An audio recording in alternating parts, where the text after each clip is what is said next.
Hello. Sorry, I had an emergency bathroom break.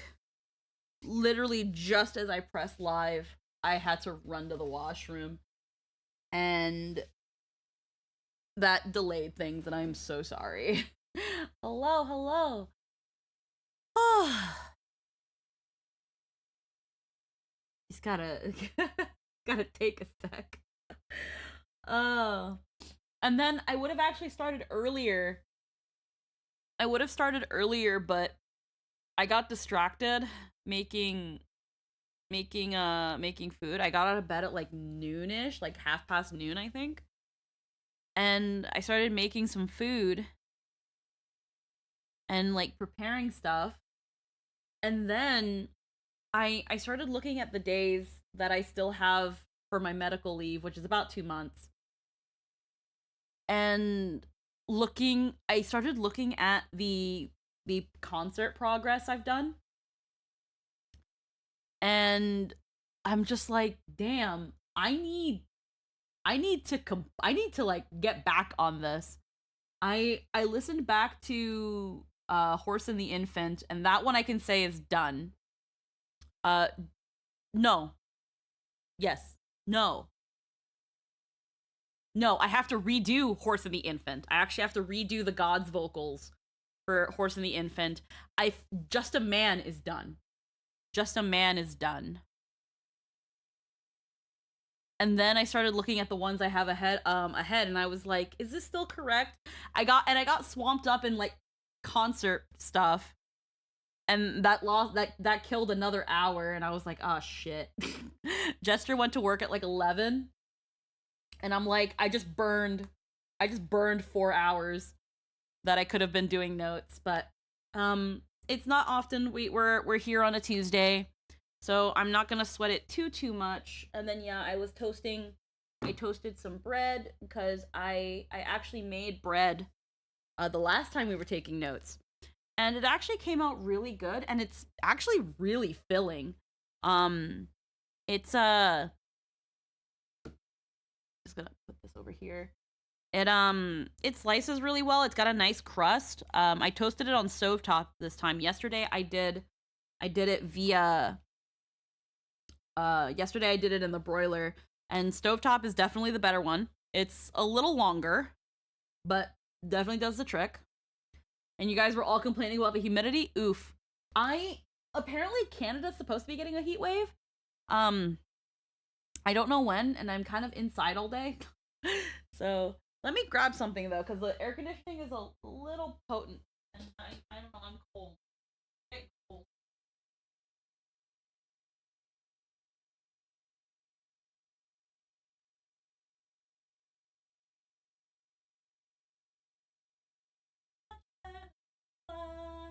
They will lead us to land.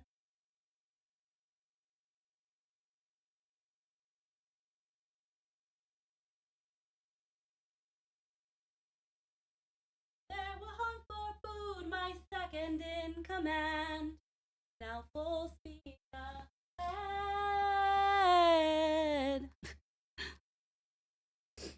Yeah, I got caught up. I started like singing the songs. I started singing the songs where it was just like, heckin'. There in the distance, I see an island. I see a light that faintly glows. Maybe they're people lighting a fire. Maybe they'll share some food, who knows? Yeah. I say we strike first. We don't have time to waste, so let's burn the place and... Oh, God. Oh. Give me till sunrise, and if we don't return, then 600 men can make this whole place burn. Now full speed ahead. What did you think of each PC when you first saw them? So, first seeing a PC, I don't know, it sounds intuitive. I forgot to turn on my little subbies. A little subtitle. I hope I don't have to go back to the bathroom. Okay, no, I don't. So, when it comes to,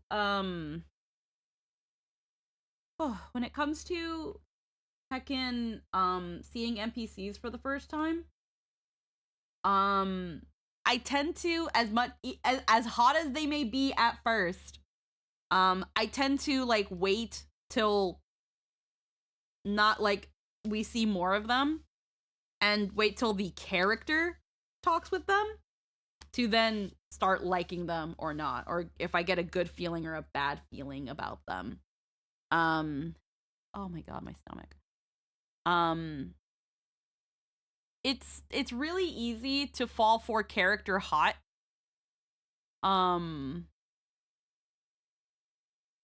So as a result, I tend to I like being performative and being like, oh my god, it's so hot, like a good chunk of the time, but it takes me a bit to actually genuinely start liking a character. And it comes to like the dynamic and stuff. Victoria, thank you for the subscription and welcome. That remind me.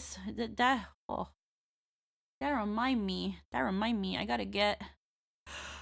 Oh, let me. I didn't feel like posting to Blue Sky and all that I'm streaming, but I can at least do the little go live thing and be like, hey, I'm streaming, yay. We'll probably only go for 4 hours, but we've got some combat heavy stuff. Oh wait, PC. Oh, I answered that for like as if an NPC. It applies to PCs actually even more because table chemistry is really important, and then character chemistry is also really good. I tend to not try to make too heavy first impressions on characters on the player side of things, because you never know how they're gonna be played. Like for example with Lori, hope your arm is okay. Thank you. My arm, I actually I have a health update. So I went to the doctor yesterday. That's why we didn't have a stream. I went to my surgeon, and he checked my arm in terms of like my extension and my flexion, so like in and out. And he was asking us if we were using a splint. And I was like, oh, like we have like a molded plastic splint that the physiotherapist made us. And he was like, no, I mean the one with a crank. And we looked at him and I was like, one with a crank? No, they didn't make us that. They took like a piece of like moldable plastic, like thermoplastic, and then warmed it up, molded it to my arm, cut and adjust it, and we're like, here you go. Use this on certain days, and to help like get your flexion and stuff, start getting it back. And he was like, nope, that's not the one I'm talking about. And I was like, okay. So what's the one with the crank? And he's like, it's a more expensive one, but it's one that has like an adjustable thing, because when it comes to my flexion, like if you palm down, try to bend, like bring your arm up and try to have your fist touch your shoulder. Try to do that right now. Take your arm and then just try to make it touch your shoulder, like your fist. Ball your hand into a fist and bring it up to your shoulder. Kind of like, almost like when you're like doing like dumbbell weights and stuff. I can't do that still. I can't bring it all the way to my shoulder. I can only do maybe like a 45 degree to like 35 degree angle. I can't bring it all the way yet. And then when it comes to flexion, not flexion, extension, if you if you stretch your arm out like in front of you, kind of like you're waiting for somebody to give you a bro fist, I can't do that still. My arm has a slight bend still to it. So like if you do that and then bend your arm with your elbow downwards and maybe go maybe like 130 degrees. That's where my arm is. It's still angled. I wish I could show it like better, but and it might always have a little bit of a bend. Yeah. But what the doctor was saying was that they have certain splints that have a crank, so that when you're getting that little bit of flexion, because he says I should be able to get my range of motion back, that with that splint with a crank, for that last bit, you essentially put your arm in it, crank it to the angle you need to get it at, and it will hurt. But that through that pain, the muscles learn to relearn to adjust and loosen, because that area is still stiff. That part of my muscle is still stiff, and that's why it's getting hard to do that. Obviously, the more I do my flexion and my extension exercises, the better that gets progressively. But the splint with the crank is a faster way of achieving this. Let me see if I can find pictures of like arm splints with a crank, because I don't even know what this looks like. So I don't even know what I'm supposed to be expecting. Arm splint with, like, you didn't give a name. You said an arm splint with a crank. Okay. I don't think that's the one.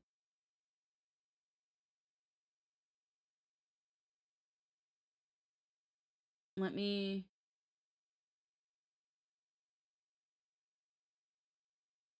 I'm finding some shit on Temu that I've never... I don't know if that's what this is. But this makes sense. So here now, don't get shocked at the price. I was told it's not as much, not this much, but it is expensive. So, this is what they're talking about. It's this kind of splint where it velcros to the arm. So right now, this, like, take this arm and like bring it down here. That's where my arm can go. My arm still has that bend, and it goes like up there. It can't go straight. It can only go like maybe up to around here. So my arm is like still bent. Like I cannot do this. I can't do this. My arm is like right here. And then they don't have another picture of like flexion.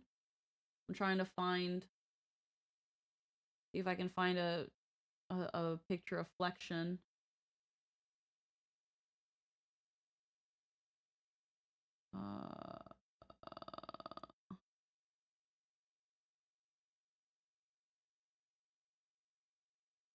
Elbow joint flexion. Here we go. So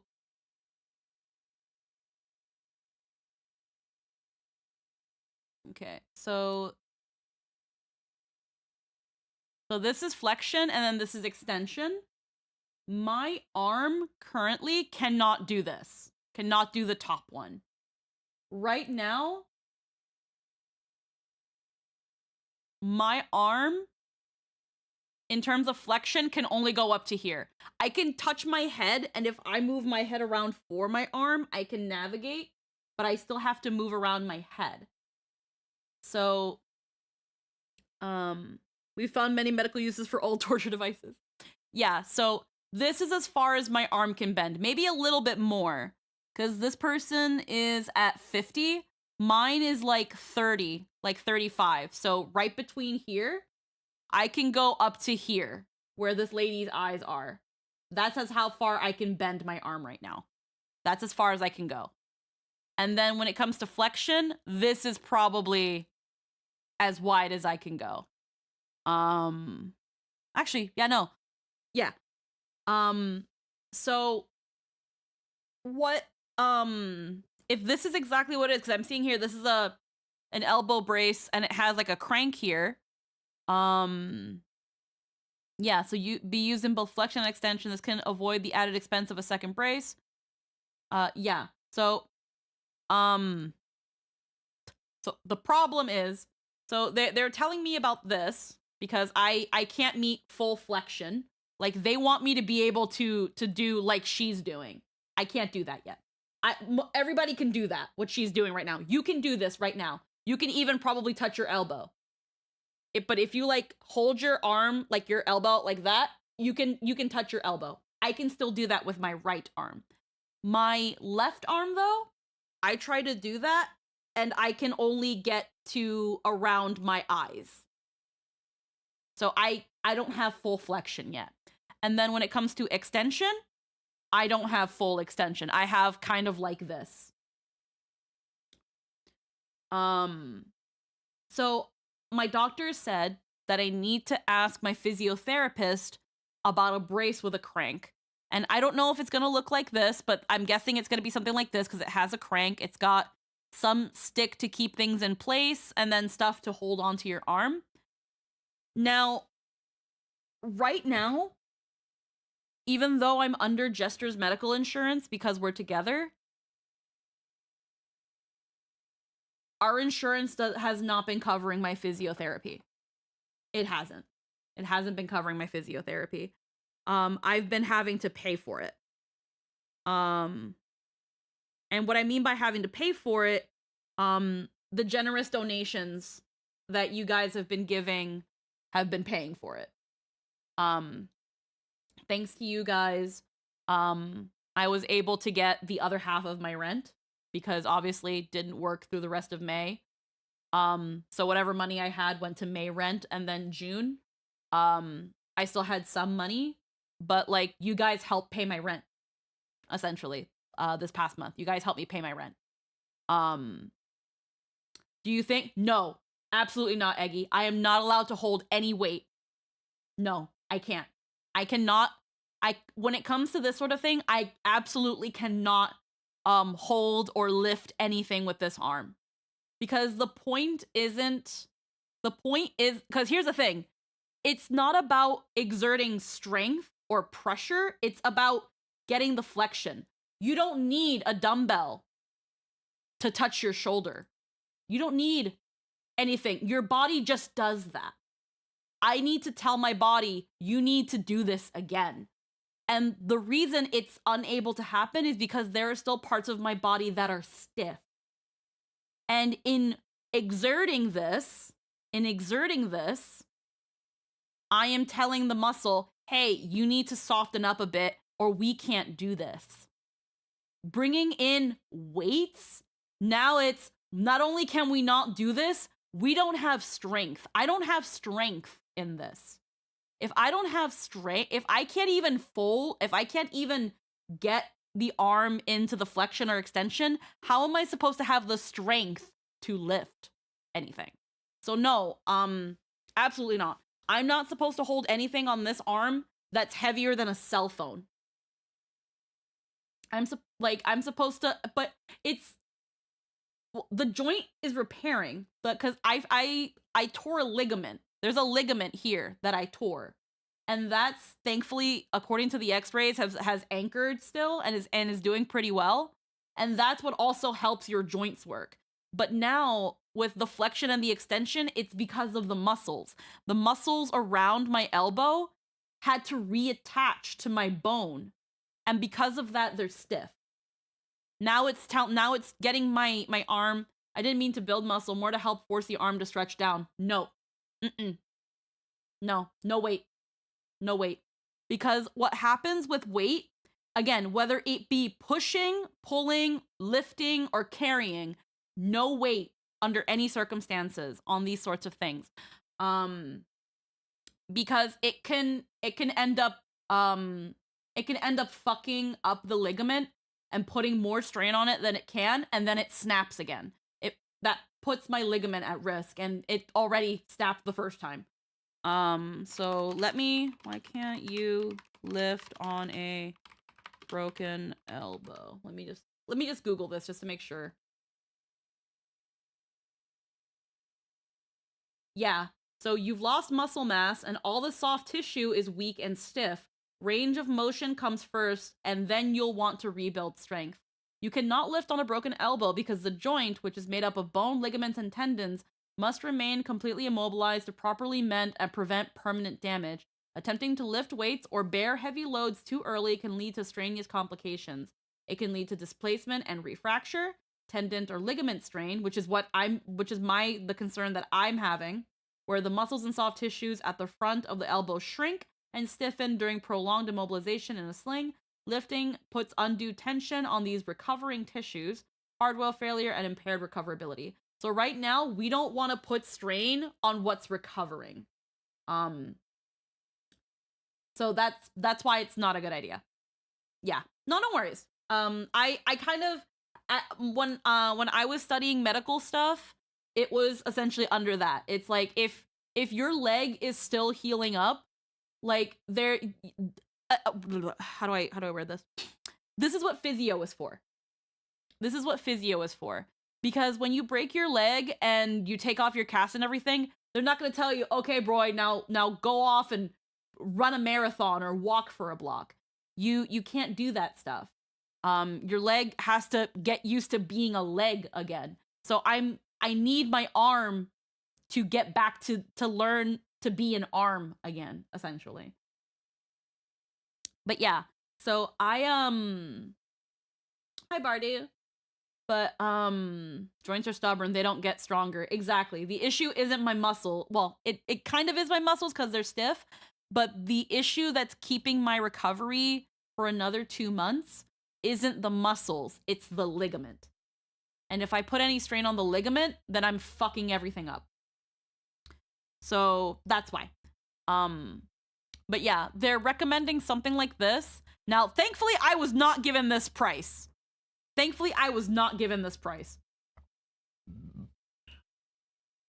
But unfortunately, Jester's insurance that he gets from work that I'm covered under doesn't cover physiotherapy. So thankfully, with, again, because earlier, I think it was in May, I think it was after all this happened, a lot of you guys donated a lot of money and helped out so much, that not only did that money end up going to my rent, like, again, you guys helped, I'm trying to remember how the calculations went, because I still had money for May, but you guys essentially helped pay my rent for June, and what was left over, you guys helped pay for these past couple weeks of physiotherapy, because, again, insurance hasn't been covering it.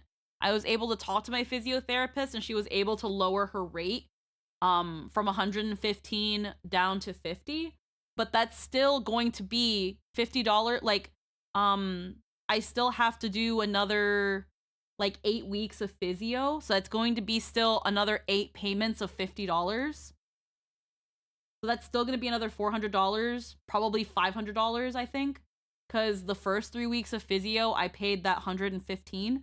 So, because I'm supposed to get 12 weeks of physiotherapy. None of it's covered. And the first 2, 3, I think it was 2 or 3. I think it was 2. I have my bills. I have to look at them again. But I think my first 2 or 3 meetings with the physiotherapist were 115. When we were setting up another appointment with her, she was like, you guys will see me next week, right? And I was like, so concerning that, insurance isn't covering us, and I'm still waiting on unemployment, which is employment insurance. I'm still waiting on that to hit, and I don't know when that's going to happen because it takes 28 days for them to assess an application, and then there's a mandatory week of no pay. I'm going to be waiting. I applied on the 10th of June, so I'm probably still going to be waiting like another 2 weeks until EI kicks in, unless they ask me for anything else. So I don't know when that's coming in. How are we gonna pay for this? So she was kind enough to lower her rate to $50, but that's still $400 at least of physiotherapy that is still not covered. And now the doctor is saying I need the splint, and we asked him, how much does do splints like this usually go for? He told us between $500 to $600. I don't have that kind of money. Like, I can't just drop $600 like it's nothing. At least because I'm not working. So he was like, yeah, about $500 to $600. And I was like, we're not covered. And he's like, oh. Because again, now, mind you, I'm in Canada. And yeah, Canada has free healthcare, but that's for going to a doctor. Like a clinic doctor, like a family doctor. That's for going to the hospital and things like that. And through that insurance as well, through that universal healthcare that Canada has, that means prescription drugs are not as expensive. Like I was able to get a month's worth of Tramacet, which is a pretty strong painkiller. I was able to get a month of that stuff for $20. Where God knows how much it would cost in the States, because the States is a for-profit health system. But the problem is that certain other medical things are not covered by this. Vision, dental, again, physiotherapy. Some insurances cover it, some don't. If you have to go to a chiropractor, they might not cover that. So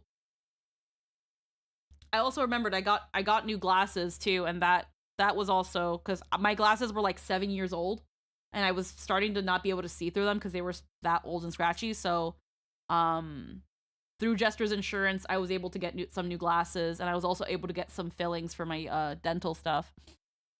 So thankfully, that was mostly covered by Jester's stuff, but Jester's insurance doesn't cover physio. And then even if you do have dental, certain dentists may not accept your insurance due to the rates. Exactly. So even if you do get insurance through a job, it doesn't mean they're going to cover everything. It doesn't mean dental care is now free. It means that you might pay a little bit less, or you might just not, or certain procedures just might not be covered. And that's kind of the case. So right now, and we Americans have been hearing about Canadian healthcare for years. Yeah. And then so it's good in that, again, if I was in the States and I broke my elbow, that was going to be a $7,000 to $10,000 surgery. If I went to get it done in the States, I didn't pay a cent. I don't have $10,000. I do not.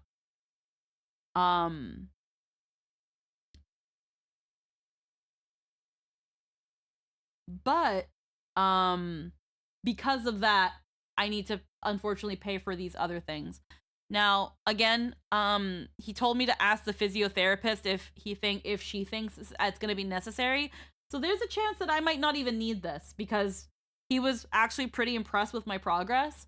So it's possible that I might not even need this kind of sling, or this kind of this kind of brace. But I don't know.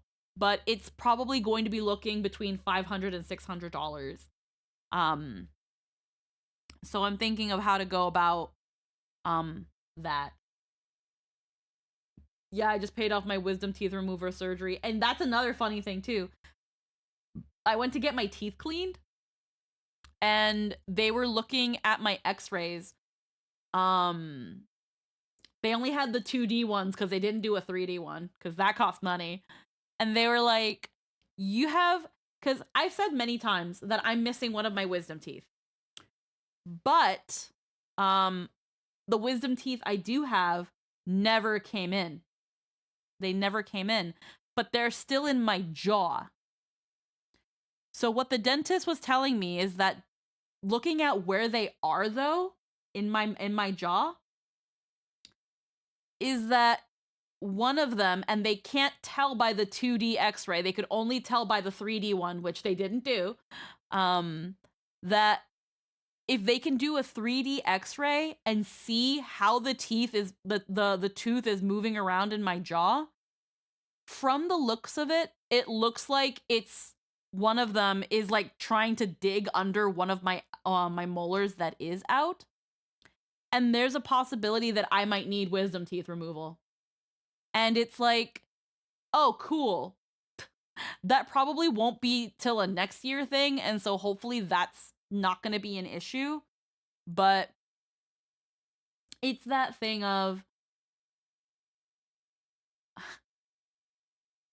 the dental stuff is whatever. Like they were like, we can do a filling because your insurance will cover a good portion of a filling. The teeth cleaning was covered.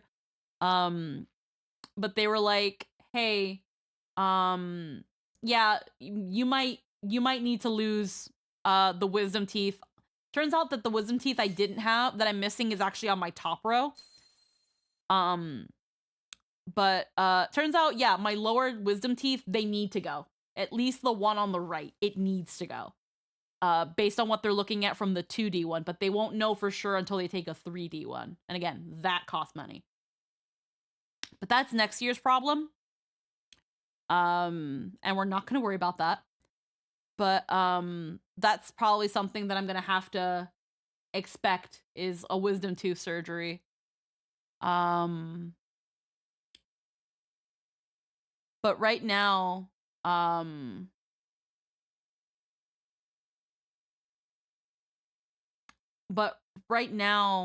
there's a possibility that I might need a $500 splint so that I can try to get the rest of that flexion and extension in my arm.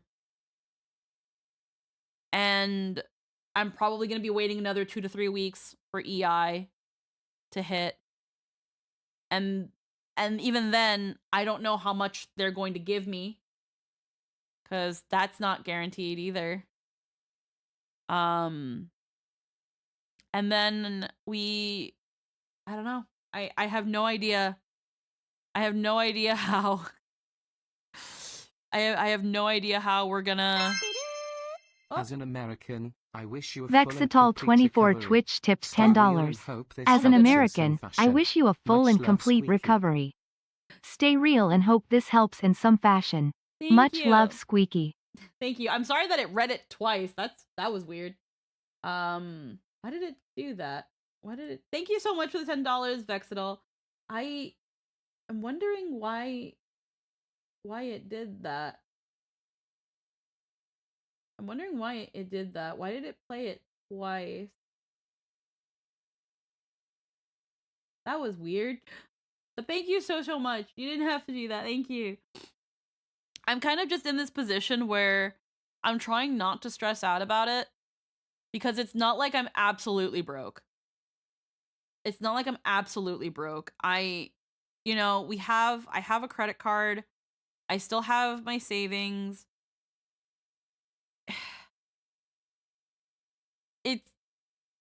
I'm just in this position where I've never been in this position where I still feel like there's nothing I can do. Because, like, I'm used to always being able to handle a situation where it's like, oh, I need to do this. Well, yeah, I've got the money, and I almost never have to use my credit card, or I never have to, hit my savings. And I've had to, like, scrape at it. I've had to scrape at my credit card this past year. I've had to scrape a little bit at my savings. And it's been a demotivator. And then this happened. And now my brain is just like, what the fuck? So I'm kind of in this position where I'm like, I'm sure we'll figure something out, but I feel helpless. I feel like there isn't much I can do. I just want to do whatever, some method of help. Thank you. Again, thank you so much. Oh man. My brain is just my brain has just been a very mushy brain. And it tries not to think about this, and it's not like I'm absolutely alone. I do have Jester, but at the same time, I feel like I've been leaning on Jester so much lately. And on top of that, Jester's had to deal with his father, who had a surgery and then now recently broke his jaw because he fell. Because the medication they gave him was too strong, so he fainted. And he fell and broke his jaw. So now, like, Jester is going between me and his father to see if we're okay. And thankfully I'm still pretty mobile, that I don't have to depend on him, but Jester is, like, always worrying about me. So then I'm just like, I feel like such a burden. And it just leaves me just being like, what the hell do I do? It's been a bit. it's been a bit.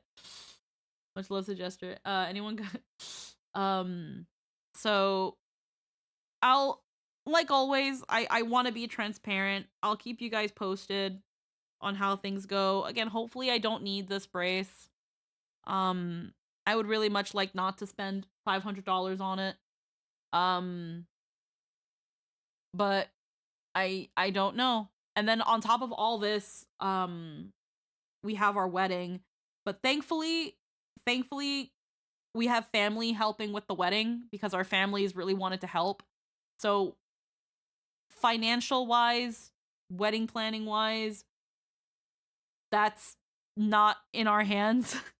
They've been like, don't worry, we've got the wedding. Just focus on recovery. But oh my god. If it's any consolation, I know you do the same for him. Oh, absolutely. Absolutely. But absolutely. It just, I guess like I guess it doesn't make it easier because like I'm always worrying about being like I'm always worried that I'm being a burden, and I never want Jester to feel like he can't go out and have fun or do anything that he wants to do because, well, you know, Squeaky's at home, and what if she has an issue or like something falls and she can't get, or she needs something and she can't get it and stuff. Oh, thank you for the gallon pillow. It's good. but but yeah, it's it's a time. I'm also trying to, because I've said many times before, I hate begging for money and being like, "Oh guys, I need money." I don't like that. I don't like when people do that. Where they're just like, "Can you guys give me some money? I'm having a hard time." Because I don't have anything I can give you guys back. At least I'm not offering anything back at the while. But I'm trying to plan things. I'm trying to see if I can, like, maybe with the time I have here at home, again, whether it's having more streams, working on the Epic concert, I want to plan like another like a thon kind of thing. So I'm thinking of doing like a sing-a-thon where like I just grab a bunch of songs, I look for some karaoke's, and I just freaking sing. As I just like sing, and it's like essentially just a long karaoke concert to raise money, so that I'm still giving you guys something back, so that you guys aren't just giving money and not getting anything back.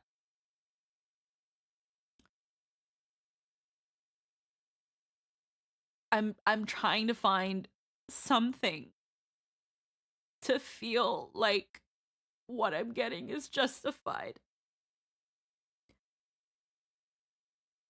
so that I feel like I'm not just taking people's money, because I hate that. I hate that so much. So I'm gonna try to do some stuff. Again, I'm gonna try to stream more often when I've got the time. I try to mostly do it when Jester's not here because, again, I want him to have his time. I'm gonna try to plan maybe some like events here and there to maybe make things fun. Things that I, again, don't often get to do, or like work in the background, like trying to release more like edited video content. Like kind of like working on, like, whenever I react to something, I've been actually like editing the video and trying to make it more like kind of like those highlight channels so that it's more like watchable. And I I'm trying to find things I can do to also be productive.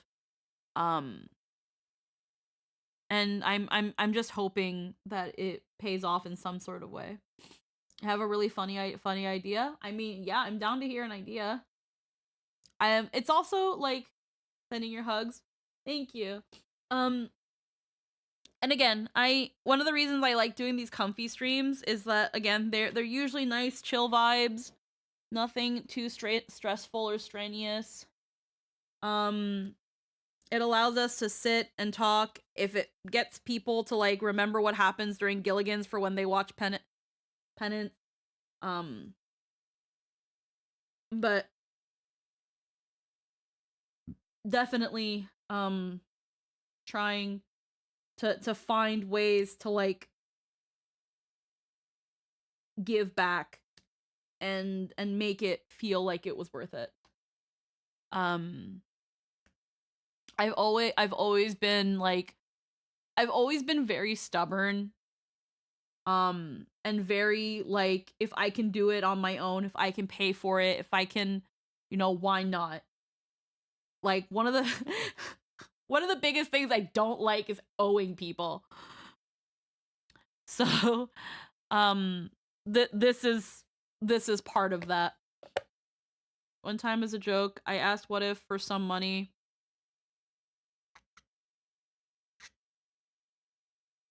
Send a karaoke arrangement to the viewer when they sing over.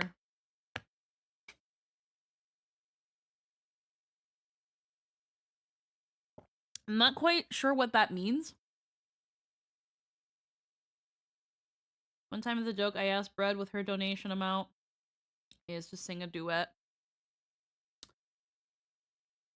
I probably would want to keep other people out of it because other people are busy.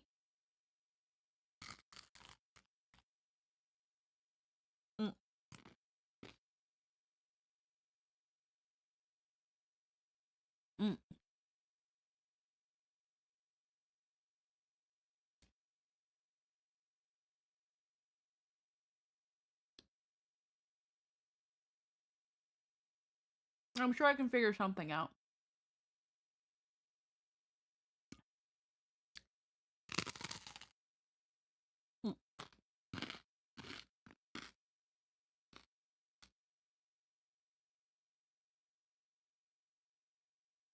I think I might go with the sing-a-thon.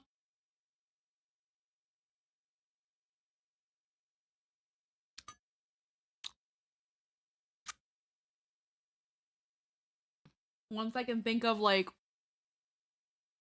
any dono goals.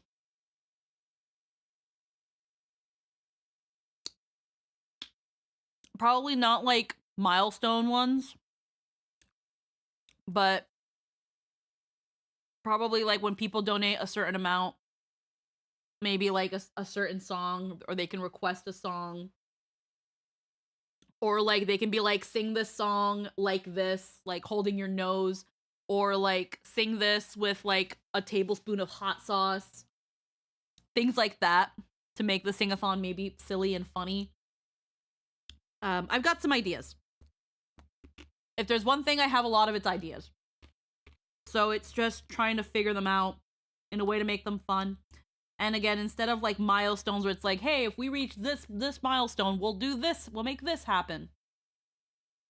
I'll maybe do like, like for like a $50 donation, I'll freaking sing a song on hot sauce. If someone donates this much, they can request a song, or they can request I sing a song a certain way to like make it silly. I don't know. I'll think of something though. I'll heckin' think of something. But for now, I just wanted that to be a bit of a life update, and then it became an update on my feelings. So we're just gonna take some notes for the next 3 or so hours. So right now we are at meeting CAG, actually. We are, we get run in. The rest of the night goes unevenly after Lori tells us about what happened to his mom, about her meeting a strange dark elf, them going into the pits, them coming back, being told that he will never bother them again, his mother suddenly falling ill and dying, and then her body going missing. And he sees a weird vision underground when he sees this weird mist in the middle of the night, and hearing the voices of his mother and that man, that she had never traversed this deep down before, but that they were going, it seemed like they were going the right way. But he doesn't know too much about it. Only that, whatever the whisper, whatever that weird thing was, that they can show him where they went. And Lori started freaking out a little bit. Can do themed donations. Exactly. That's obvious because of time delays over stream, but if you were to send a karaoke over to a song to the viewer,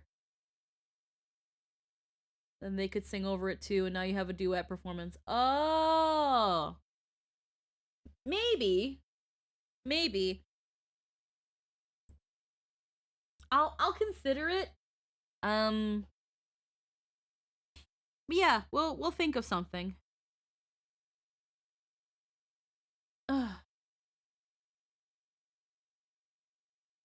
I tend to be, when it comes to my, every time I've done a karaoke stream, I've been getting better at the timing, so that there's not as bad a sync. So that way there's always an air of being able to sing along. Because that's really what the karaoke streams are about. They're about just having fun. I try not to be too hard on myself and my singing during karaoke streams. But yeah. Okay. But yeah, the rest of the night goes uneventfully. We continue onward when we get suddenly surprised, except for Desmond, by a Duragar. You just, as they hack and cleave through the vines that magically spring up from the ground and begin binding around them, you just see them defiantly huffing, and they get immediately tired, and they cry out at you like, "Your magic's not gonna stop me! You didn't catch me before, and you're not gonna catch me now!" And he continues to whirlwind around with his axe, cutting vines away. I don't even know who you are. We've never seen you before, dude! Run there. There.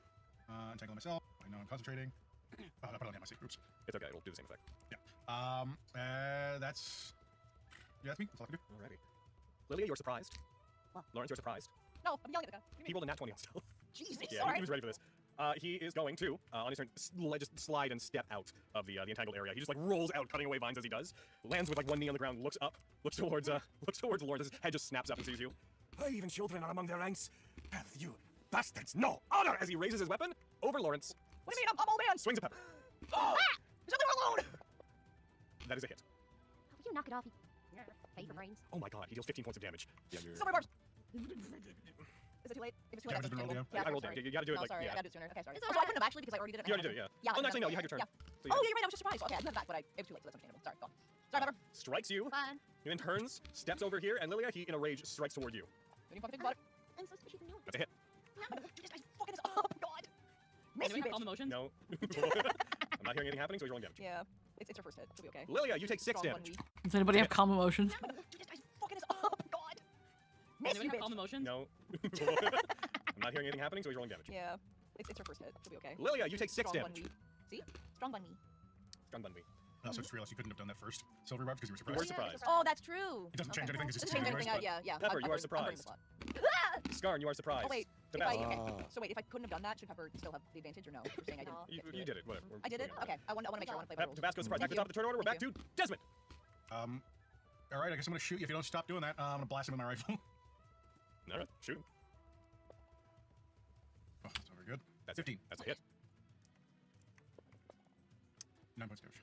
You shoot him, he staggers back as the bullet hits his breastplate. You see him at a loss of breath. It's just, you wee bastard. All right, fine, you're next. As he aims the great axe toward you. Bring it on. Anything else? I'm gonna drop concentration on the entangle. That makes sense. There's no reason to. And then I'm gonna move up here. Shoot his ace. Oh, I might have to go to the bathroom Lily, it's your again. turn. Laura's My right there. stomach has been really sensitive. We are. But I Family. My throat's a little bit funky. Oh, no. We're gonna. Okay. I think it's from yesterday. I get too much. I get too phlegmy. Too much But, high. Too much high phlegm. Need more love. We're gonna heck and put that Wyland bond on Lawrence. I'm gonna use the washroom really quick. My tummy's being weird. One sec.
Okay, sorry about that. Not a good tummy day, I guess. Again, but this time it's gonna do things. Oh, hold on. From yesterday, I get too much I get too flammy. Too much high. Too much high makes phlegm. Need more low. Bleh. We're gonna heck and put that Wyland bond on Lawrence again, but this time it's gonna do things. Aw. So we're gonna. Where's Peppers over here? 2 hit points. Like, it's fine. Yeah, oh, shit, I sure do have 3 hit points, don't I? Huh? Okay. No, you don't. You have 2. Oh, even better. Thank you for that. Great. That's awesome. Thanks, Hold on. man. I Love you. think that's I think that was a. Okay, perfect. That was bonus action. Okay. And then for my main action, we will. Let's see. He looks angry. Yeah, he looks irate. He is a little cross. He is a little bitch. Just a little bit. I'm going to. 1 second. Let me just double check once more to make sure I can. What my options are. Girl. I am going to do infused weapon on my rapier to do that thing. Ooh. I'm gonna do that. Okay. There's the right thing. Let's see 1 sec. And we're gonna go with cold damage. Gotcha. Maybe apply the rapier version of the effect to yourself. Yeah. There we go. And I will switch the damage to cold. And then because I used a spell, Real quick. I'm- Just give me 1 moment just before you move on. I'm just checking. When you cast a spell at 2nd level or higher, it should gain. Okay, so it should gain. Do you want to do? I guess it has to do the extra damage, so it does an extra d4 because you're casting at 2nd level. Mhm. So I'll just make that 2d4 instead of 1d4. I'm writing a little bit about what Kag said. and then I think I'm gonna check one more time.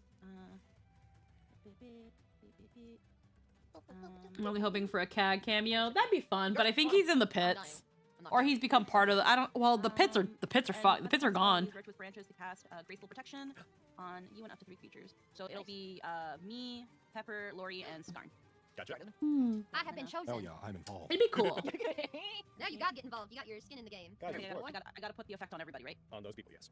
Yeah. 1, 2, me, 3. My One, brain two, did me, not 3. like the way you counted that. Me. What? I gotta put the effect on everybody, right? On those Wait, people, what?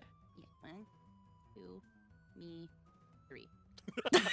My brain did Me, not three. like the way you counted that. Yup. I at least wanted a 1, 2, me, 4, but 1, 2, me, 4. 1, 2, me, 3. I probably freaking triggered somebody with that. That's me for now. Me. Been chosen. I'm Now you gotta get involved. You got your skin in the game. Gotcha, Okay, of course. I gotta put the effect on man. everybody, right? On those people, yes. Yeah. 1, 2, Probably in Gunguth, yeah. 3. My One, brain two, did me, not three. like the way. That was funny. 2, me, 3. My One, brain two, did me, not three. like the way you counted that. Yup. I at least Fuck you, wanted a me 1, 2, 3. 4, but I didn't get it. And that's me for now. Oh man. Okay. Then Lawrence, it's now your Oh turn. my tummy. Okay. He seems angry at Desmond. You notice that he's following him and raising his great axe up and aiming it over towards Desmond. What do you do? Dude, we're not the bad guys. We're also looking for the bad guys. And while I'm doing that, I'm just gonna heckin' slap my arm on, or fucking my hands onto Pepper's arm and give her a 2nd level cure wounds. Roll me a Oh, persuasion check. Okay. Oh, I've heard of it. You're doing a heal on me. Oh my god. All right. Glory. Pretty good at persuasion, though. I gotta roll better though. That's an 11 total. 4 into an 11. Oh, that sounds exactly like what something that was trying to convince me that I shouldn't try to kill them so they could stab me on the back would say. You're just saying that I was a kid. What benefit would I have from this? I- I'm a good guy. I'm healing my friend. Deceptive little brat. Casper, you need to listen to us. Damn. 14. Nice. Let's Good go. Oh man. Sorry, little side tangent. Fuck. The scar has been really sensitive lately, and it freaks me out when it hurts like this because it makes it feel like my arm's just gonna freaking pop open, and the thought just fucking fuck. I don't want to think about it. But it's not going to. It's scar tissue, but it's still like thin and sensitive, but oh man, that thought just made me sick. It doesn't help also that I had asked my doctor about the plate that's in my arm. And I was like, that's staying in me, right? That's not leaving. And he's like, no, that's that plate and 9 screws is staying in there. And I was like, out of curiosity, how big is the plate? And he made a gesture with his hands that measured between 2 to 3 inches.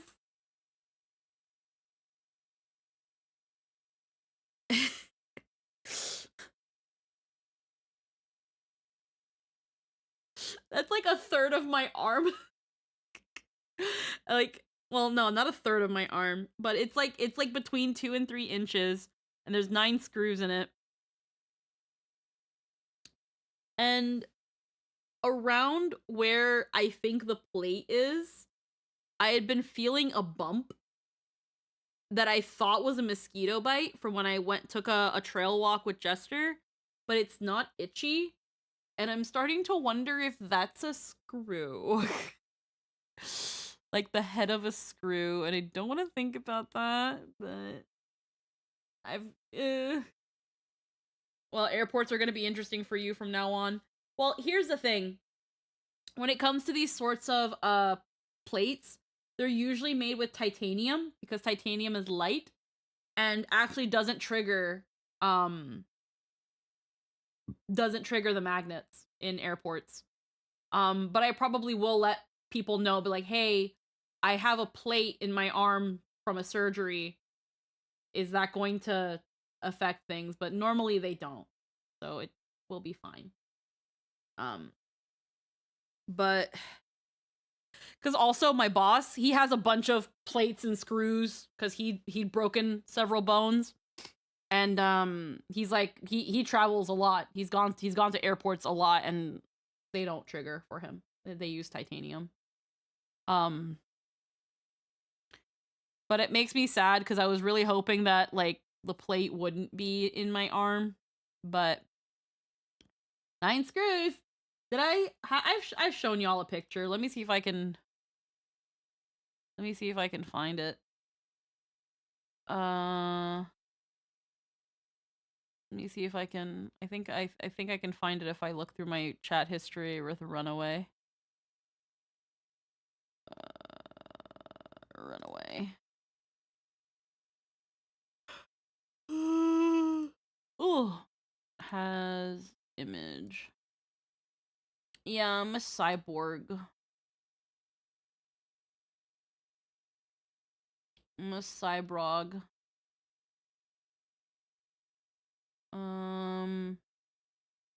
Yeah, I knew this plate had to have been big. Let me copy media link. Okay, you're not dying no more, baby. You're not great. Like, this was when it was still in the cast. So this is this right here is my elbow, and this is the plate, and this actually might be the bump where the plate starts. Actually, this actually might be the divot where the plate starts. How could I make this bigger? Format WebP. There we go.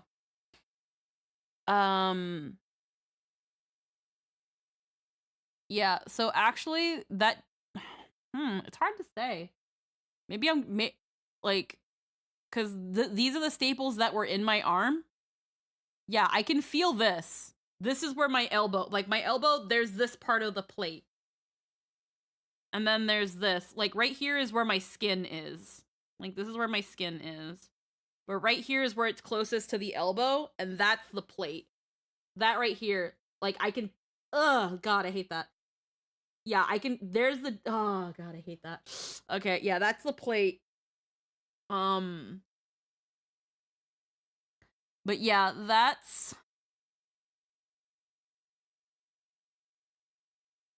okay, so there's no like bumping, like no heads of the,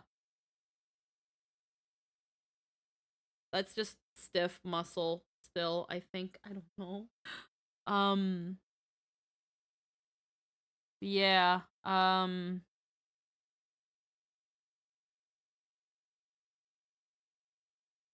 That's a big plate. That's a big plate. Pretty gnarly. I know. Do you have anything else? Woo! That's me. That plate's not leaving. His turn. I hate it. He's We're gonna. the good guys. Look at us. Look how we are. He's going to rush over here. In doing so, he will provoke opportunity attacks from Lilia, Lawrence, and Pepper, should you wish to take them. Lilia, yours would be first. Yes. All right, go ahead. Give him an attack. Alrighty, we're gonna blah blah blah. I'm gonna do that rapier. Wow. That is a 4 for 10. That probably didn't hit. He missed, unfortunately. That's okay. Lawrence, do you wish to opportunity attack him? I'm on this we're the good guys kick, and Lilia just missed. So I'm not gonna hit him. Okay. Yeah, I'm not attacking either. Yeah, I'm gonna hope that he believes. He rushes I'll at. fucking kill you. Jumps. And as he rushes towards you and jumps in the air, you guys see his body makes that anime muscle tightening sound as you see. As he leaps through the air at Desmond, he begins to grow in size, moving from 4 feet tall to being about 9 or 10 feet tall at once. His weapon grows with him as he's just like, "Hi, wee little marksman, prepare to meet your end!" As he's going to go ahead. Oh god! As he gets huge. Well, large the size. He's going to swing down at you, Lawrence. Not Lawrence. Desmond. I was like, why? He misses. His great axe strikes into the ground as you leap to the side. There's a clattering sound as it meets the stone. He then pulls it up. Chunks of rock emerge from the ground with it, and he's going to swing at you again. And he missed again. As it sweeps over top of your head, you like duck away from it. There's a little wind current just that comes with it that rustles your hair and blows your cape. As you just look up at this now monstrously tall, deep dwarf who just looks down at you. "Stay still! This will be over quickly if you just give up!" And that's going to be his turn. Pepper, your turn. All right. Okay, this is a bad idea. I'm gonna take a book from Baxter's. A book from Baxter's. Take a book from Baxter's page. Yep. Yep. I'm gonna over here, or whatever the scurry noise you make is. You do it better than I do. Yeah, that one. And I'm gonna be like, "Will you listen? For God's sake, we are not with those folk." And I'm gonna attempt to cast Charm Person. Just give us a bit of your time, and we can explain. All right, do the charm person first. Hit him with that save. Like the effect or the save? The Yeah. save. Here we go. Come on, you biggin. He is a big one. He fails. Yeah! Apply the effect to him, and then roll persuasion. Let's start with the buff. Roll persuasion with advantage. Okay. We hate those guys. We don't even like necromancers. We are here to make sure that these caves are safe. We're trying to help. For golly gosh, stop stabbing me. Listen to her. Persuasion? With advantage. Yeah. That is a 21 in total. He raises his weapon to strike down on Desmond again. As you walk over, you use magic, you put your hands out to him, and you sort of focus his attention and try to reach into his mind to make a deeper connection with him. You say as you do, he stops, brings the weapon up at its zenith above his head, and looks down at you. "What do you mean? You're trying to go after them? This is a trick. You're trying to trick me." No! I'm not trying to trick you. I'm trying to calm you down. I'm perfectly calm. What bashing our brains in? I think the both I'm know. focused. I'm collected. Oh, I'm you're all focused. here. If you're focused, you'd see that we don't even have the robes those folk have. Use your damn eyes. He Wake up. stops. He looks around all of you. Oi. We don't even know the damn same It's a damn trick. nonsense. It's good! You're trying to disguise yourselves as average tunnel goers, so you can catch me off guard this time, because you knew that the Cag Undershock would be coming back to get revenge for what you did, so you took Are you preparations. Wait, I don't even know what a Cag Undershock is. you mean the Cag Undershock, legendary, renowned, best beer drinker in all of the Undertow? How the fuck would you know who I was? You're with the fucking Undertow? I'm your biggest fan. I know your stupid Undertow. Oh, good, because I'm not a tourist. Desmond's not a Well, hey, that's better than us, man. That's better than me. I'll go first. My name's Pepper. This is Tabasco. I'm new in town. I don't know anything about this place. We already fought some of the mayor cultists. We kicked their asses. We fucked them up. If that's what Also- you want to do too, then get with it. Also, like, you attacked us. If we were the bad guys, we'd attack you. We're not trying to fight you here, man. Who attacks whom first has nothing to do with who's good or bad. There's an erect It ball. has everything to do with who wins. As you like do don't that, wanna he hear brings the you. act up again. I wouldn't do that. I say the same to you, friend. I did. Well, I already said it to you. Listen, big guy. I kind of like me. I said it Listen. first, and if you copy me and say what I said back to me, it makes you look mighty foolish, doesn't it? Little man, God. little tiny boy, with your gun, with your wee mechanism of death. I need nothing but this great axe to put you back in the ground where your allies can pull you back up so I can kill you again. Oh my god. Oh, Fucked up. he's so angry. Also, like, you attacked us. If we were the bad guys, we'd attack you. We're not trying to fight you here, man. I'll go first. My name's Pepper. This is Tabasco. I'm new in town. I don't know anything about this place. We already fought some of the mayor cultists. We kicked their asses. We fucked them up. If that's what you want to do too, then get with it. Also, like, you attacked us. If we were the bad guys, we'd attack you. We're not trying to fight you here, man. Who attacks whom first has nothing to do with who's good or bad. There's an It erect ball. has everything to do with who wins. As you like do don't that, wanna he hear brings the you. act up again. I wouldn't do that. I say the same to you, friend. I did. Well, I already said it to you. Listen, big guy. I kind of like me. I said it Listen. first, and if you copy me and say what I said back to me, it makes you look mighty foolish, doesn't it? Little man, little tiny boy, with your gun, with your wee mechanism of death. I need nothing but this great axe to put you back in the ground where your allies can pull you back up so I can kill you again. Oh my god. That's violent. Fucked up, dude. However, I am starting to consider that you're not who I thought you were. What did they do to you anyway? You said that they were coming back to get revenge. Hey, bro. What? You okay, man? I'll kill you! Hey, bro, you okay? Your skull as a bull! Okay, man. Again, I wouldn't do that. I say the same to you, friend. I did. Well, I already said it to you. Listen, big guy. I kind of like me. I said it Listen. first, and if you copy me and say what I said back to me, it makes you look mighty foolish, doesn't it? Little man, little tiny boy, with your gun, with your wee mechanism of death. I need nothing but this great axe to put you back in the ground where your allies can pull you back up so I can kill you again. Oh my god. That's violent. Fucked up, dude. However, I am starting to consider that you're not who I thought you were. What they do to you anyway? You said that they were coming back to get revenge? Hey, bro. What? You okay, man? I'll kill you! Yeah, but I'll drive my great axe into your head! Split it! And use half of your skull as a bowl! Hey, man, you thirsty? You want a drink or something? What kind of drink? Oh, an alcoholic drink?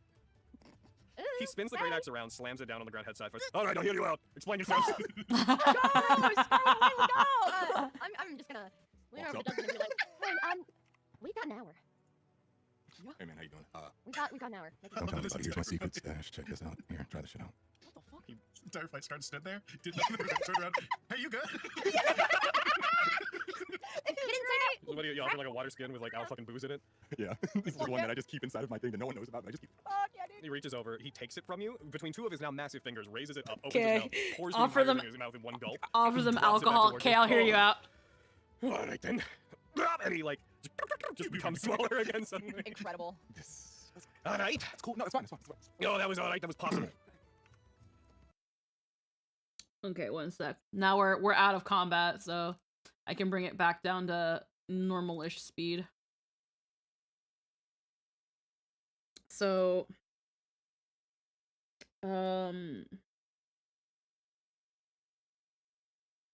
he disregards party, trying to clear up the misunderstanding.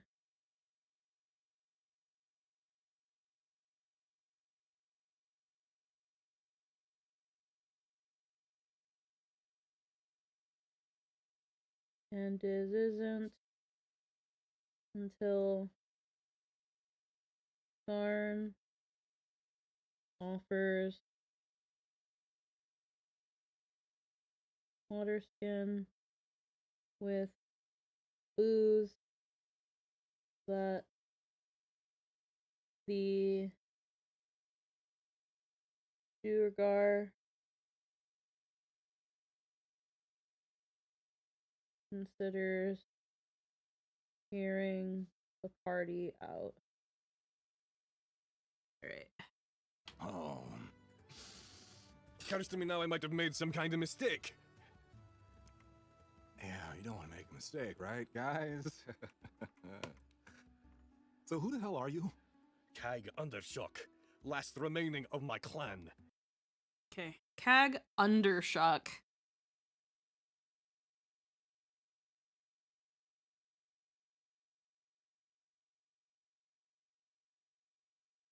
And then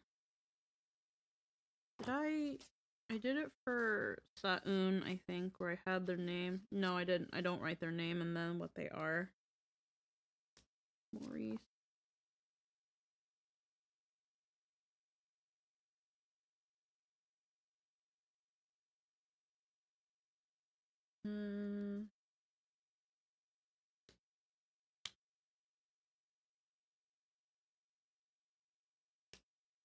Probably should specify that Leona's a Hadislan. Elven Man, Sa'un. Yeah, that's what I did. Records.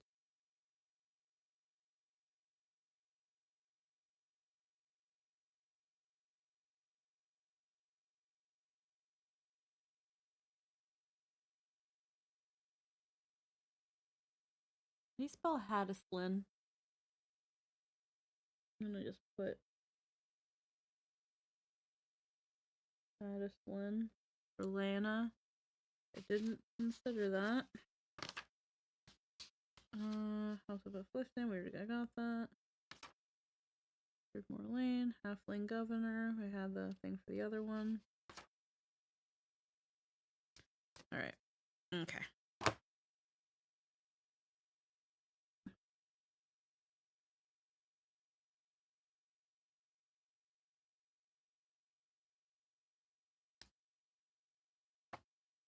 Duergar.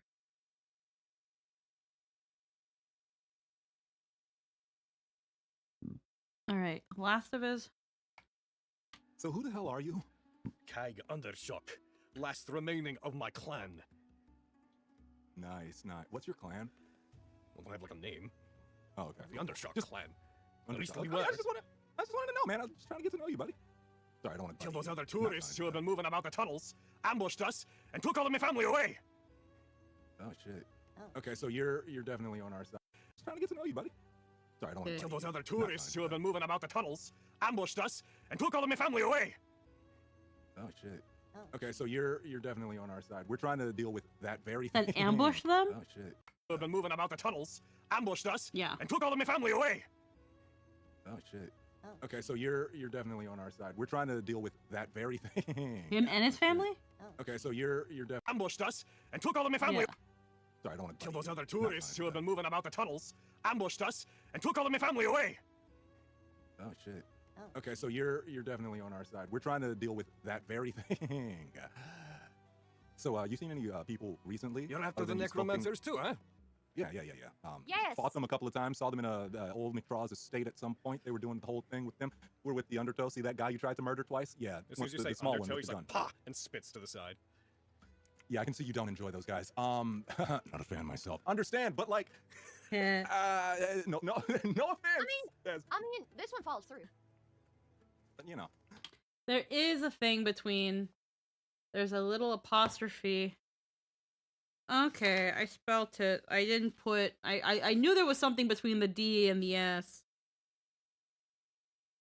Let's see.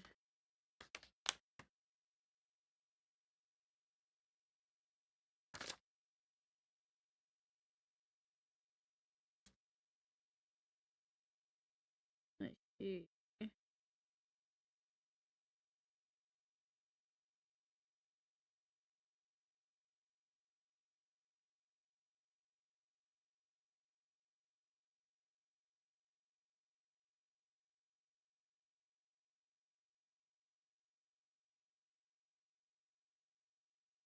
Mm.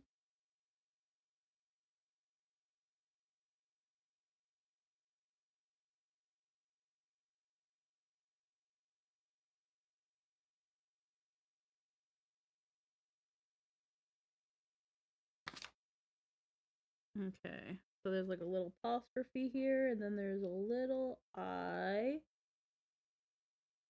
There we go. There we go. Thank you. Okay, we can continue. Oh, With he's the like, gun. "Pah!" and spits to the side. Yeah, I can see you don't enjoy those guys. Not a fan myself. Understand, but like, no offense. I mean, this one falls through. You know. We've been trying to find these, as you say, necromancers, who've been stealing bodies down here for a while. We're part of the BBTA, and it's kind of our mission right Spits now. again. Hey. Tourists. Okay. No, tourists, all right? I know You more don't belong about down in the this place. caves. I get it. Come I down get here it, to go on vacation, to come down and come to our home and hunt our creatures and try to find our cities. Caves. No, tourists, all right? I know You don't more belong about down in the this place. caves. I get it. Come I down get here it, to go on vacation, to come down and come to our home and hunt our creatures and try to find our cities and our old things and be like, "Oh, what's this?" and then take it up. You don't belong down here. This is where we What? belong. Okay, cool. Have you ever communicated that with people at all in a way that's not going to make them think that you're murdering them? Have you ever thought of that? Nay. Got a point, my man. Also, fair, they're more like Hey. tour guides. BBTA brings the tourists down. tour guides. What's the difference? Yeah, Fuck you. yeah, All right, I best explain myself. As I said, I'm Cag Undershock. Yeah. You've been wandering around for a better part of 2 weeks now, trying to hunt down any stragglers from those others who have been down here, have holed themselves up in those old ruins. I apologize. I've rather come to think that anyone that's not from down here must be with them. It appears I've made a mistake, but frankly, you should have said something sooner. I didn't my see. God. I was kind of on the other side. See, I was very far. If I had said something earlier, it would have. I'm sorry. Also, Dad, I bless your was heart. saying stuff sooner. I say it I louder told you then. we were good guys. I was yelling at you, dude! Oh. Don't worry about it, Laura. You're a kid. You wouldn't understand. All right. Oh. Funny thing is that Star doesn't understand either. He's just talking his ass. He looks over to Pepper. You'll fine. You're fine. Well, thanks to young Lawrence, one of these big old gashes in my shoulder is healing up nicely, but that other one might scar. But you know, Also, Pepper, Cool you story, don't I really want guess. to Lori. Come on. all right, Lori, sorry. No, I didn't know there was a preference. All right, Lord. Yeah, like I like. If you're after them as well, Like my friends to call me Lord. those robe-clad corpse fuckers. What exactly are you down here to do? A little group of you's gonna go in, hurt them, get revenge on them, they take something from you? More than you know. All I care for is far away from here, luckily, but... Yeah, the way things have been going, we're a part of this as much as you at this point. We're not leaving this. So, yeah, we're coming down to investigate at least. All right. Well then, feel free to join me. Could form a little ambush party. Hunt around. Ew. Every time we see members of that, what are they, a cult? Walking dead men is what they are. Could ambush them, kill them, thin their numbers. Right. Is there They're out any there. room for getting information from them? Perhaps before killing them? What information could you possibly want from them? What they're doing down here, why they're Who cares here, what they're maybe- doing down here? Oh, we've got a pretty good idea what they're doing down here now. Well, wouldn't you want to get to the bottom of this and kill the one at the center of it all? Aye. They took my clan, they took them into the temple, and I know for a fact there's too many of them in there for me to kill on my own. So there's no real recourse for me to take if I want to go in and get them. So I've sufficed to stay out here, find the ones wandering around, and split open their skulls. Well, we're going in, and That's insane. Yep. I'm coming with you. Perfect. Handshake. Good I job. guess. Okay. Okay, if you're gonna join us, you have to promise you're not gonna be mad at any of us, I promise right? Yeah. nothing. Well, Hey, can you at least promise not to try and cave in our heads again? No. Yeah. There's a chance Kag, that one of you Kag, turned out come to be on. someone who pisses me off. I reserve the right to enact violence at any time. Kag, And I Oh, is reserve that the two-way right to street, stop. Kag? All right. That two-way street? Do you all even know where you're going? No! sort of. I'm listening to this and I'm just like, why didn't we speak up about the like? I heard myself go and I feel like this is where it would have been like, hold on, did you say temple? They took them to a temple? Because we're looking for any information about a latch temple, and he said that he just said that they were taken to the temple, and none of us picked that up. But also, like the lady, I think we were also just so like bombarded by CAG that there's too many things at once. lady made a request. No. Yes, I promise right? Yeah. nothing.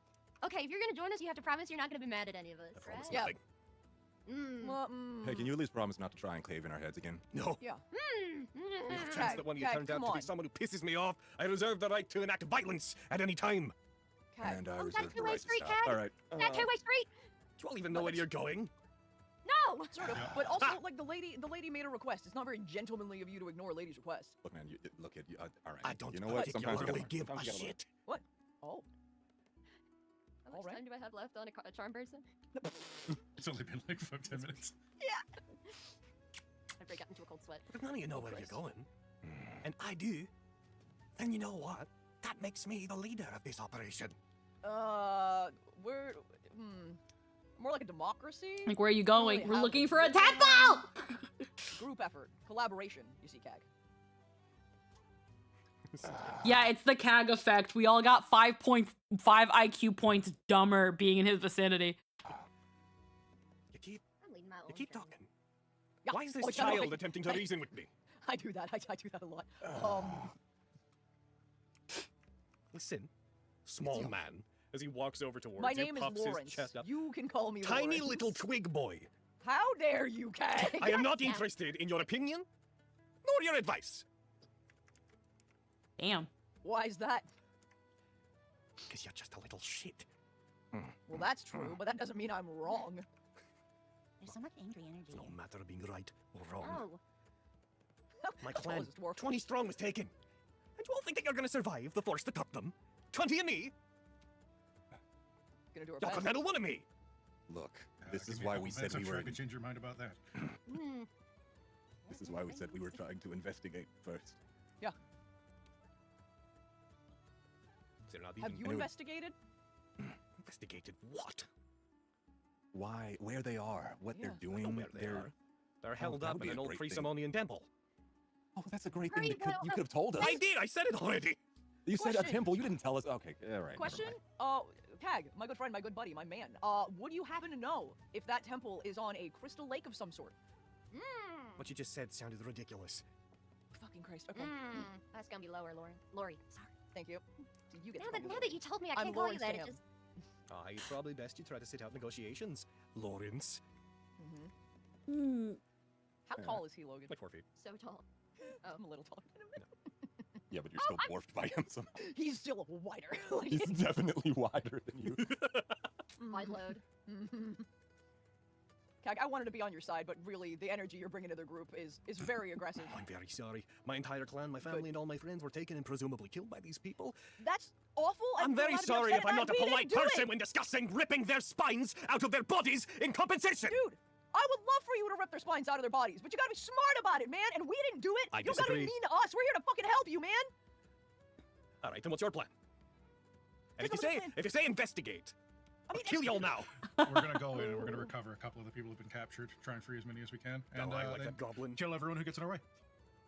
Yeah, like the goblin. You know Is where that he who is? you're here for? Yeah, a couple people were taken down here before. One of them was a particularly well-kept goblin. Yep, he's got a ticket out of here. All right, I'll make you a deal. I'll help. Play by your rules up until we find that goblin. And you can leave. You can scamper off. Until then, the caveat is, you help me kill any of them we find. And if we seem to make traction trying to do so, you help me find what remains of my clan.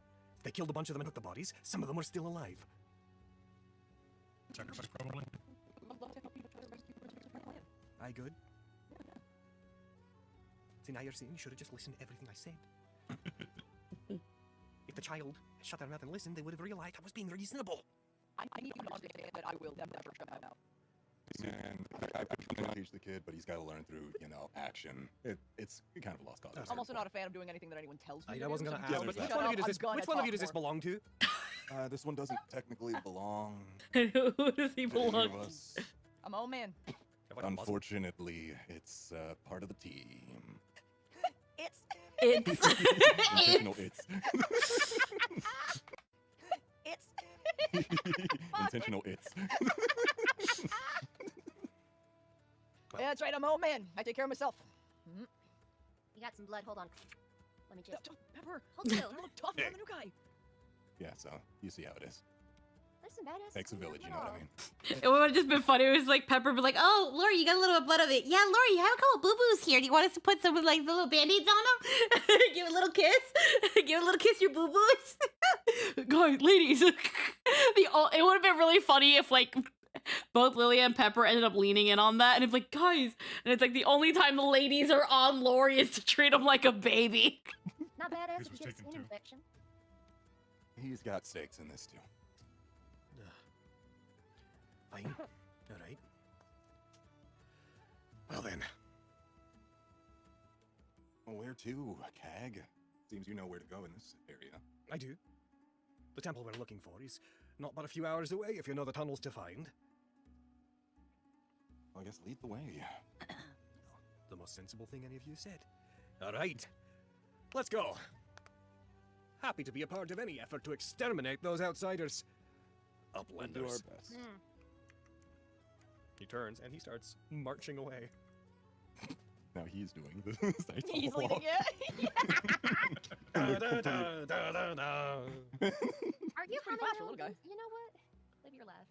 That was my thing. Oh, Scarn. Scarn, you're way You're taller gonna than him. be Take the lead. I don't feel like getting stabbed. You can take him. I could, but I don't want to. Yeah. Nah, he's going through a lot. That's why he's lashing out. That's exactly how I feel, Scarn. That's why I haven't done nothing. Mm-hmm. So, Honestly, That it's little okay, lamb. just take him. do you guys want me to short rest the party during this trip? Yeah! Sure. Please, let me out! Sure. Okay, you guys are short rested. I'm gonna do a song of rest to help out Pepper.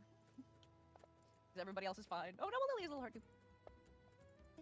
Oh my god. Alright, that's... I'll roll one more. Oh, shit. Okay, well, I mean, I guess we you play that... You do that little dance, Lori. I love that I'm little gonna say, dance. like, Lily, are you healing any or are you good? Yeah, you guys can. Anyone who got hurt, which I think is not really any of you actually. It was Pepper and Lilia. Yeah. Lilia's still Yeah, a little hurt. so- But Pepper healed back to full, so I'm just seeing if Lily is also gonna heal. See if this song of rest is pointless. Doesn't take up a slot or anything, so it's fine. I mean, I've only lost 6 health. We get back up to full though, baby girl. Like, Okay. yeah, do one and then I'll give you a song of rest. Oh, okay. Oh yeah, 'cause I never use hit dice. There you go. Okay, and then they just drag song of rest into the chat, Logan, or did I just roll d6? Just roll a d6. Roll d6. Cool. And everybody who Add on another everybody 3. healed, Back go to ahead and add full, on another 3 hit baby. points. Pepper was already back up to full, but they go. No, I'm back full. Yay! We got a healthy party. Let's go. if you as you guys are walking about an hour into this confident strut through the underground, he just suddenly starts to spark up. He healed. He also rested. Don't worry about it. I would have given him the extra 3. Just in the background, he's just begins conversing with you guys. Like, tourists like you have had to come down this far. They must have taken something pretty precious from you. Is that goblin important? Important enough. I could talk. Does it matter to you? Doesn't fucking matter to me. Why I thought it might be best to know what your objectives is. Just weirdly friendly for you. Are you mistaking this for being friendly? I'm trying to understand what the people who are going to join in my massacre are there to do. He's one of the governors. Oh, is he one of your little leaders up top, managing your little town? Is he your president? That little goblin? Sure, yeah. Y'all wouldn't let yourself be led by goblins. Why'd they send a kid? He's here for personal reasons. Mm-hmm. Your clan was taken. He's got something similar. Also, I'm an Undertow member in training, so... I feel like adult Lori would be a mix of Quintus Charm and Miriam's audacity. I don't know enough about Miriam, unfortunately. But he is played by Aaron, so he's probably sassy. You know, He spits. pretty... Oh, God. You got an issue with the Undertow, my man? Aye, What's up with that? you tourists. I live here. Well, not here, but The like... various clans that I hail from all splintered off from a particular society that about 200 years ago was shunted out of its ancestral home. Ever since then, we've been wandering in scattered tribes. And you Undertow members keep causing us trouble. Keep coming into our homes, thinking that exploring down here gives you whatever right you think you have to come anywhere, to advance on our ground. Now, some of us have been more violent than others. Toward you, granted. But y'all are bastards and tourists. Oh.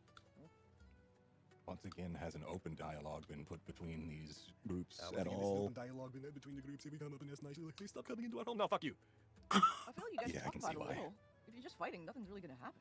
I figure given the clan's perception that basically anything underneath the pits is their territory anyways, there's basically nowhere we could be. Yeah, But you're not like... Sorry if I'm assuming. Sorry. You don't like go up there, right? So what's them To the living up top? surface? Right. Yeah. Nah. So they can live their lives if they come down here. I think it's more them invading their territories, what they're Right. pissed about.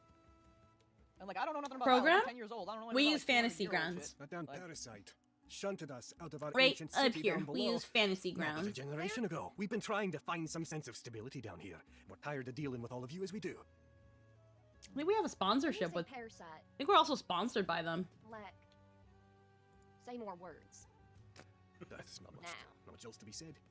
What Thing type of parasite? shunted us Miriam's out of Aaron is Darkland. most charming and suave. Darkland. I wouldn't know. I I wasn't haven't there. seen Vestige. How Oh, long yeah. ago? This was a long time ago? About 200 years ago, yeah. How old are you? Well, your damn business how old I am. I mean, you're saying that I don't get to like have an opinion or be respected because of my age. I'm just curious. What gives I'm a you mite authority older than you. You can take that for damn certain. on it? I was Sensitive just a about wee how old lad we are? when we lost Darkland. Oh. Roots and vines sprung up, took it over.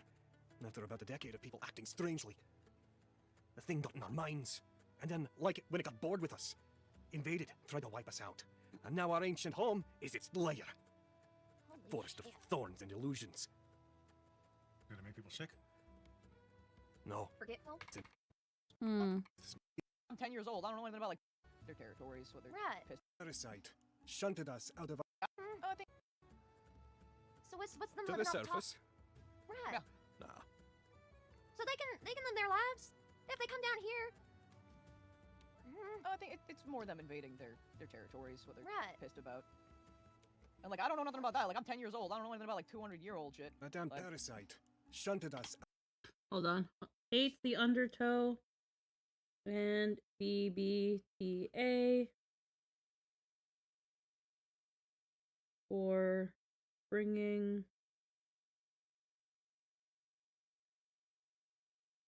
forest to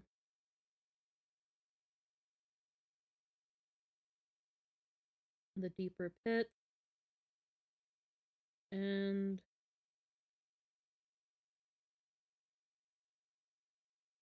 intruding on his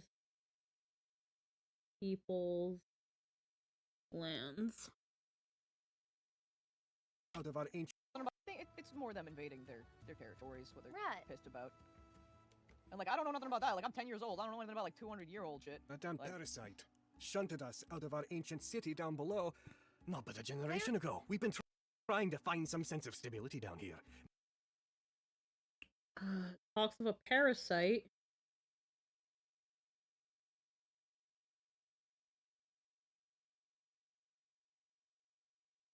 That shunted. Hope that's the right word. Shunted. Cag. And his people from their ancient city a generation ago. We're tired of dealing with all of you as we do. A generation ago, we've been trying to find some sense of stability down here. We're tired of dealing with all of you as we do. When you say parasite, like, say more words. That's not much, Now. not much else to be said. That What thing type of parasite? Is it shunted us type out of bug? Darkland. Darkland. Darkland. All right. I wasn't there. How Oh, long yeah. ago? This was a long time ago? About 200 years ago, yeah. How old are you? Well, your damn business how old I am. I mean, you're saying that I don't get to like have an opinion or be respected because of my age. I'm just curious. What gives I'm a you the mite story on older than you. You can take that for damn certain. Sensitive It's just about a wee how old lad we are? when we lost Darkland. Oh. Roots and vines sprung up, took it over. After about a decade of people acting strangely, the thing got in our minds, and then, like it, when it got bored with us, invaded, tried to wipe us out. And now our ancient home is its lair. Holy Forest of shit. thorns and illusions. Did it make people sick? No, Forgetful? All right, good. it made them happy. Oh. Oh, weird. Happy, complacent, forgetful. Until it decided that it was done with us. Mm-hmm. Do you think... would...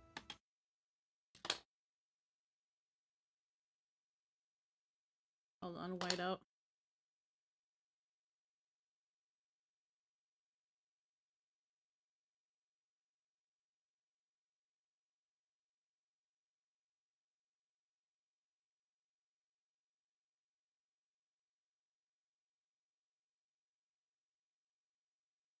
Okay.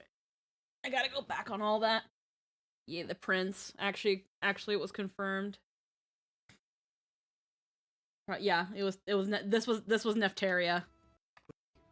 Illusion out, sprung up, took it over. I'm certain. It's Sensitive just a about wee how lad old we are? when we lost Darkland. Oh.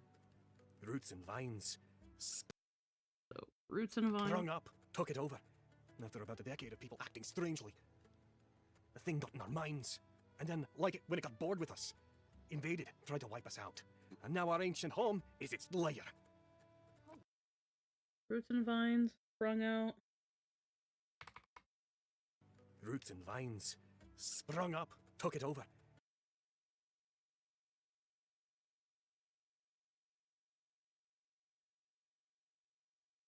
After about a decade of people acting strangely, Roots and vines sprung out and took it over. So wait, he just said...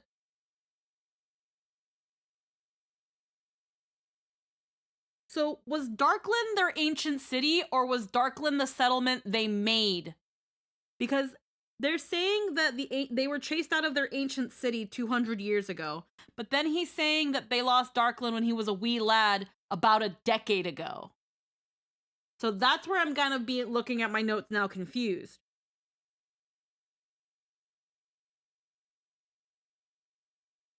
Because it says a generation ago, a parasite that shunted Kagan's people from their ancient city a generation ago, leaving them unstable.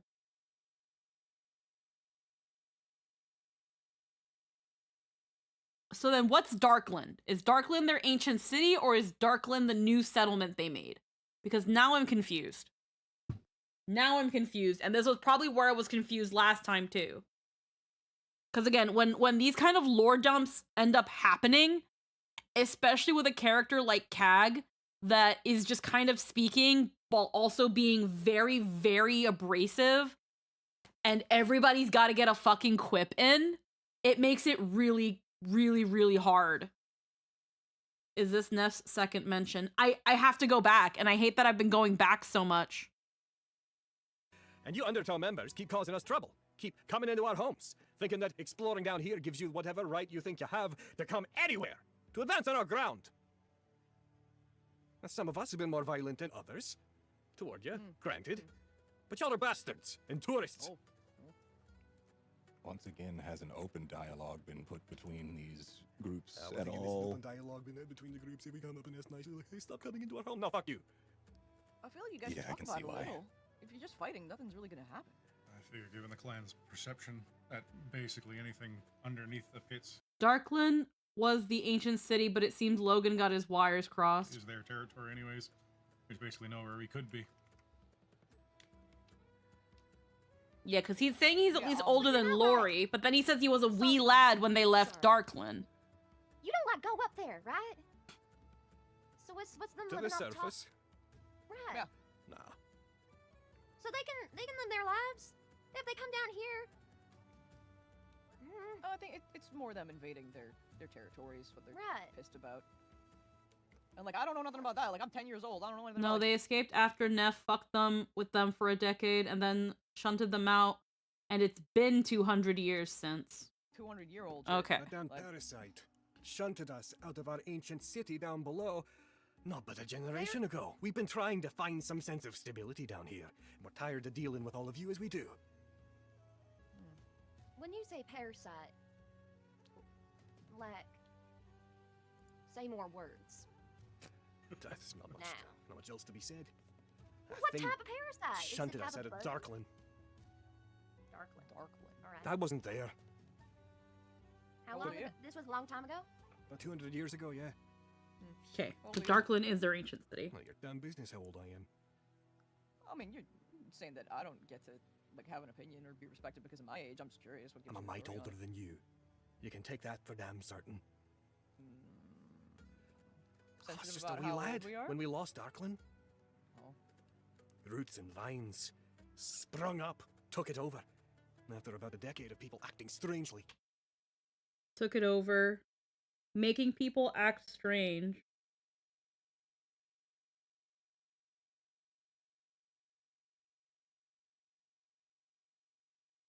For a decade before forcing them to leave Darkland all together. Okay, so now that I've kind of fixed this a little bit, talks of a parasite that shunted Kag and his people from their ancient city a generation ago, leaving them unstable. Darkland was their city. The Duergar were chased out about 200 years ago. So I put that to specify it. And then roots and vines sprung out and took it over, making people act strange for a decade before forcing them to leave Darkland altogether. The thing got in our minds. And then, like when it got bored with us, invaded, tried to wipe us out. And now our ancient home is its lair. Holy Forest of shit. thorns and illusions. Did it make people sick? No. Forget. Let's see.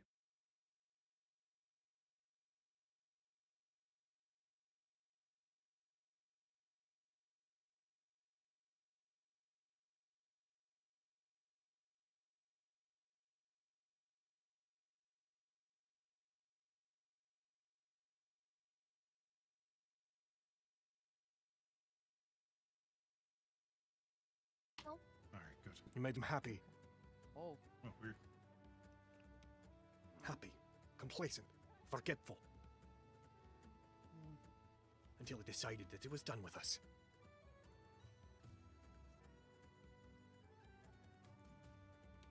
Do you think?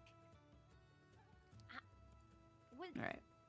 You don't think these necromancers are hoping to use the parasite for like evil, right? no, they want to bring Gotham into some sort of Right. corporeal form. Did you... It made people happy? I made people believe things that would be optimistic to be true. Tragedy struck, and then everybody would forget.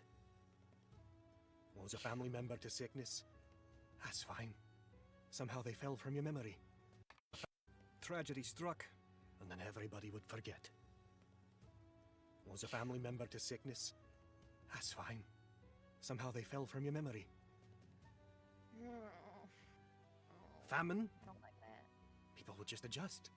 They'd eat less. The gluttonous would become generous. Aye, this parasite took well good care of us. We didn't realize what was happening, but we lost our autonomy. And maybe we could have kept going that way. Yeah. No, they escaped after Neff. Yeah. They escaped after Neff, fucked with them for a decade, and then shunned them out, and it's been 200 years since. Yeah, that's what I got now that we've kind of helped put that together. No, I think Neff's first mention is from Sa'un. We don't hear the name Neftaria from Sa'un. I don't have that name yet.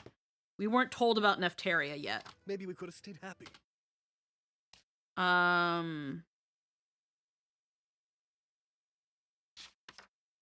Sa'un only would only talk about there being something that Lilia lost and that neither she or her family knows. Well, he had said that maybe her family would know, and then she went and checked, and then they didn't, and he was like, yeah, I knew they wouldn't know.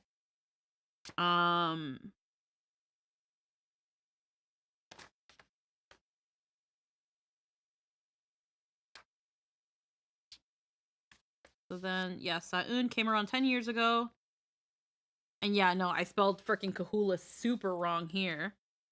Because at this time, I wasn't told how it was spelled, but I have it now.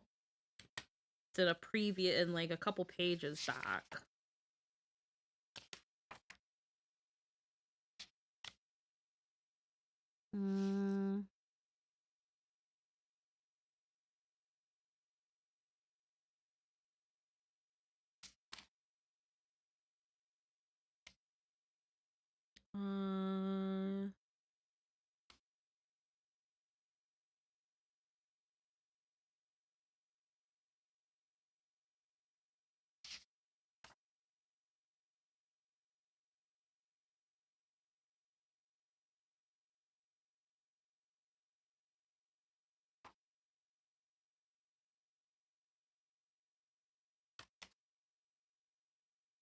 Okay, yeah.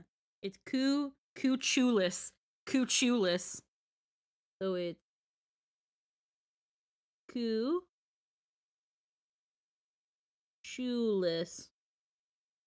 Kuchulis. Sa'un was the first to hint at Neff for sure. So these are one of my notes that I've got for session 2. Session 2 was the first time we talked to Sa'un. That he came around 10 years ago. Seems to be from Kahulis, lives in Karagosh Sanctuary, knows Lilia's family, was being escorted by Lilia's father, but couldn't go any further, likely due to Lilia's accident, that he's given up looking for it and is searching for it because of what was lost last time. Doesn't even know what it looks like. Comes to pay respects to Lilia's family grave for quote-unquote what was lost. Only graves are Lilia's maternal grandparents, and an unmarked grave seems to rip something off of Lori that makes him shed a tear. Sends condolences to Lilia's family. Then quote-unquote, the unusual currents are deeper. And then quote-unquote, the strange currents that flow below Gilligan's pits coalesce in agony's throat. They flow with the waters, but are not the waters. And that's all he says before leaving. The next time we see Sa'un,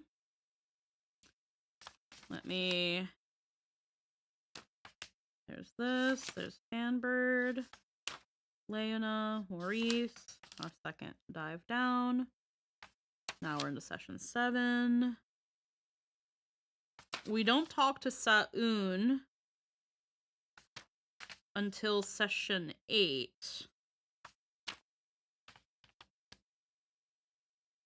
Bishop Linnell, Sa'un, and then Sa'un revisited.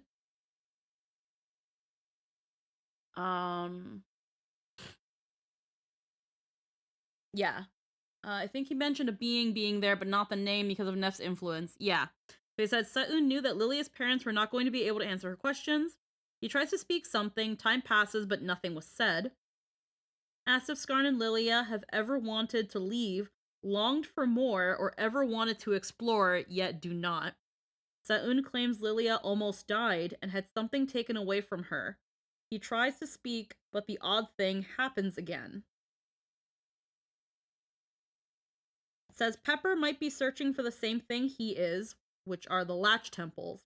The Latch Temples are that use the flow of water to cast protective influence, filter away insidious things, and take it deeper underground. He was sent by someone else to check on something, twisting the Latch Temples. He was sent there to check on something. Twisting the Latch Temple's influence compares it to a parasite. Claims it has led to Lilia's suffering, seems to be hurt and guilt-stricken by this. Yeah, the funny thing is Logan had said that he was worried that with how Sa'un was introduced in the first, second-ish session, that Lilia was going to hate him. And if it went that direction where Lilia does not trust Sa'un and hates Sa'un because of how he would talk, that it would have added an extra layer of tragedy to everything. Because one of the reasons Sa'un stayed in the pits was out of guilt because of what happened to Lilia. Only for her to hate him, and he can never tell her why. And it's not that he doesn't want to tell her why, it's that he literally can't because of Neftaria's influence. But no, what really made it, after the first meeting, Sa'un frustrated her, but Lilia doesn't hate someone right away. And even when she doesn't trust someone, it doesn't mean she's going to be nasty and mean to them. Again, the fact that she's still nice to Pepper, despite being a little bit iffy about if we could entirely trust her with the whole thing with Oxalia. So with Sa'un, she was frustrated and unsure to trust him, but it wasn't until this meeting at the temple where, again, like it says here, seems to be hurt and guilt-stricken by something that caused Lilia to lose her memories. The fact that, like, whenever he tried to tell her, and then it's like, did you hear that? And it's like, no. And then him having just this really sad look on his face, like, I knew this was gonna happen, but I hoped it wouldn't. Oh, I hate seeing this. This hurts to see. It made her believe that Sa'un was never going to be a danger to her.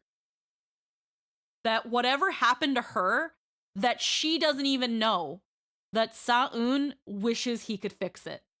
That Sa'un, in some way, shape, or form, is staying here out of guilt and is still holding on to the possibility that maybe he can find out what caused her this pain. And in that, she couldn't hate him after that. There was no way she could hate him. Because whatever she lost in that he keeps talking about is now her connection to him.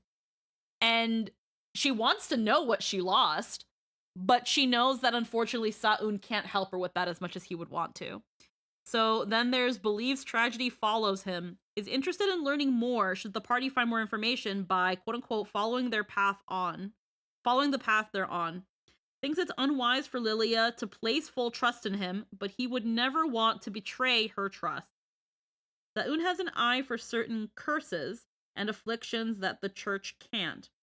Speaks of underground civilization that was lost deeper in beyond the pits. Now hearing this, that's Kags. And I hate that I didn't take notes beforehand. This is why I really want to get this done so that I can really get into Gilligan's penance and really start taking notes, because this is important stuff. So this is that sort of thing where it's just like, if I had remembered our discussion with Sa'un other than Latch Temple, I can be like, wait, you're the race that Sa'un was talking about. You're the race that was lost to something because of whatever is hooking on the latch temples and twisting the latch temples that he compared to a parasite. It does help that Sa'un is super honest about stepping on magic triggers. Yeah, I still laugh at Lily saying Ox is cosplaying as a bitch. Yeah, I know. I still think we need to slap that onto a shirt. He moonlights as a bitch. But yeah, I hate, again, this is also why I'm like, I have to start taking notes. I have to start going back on sessions and listening to them and taking notes. Because if I had had all this stuff on hand that I can go back to and be like, wait a minute, then I could have easily come in, excuse me, wait, you said you're from a lost civilization? Wait, Skarn, didn't Sa'un talk about a lost civilization? Didn't whatever is twisting the latch temples, didn't Sa'un compare that to a parasite? Like, we're still kind of connecting these dots, mind you. We're still connecting these dots, but the fact that I, as a player, am listening to the conversation, but not remembering the pieces that happened, in this case, we're in session 11, and I think we had a couple cancellations in between then. Not being able to know what happened 3 sessions ago. And mind you, these are 3-4 hour sessions. So this was 8 hours ago, 3 weeks ago. I couldn't remember that. And it's because I had no notes. That's because I had no notes. But if I had those notes, I would have been like, wait a fucking minute. And as a player, that frustrates me because Lilia would have spoken up about this. Lilia would have connected these dots. But because I, as a player, didn't have the memory for these, because again, what happened between Lilia and Sa'un and Skarn, that conversation, that was the day before. That was yesterday.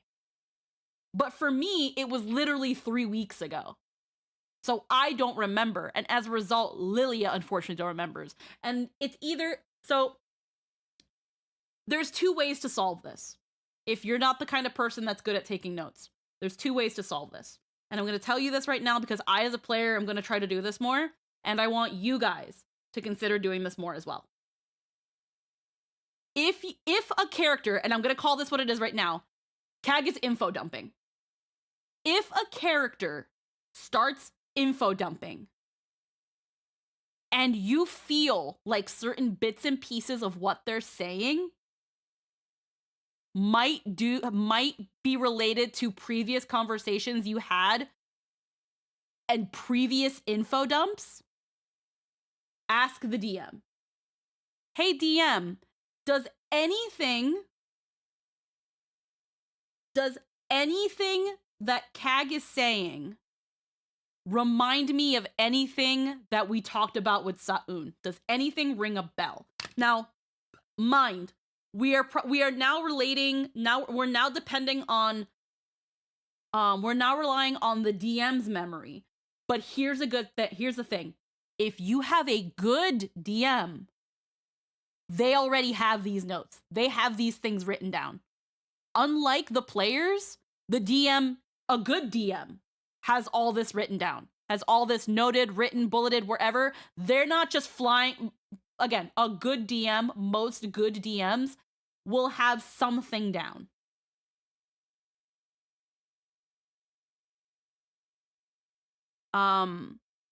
So that when you ask as a player, hey DM, this character is info dumping. Does any of this seem to correlate or remind me of the previous info dump I was a part of? And let the DM do that, whether they decide to just tell you the information or they tell you to roll insight. I made notes after every session on Surging Shadow and I still had no idea what was happening. No notes will save my dumbass. Well, here's the thing. There are, and again, this is also a thing of what is good note-taking skills. It's one thing to just write down what the character is saying word for word, and another to break it down and interpret it. So, Kag's been talking, I'm gonna say now for maybe about 20 minutes. And, let's see.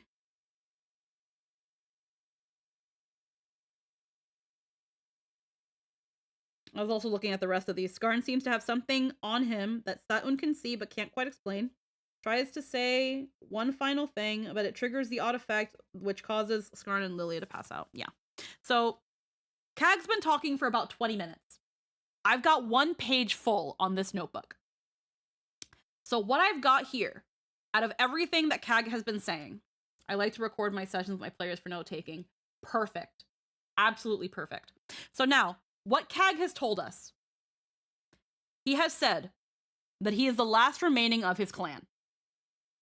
That's easy enough, right? Easy. He claims tourists ambushed him and his family and took them away. Claims the tourists were necromancers and took them to the temple. Viva ADHD started recording meetings at work. DT my shift. Working memory. It's been life-saving. Yes. Obviously, when it comes to recording anything with other people, always ask them if it's okay, and always disclose why you're recording it. Unfortunately, there are people that don't like being recorded, and there are some people that think you're going to do something funny with it. But most of the time, posterity's sake is a valid reason, because you're going to forget everything once you walk out of the room. Again, ADHD is a thing. So in this case, again, in the 20 minutes or so that Kag has been talking, I have summed up what he has said, and I can regurgitate it to you in 5 minutes. Not even. He's the last remaining Duergar of his clan. He claims tourists ambushed him and his family and took them away. Claims the tourists were necromancers and took them to a temple. He knows the way to the old temple, but it doesn't have a pool of water, because we asked that. The latch temples are connected to the waters that run below the pits, which is why we assumed there's a pool of water. The temple that his family was taken to does not have a pool of water.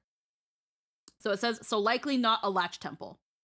He hates the Undertow and the BBTA for bringing tourists to the deeper pits and intruding on his people's lands. So this is why he attacked the party, why he's very abrasive towards people from the more above pits, and why he has this general attitude for us. So when someone's like, hey, so if I was to turn this into like a class or like a pop quiz, I'd be like, okay, so why did Kag attack the party, and why is he hostile?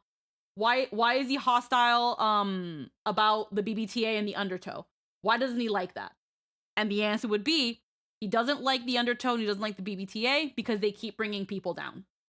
They keep bringing people down into the pits, intruding on his lands, sometimes taking things from his people's, like relics of his people, and bringing them up, and he feels that they're intruding. He attacks the party because he thinks they're a part of the Cult of the K, coming to get him and any more of his people that might still be down there. Easy. So now we have also here, he talks of a parasite that shunted Kag and his people from their ancient city a generation ago, leaving them unstable. Darkland was their city. The Duergar were chased out about 200 years ago. So that little blurb that I just said tells you 3 things. Their ancient city was called Darkland. They've been out of the city for 200 years. And that they had left their city because a parasite came in and essentially forced them out. That's it. And then now the next note: roots and vines sprung out and took it over, making people act strange for a decade before forcing them to leave Darkland altogether. Claims the parasite got into the people's minds, making them happy, complacent, and forgetful. Quote, tragedy struck, and then everyone would forget. So now, what do these little blurbs tell you? I think it is a latch temple, but Lori asked about the crystal lake he saw in the vision. Yeah, But we could also have deduced right away that it maybe isn't a latch temple because they're also connected to the waters in the pit. And the Crystal Lake, as we'll know later on, is the lake of a latch temple, if I'm not remembering wrong. But I know Laurie is also asking because of his vision. He's asking about the Crystal Lake, not because it's what we know about the latch temples, but it's because of his vision. But the Crystal Lake temple that he saw in his vision was a latch temple. Again, if I'm remembering properly. So again, what did the parasite do? How did it chase them out? It came in, it took over, it made people act weird for a decade before they were forced to leave. What does CAG mean? What is weird? What is the weird thing that this parasite made these people do? It made them happy. Why was that bad? Because bad things would happen and they would forget about it. They would be happy. They would be complacent. They would be optimistic when there was really nothing to be optimistic about. And it was uncharacteristic of the people and for the situation. And that's it. I just summarized the last 20 minutes of what CAG was talking about. So note-taking, good note-taking, at least in my opinion, is not just about writing down what the character said. It's taking what they said, interpreting it in a way you can understand, and then jotting that down. All that he was going on about, at that time, in one ear, out the other. That's why it's an info dump. It's just a dump of information. But the way you listen to the information, the way you try to break it up, which is why you would also see me going back, which is why recorded sessions are wonderful for this. Going back, taking what they say and breaking it down. What is he saying?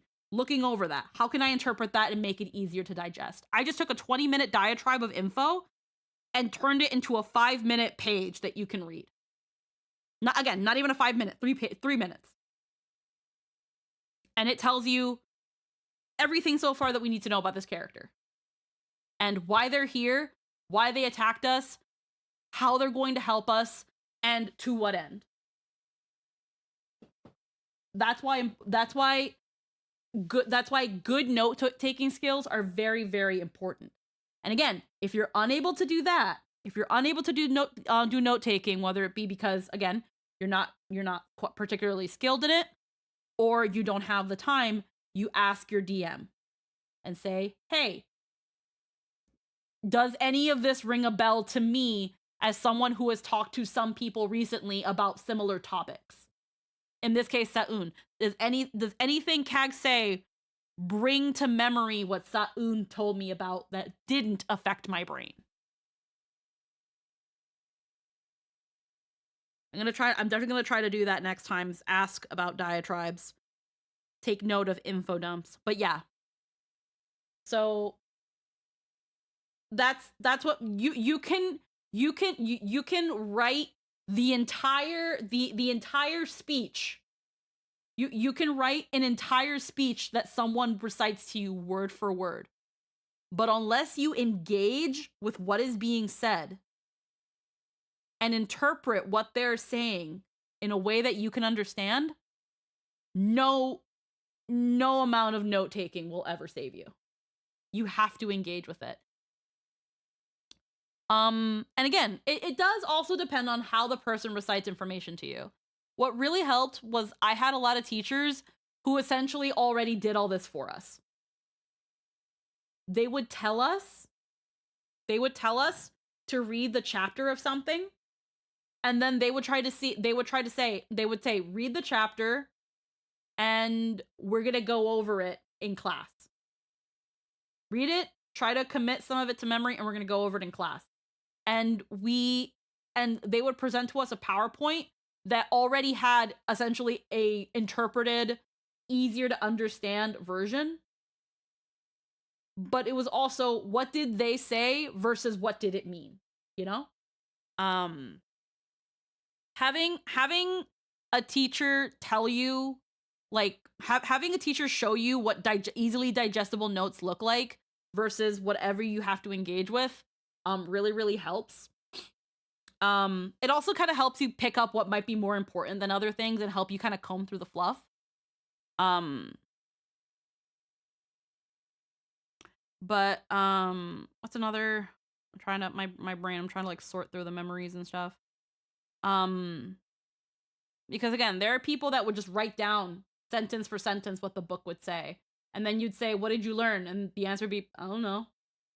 Like, but you took notes. Yeah, I just wrote down what it said. I just wrote down what it said. That's not taking notes. Writing down what it said or is not taking notes. Interpreting it and putting it down in a way that you can understand and reference later. That's note taking. What you're essentially doing, take the best, I guess another way to look at note taking is think of taking notes as if someone said, you are going to write a book about Gilligan's Grave. What do you want people to understand about what happened? And someone is telling you this story, and you can't press rewind on the person. So you need to be able to listen to what they're saying, be able to note down what is important or what sounds important, and then later on put it together in a way that you can understand so that you can then regurgitate that information. This will also help you with recaps because your notes are going to be a summary of the session, which will then help you with recaps. And in that case, you don't have to regurgitate every single page of your notes, but you can take little chunks of what's important, maybe a sentence of each. Like for example, if I was to recap this session based on my notes right now, my recap would be after the battle with the Fomorian and the Vegapygmies, the party decides to make camp and, split into the 4 watch parties like they did last time. The night was mostly uneventful, except for the first watch, where Lori feels a chill, sees a white fog, except no one else sees it. When Pepper and Lilia wake up from the distress and check on him and comfort him, he gets a vision of his mother and the dark elf man, and a dark elf man she was with. The party being confused about this, Lori then tells us what really happened to his mom, where she went down to the pits with a dark elf man, with a dark elf man. They came back. She got sick. She passed away. He buried her in the yard so that he wouldn't go to the House of Uplifting. A couple days later, her body goes missing. That's when he went to Desmond and doesn't want to go to the House of Uplifting because he wants to figure out what's happening to his mom.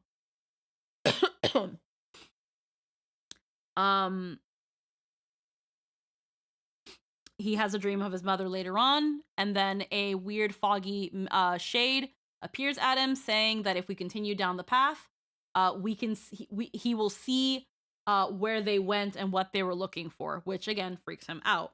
Then the party wake up the next morning. They go traveling, continuing down the route, and get lost. Eventually, they upon getting lost and trying to find out where to go, they get attacked by Kag, a Duragar, who at first is very abrasive and doesn't hear out the party until Skarn offers some booze, which makes him consider hearing the party out. That's when Kag tells us about who he is, why he attacked us, why he hates people from the upper pits. He explains to us Darkland, his land that was taken over by a parasite that made the people act weird, as in being happy and forgetting about tragedies and being uncharacteristically optimistic, and being complacent. And says that the reason he attacked us is because we thought we were cultists. Recently, cultists came down, took his family and his friends, and snatched them away to a temple, and he wants to get back at them. I have just summed up to you in 3 minutes what happened in the last 2 hours. All based on my notes.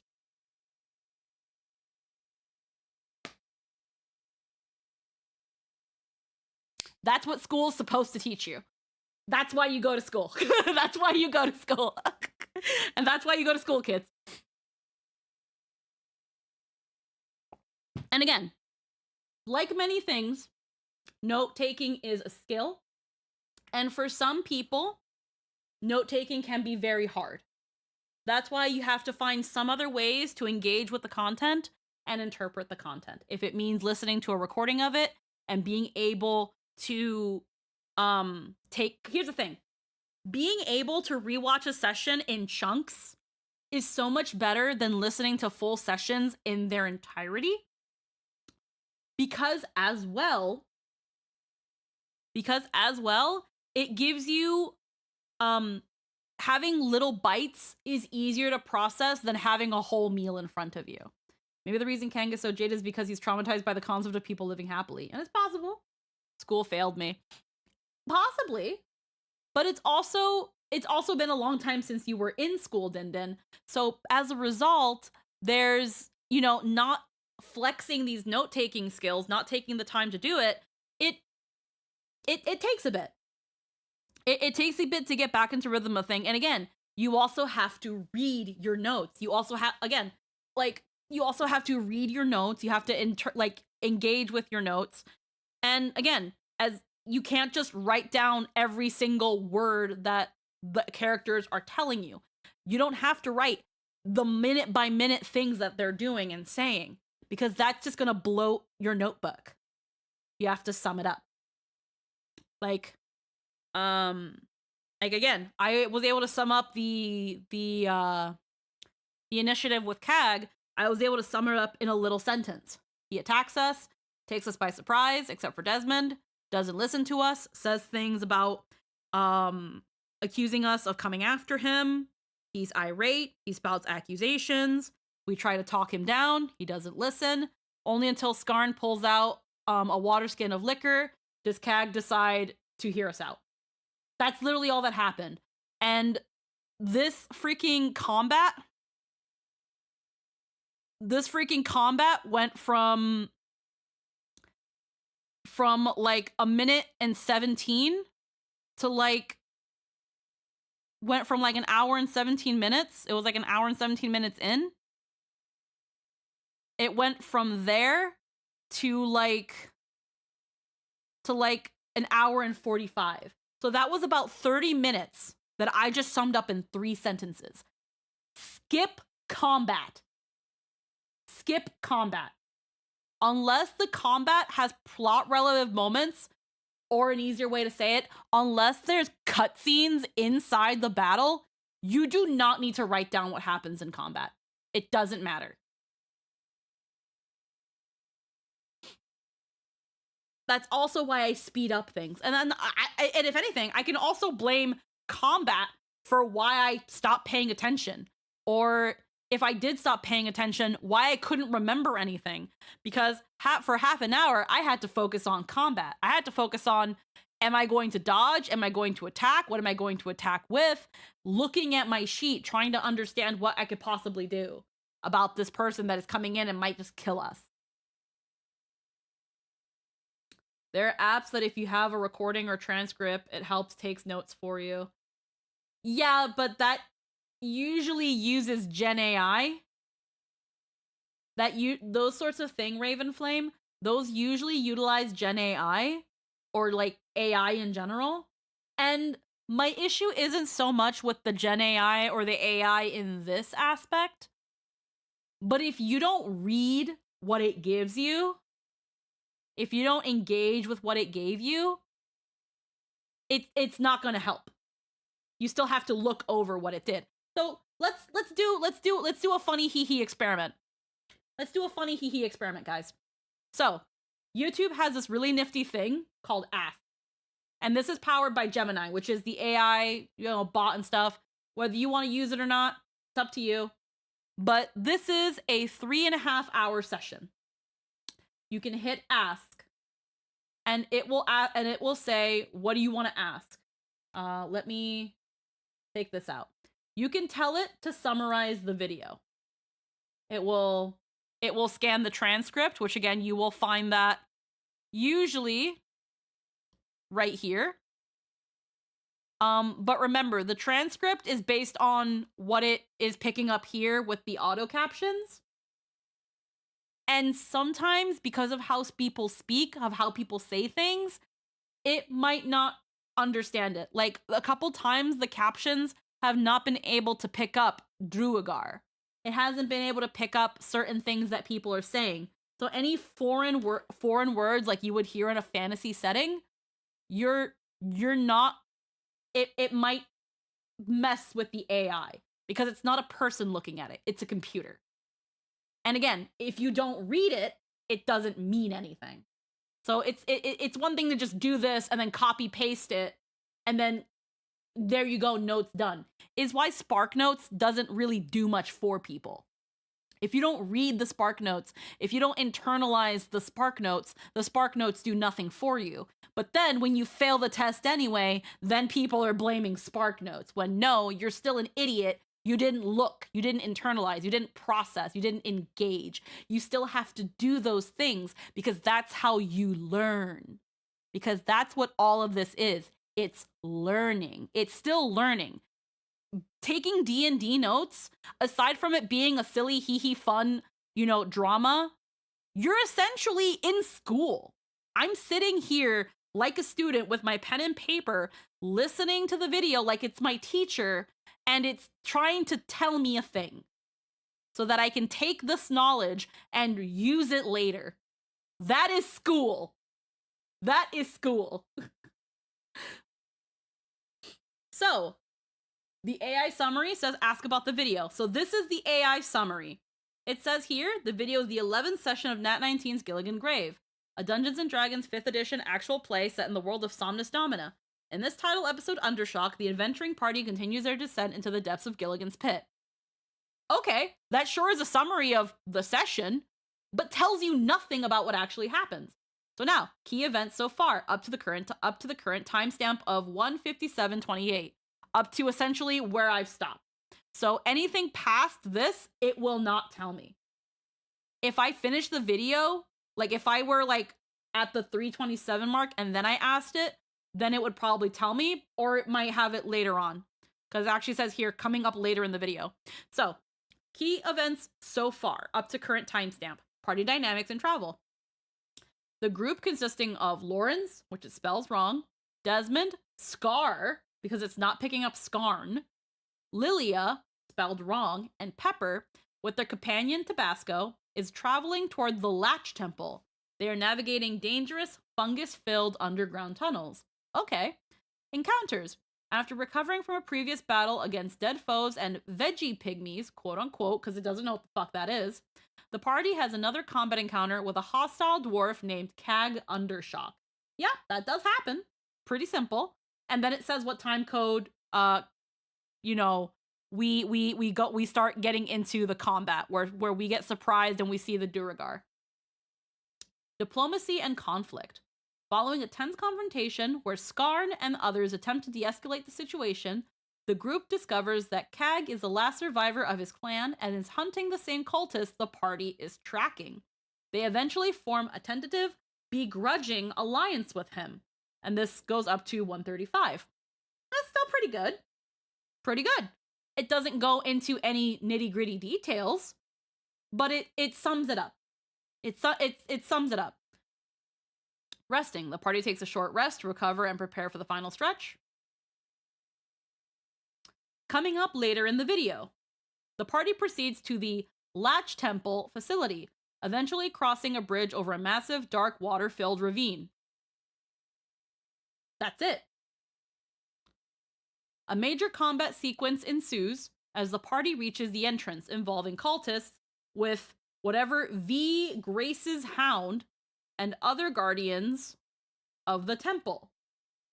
That's it. But it says it goes from 2 hours and 34 minutes to 3 hours and 27 minutes. So about an hour. The session concludes with the group successfully entering the temple's central chamber, where they discover 4 glowing pillars carved with the likeness of the Reshian Eidolon, the major deities of Reshia. That's what the AI summary will tell you. If you tell it, just summarize the video for me, this is what you will expect. This is what it expects you to want. The only way you will get more detail on this is if you then start asking it specific questions, like you would ask a teacher. But the thing is that it's only going based on the transcript, and it's gonna just kind of pull things at you. And again, this isn't bad. This isn't bad, But it doesn't tell you,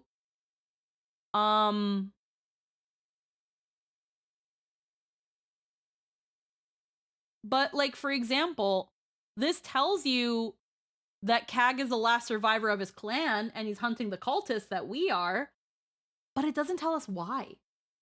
It doesn't tell us why he thought we were cultists. It doesn't tell us, you know, why did they take his clan? We don't know why they took his clan, but why is he and his clan just out here? Don't they have a settlement? This doesn't give us those informations. So one thing I can ask the bot. So in this case, blah blah.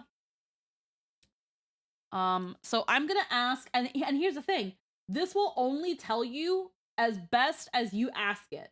So I'm gonna ask it, why is Kag the last survivor of his clan, and what happened to his people? That's what I'm asking it. Now, I've got a couple other blurbs. And again, if you don't ask it this, it's not going to give you this information. What happened to his people? The displacement. About 200 years ago, his society was shunted, hey, I used the right word, was shunted out of their ancestral home, Darkland, by a parasite that sprouted roots and vines. The parasitic influence. The parasite infiltrated the minds of his people, causing them to act strangely, specifically making them unnaturally happy, complacent, and forgetful of their tragedies and losses.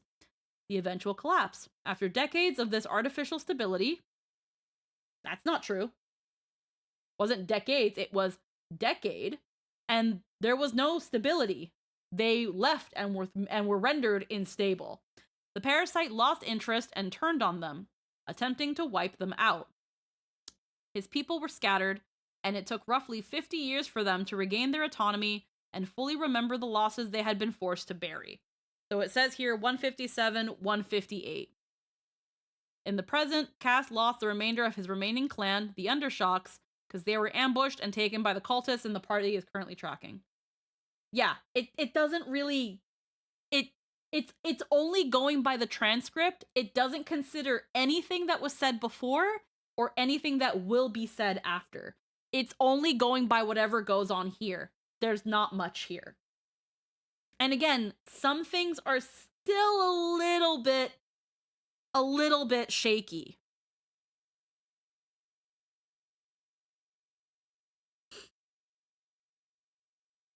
Like, for example, for here, I said that, you know, after it made them strange for a decade, it forced them out. But here it says that it got bored. It got bored playing with them, and that it lost interest in them.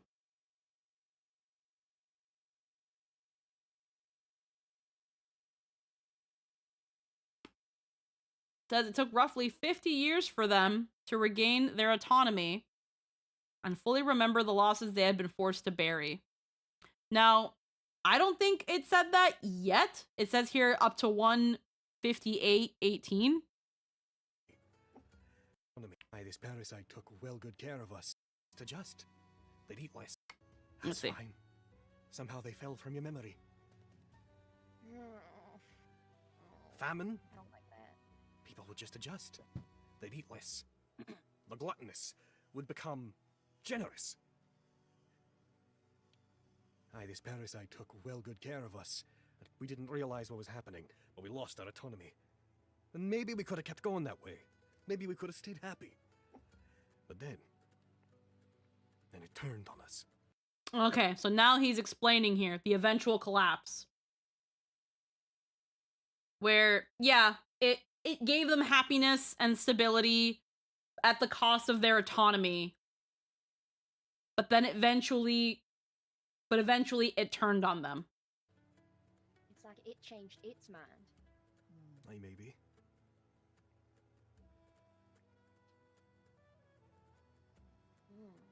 Didn't even realize it was happening until after we were all wiped out.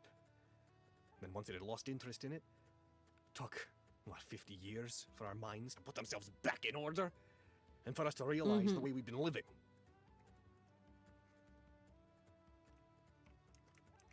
We've been scattered since. And the family that I had, my clan, my friends, we under shocks. And I've lost them too. When did this you guys regain? Like, when did you guys get out of this? Like, many of your lifetimes ago. About 150-ish years. After we were out of this thing's thrall, eventually we started to remember what it had done to us. Not me personally. My mind had never been affected by this parasite. I was just a wee boy at the time. But my parents, my older siblings, elders that were in my clan, they slowly started to remember things, losses they'd forgotten. They slowly started to recall tragedies, ones they'd buried, ones they never would have buried. And we started to realize we'd been manipulated.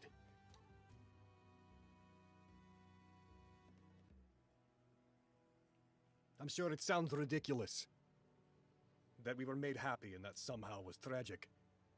But we had no say in the matter. And we only became happy because we were manipulated into forgetting the things that made us who we are. Yeah. So they do bring it up. Again, like I said, these are not bad. These the Gemini summaries are not bad. They will give you even time codes of when these things are said. But the main thing is that if you do not ask it these questions, it will not tell you. Again, so the specifics of what happened to Kag, it did not give me this until I asked it. I asked it the question. I looked at this and said, "Wait a minute, teacher. Why is Kag the last survivor of his clan? What happened to his people? What happened to his people?" And then, it's only then that teacher spits out the information. But again, I need to read it. I still need to read it. The Undershocks could not have remembered if they were still under Neftaria's influence. How would they have broken out unless Neftaria had just let them go? Yeah, and again, they just brought that up. Which then, again, I added that here. After listening to Kag, he says, it gave them comfort and peace before turning on them. It took them 50 years to regain their autonomy and their memories. His people were scattered among the deep pits. So again, let me, so that I don't have to scroll up and down and stuff, I'm gonna move me here. So this right here, if you are the kind of person, I'm gonna say this right now. I'm gonna, what the fuck? 1 second. I'm gonna be that person. Because while I do not like generative AI in terms of artwork and animation and, you know, things that take away from creatives, I genuinely do believe that AI, and to an extent, Gen AI, can be used in the education system, can be used for essentially the busy work and make things a little bit easier for people who might have issues. Because I personally believe that accessibility is very, very important. And if ADHD means you cannot watch a 3.5-hour session, even in bits and parts, or you're unable to take notes, that is not your fault. That is something you can't help. How can technology make things a little bit easier? But the key component will always be how you engage with the technology. And if you are using the technology to its its maximum potential. Let's say I cannot watch this 3.5-hour thing. Let's just say I can't do it. I don't have the time to sit here and take notes. I don't know what's happening. And I decide to ask the thing. Again, this is not enough. When you ask it to summarize the video and it gives you this is still not enough. This should be what helps you ask questions. Again, we encounter Kag and we have an issue with him, and he ends up coming with us to look for the temple. Because the people he's after are the same as us. Well, who the fuck is Cag? Who the fuck is Cag? He says he's he says he's the last survivor of his clan. Why do I care? Why is he the last survivor? What happened to his people? Then it tells me. And again, from here on, I can keep asking questions. I can ask, what did the parasite do? Let's ask that. So let's ask that. What did the parasite do to Cag's people? And where did they go? You also have to really think about what questions you're asking. You can't just ask who is Cag. Again, what did the parasite do to Cag's people and where did they go? It just gives me a little blurb. That's all it wants to give me. But it gives me the time codes where I can go and reference it. According to Cag Undershock, about 200 years ago, a parasite infested his people's ancestral home known as Darkland by sprouting roots and vines that infiltrated their minds. This entity made his people feel unnaturally happy, complacent, and forgetful of their true losses and tragedies. Eventually, the parasite lost interest and turned on the populace, forcing the survivors to flee and scattered into various tribes throughout the tunnels. That's it. That's it. So, you still have to do something. You can't just, right-click, copy-paste, I took my notes, guys. That doesn't, you don't even have to do that. You can just hit copy. But you can't just do that. You have to still read and engage, and you might still have to ask it questions. And even then, I would probably also ask another player that it might be better at remembering this, or a player who is taking notes. Hey, is this what happened? And cross-reference. Like, again, I'm not gonna shit on someone if this is what helps them remember what happened in game. I will shit on them if they press the summarized video, hit copy, and then call that note taking. I will shit on them for that. But yeah, let me put myself back over here. But yeah, so these are tools. That's all they should ever be. But don't let it actually replace the thinking that you have to do, the engagement that you have to put in, the questions that you want to ask. Don't let it replace that. Don't let it do that for you. It can organize the information for you if that's where your issue lies. But don't let it think for you. Don't let it ask the questions for you. You still have to do that. But yeah. Let us continue. We've got about another hour and 15. Lose artificial happiness. It makes sense. Aye. Well, that's not what we're dealing with here. What we're dealing with here are sons of bitches who came from above to take from us down below, who desecrate the sanctity of life. On the same page there. Apparently we're gonna get into another combat too, which is We're like, almost there. Hey, I'm sorry about everything that you're going through. That does really, really suck. I'm sorry. I don't completely blame you for swinging and asking questions later. Yeah. I'd do it again. Figured as much. Are you okay? Also, again, if you've also got to listen to it at half speed or 2 times speed, that's okay. Most people talk pretty slowly, and again, you can always pause and go back. Because, again, at 1.5 speed, a 3.5 hour video becomes like a 2 hour one. A 5 hour video becomes a 2.5 one at 2 times speed. I'm fine. I just listening. Okay, you had Much. Are you okay? Oh no, I'm fine. I just listening. Okay. And I hate this. This is now me shitting on me as a player. I hate this. Because Lilia would have asked so many fucking questions. If I had remembered everything that had happened in session 8. This is session 11. If I had remembered the conversation we had with Sa'un in session 8, Lilia would have been asking so many questions. For better or for worse, if that would piss off Cag.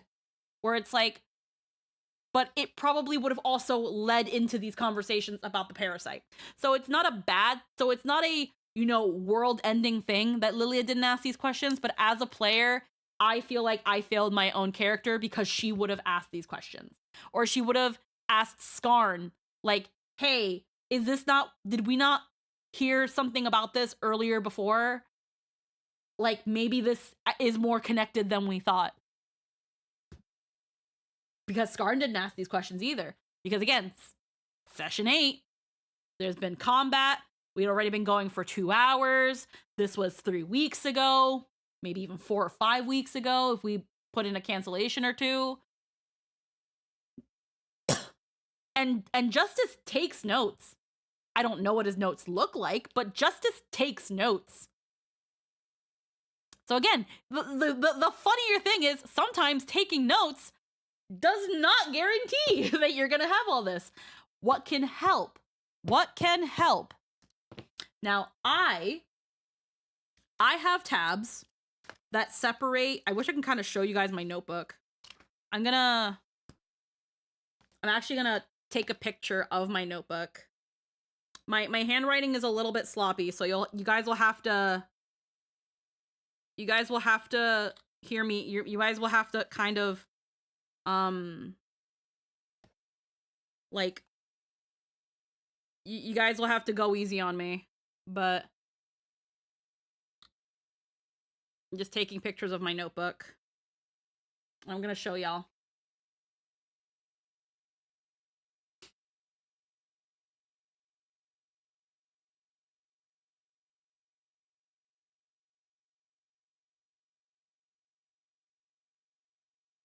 Okay. You had to recall. Okay, one sec.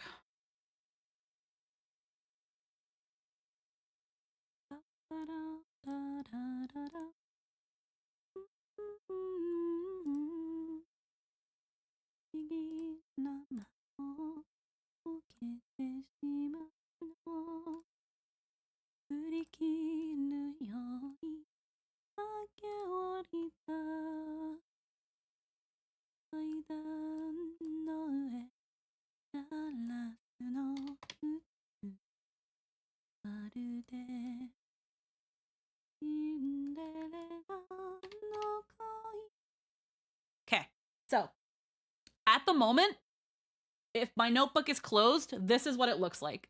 These little tabs right here, they're like little thin, like kind of like sticky note in terms of thickness tabs, but these separate my notes by session.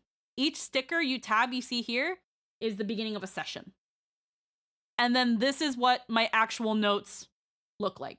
This is the page we just wrote together. This is the page we just wrote together of everything Kag said. My handwriting's a little sloppy. I'm sorry. When I use a pen, it's always a little sloppy. So I use these tabs to separate by session. And when it comes to a conversation specifically with a character, if we're talking one-on-one with a character or a group at times, depending on the group, I take note of what they say. This right here is like the little blurb of what Lori told us about his mom. So like this was Lori telling us about what was happening to his mother. So this is that little blurb right here. And then this is the end of the night. The end of the night, the start of the day, up until we run into Kag, and the combat. That's it. That's it. Yeah, my like this is spouts, but you can see like the little thing of my T. I don't. If the pen nib is really thin, so I'm not crossing my T's and dotting my I's properly. But yeah, I'm trying to. My previous notes are a little sloppier, so this is me trying to watch it. I need a thicker pen, but thicker pen means that less words on a line. And this is not a big notebook. This is a I think this is A5. I have no idea. This is 14 centimeters by 21. 14 by 21, which is a 5.5 by 8 notebook. So this notebook's not, this is not a big notebook. Slope. Yes. So yeah, that's another reason why I'm also taking notes in a small notebook, because if you use a big notebook, and this is where you're kind of trying to use like sight and trying to like trick your brain. If you used a big notebook, then you are more inclined to write more than what you need. It makes it so that it's just easier to just write everything they say, and you have essentially all the space in the world if you use just like a regular school notebook. This, because the notebook is smaller and because I'm trying to conserve pages, because the idea is that this notebook is to be the whole campaign of Gilligan's Grave, I have to really think about what goes into this book. It's also why I'm using pen.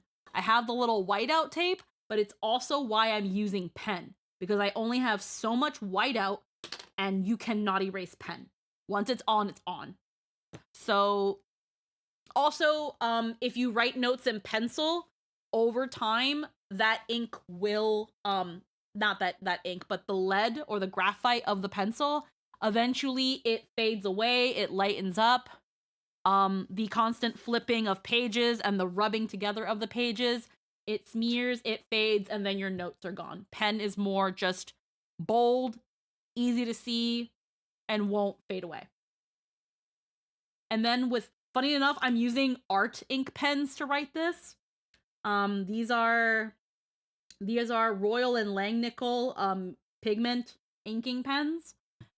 These are really good so that you don't get that weird yellowing that, if you've ever kept an old notebook that you've just drawn with regular ballpoint pen, a lot of old ballpoint pens from back then, over time, there's a yellowing, and you'll usually see it on the back of the page. That's usually because it's cheap ink. But, but if you use a slightly higher quality pen or an inking pen, they won't have that ink aging and that yellowing.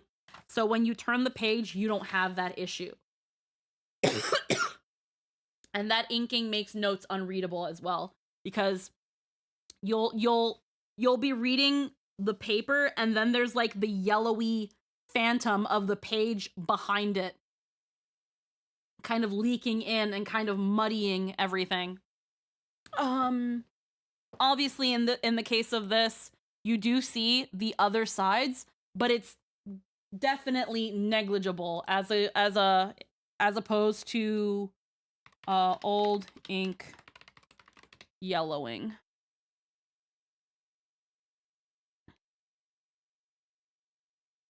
Notebook.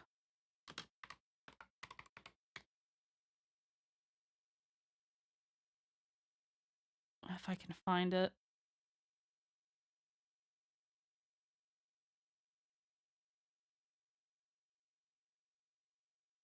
Old pen ink.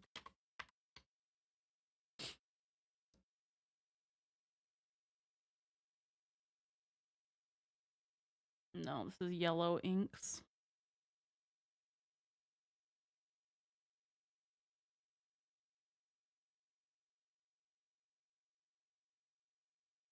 Yeah, they're using yellow pen. I'm not talking about yellow ink.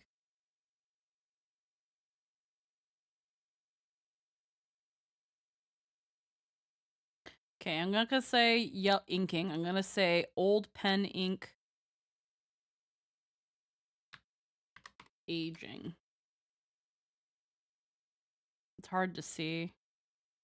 Or it's hard to find. Could be that nowadays this isn't much of an issue, but it definitely was one back then.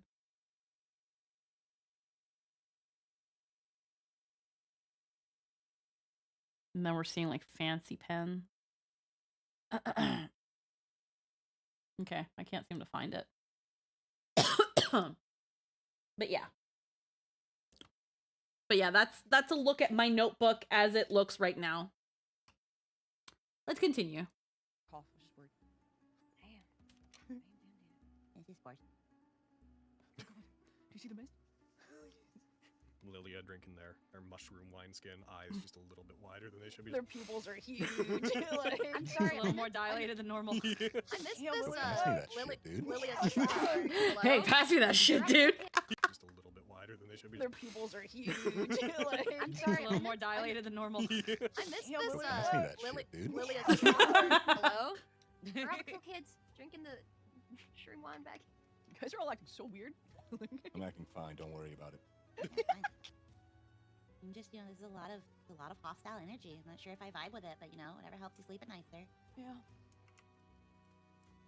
You even sleep at night. Sounds like you need a little nap. I'll nap once every one of these people are dead. I feel like maybe you Yeah, need a see, nap. that- too. see, Asleep that- on a Nice, bed of their maybe. corpses. Oh, See, it's that's a what lot. I'm thinking. It's just so hostile. Yeah. I there's a lot of anger, justifiably so, but wow. And like, yeah, you should kill them, but I don't think a bed of their corpses is gonna be very comfortable, my man. No, Yeah. it's gonna be a very lumpy surface to sleep It's on. gonna smell real Which is fast. probably- They which is don't know probably anything. not only- This is why I hate tourism. Like, it's probably- They're Yeah, not it's gonna stop, dude. Don't worry about It's it. probably I'm like a sorry. metaphorical thing too. Not only is a bed of corpses Oh. uncomfortable physically, but mentally it'll haunt I've you in been your head dealing with this forever. the And you'll never entire live with a She's sense of right. peace. Physically, but mentally it'll haunt I've you in been your dealing head with this forever. the And you'll never entire live with a She's sense right. of peace. Do you know anything about the magic down here? You can get real confident that you'll feel nice and comfy on those corpses. Ugh. Will I'm just- Yeah, no, Lily, no, you're right. a lounge on a bed of their corpses and drink deeply of a wine mixed with their blood. It's not gonna taste good. Whatever you want to do with your life. Whatever you want to do. You get them. I will. Yeah. I'll make sure they remember the name Undershock. And take Gag it to effect. whatever Everyone God becomes will funnier, send but them also a to. little dumber. Yeah. I'll make sure they remember the name Undershock. And take it to whatever God will send them to. I'd send them into Overshot. You guys start to hear the sound of rushing water, of what sounds like a waterfall crashing into the waterbed that would be below it. Ah! Is it Hey, the clean place water? is nearby. We'll be there very soon. These temples, there's a few of them down here in the underground. They, actually, one of them was, pretty close to my home, to our home, before it was taken. They're all at places that the waters converge, waters that come from up above. Someone also mentioned earlier, and I can't remember if I if I read it. Yeah, according to the setting book, dwarves become adults at 50 and live to around 350. So Cag never knowing Darkland makes sense. Yeah, he says he was a wee lad, which means that he was between 0 and 50. Could have been 20 or 25 for all we know. But they're considered an adult at 50. But young enough that he doesn't remember much of Darkland.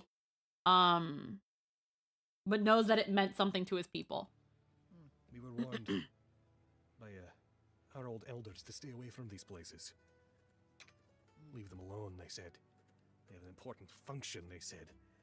Each built by different gods that normally would not collaborate with each other. They're ancient clergies building them down here for some purpose. Okay, so this is... Okay, so this is important. Because this is explaining what the temple is that he's taking us to. So... I'm gonna go to where we heard about water. So as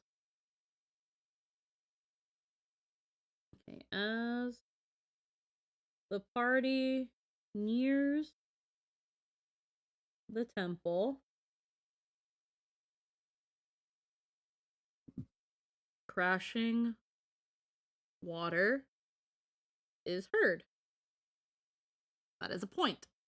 Same Blitz, hello! Welcome. That is one point. Of what sounds like a waterfall crashing into the waterbed that would be below it. places nearby. We'll be there very soon. These temples, there's a few of them down here in the underground.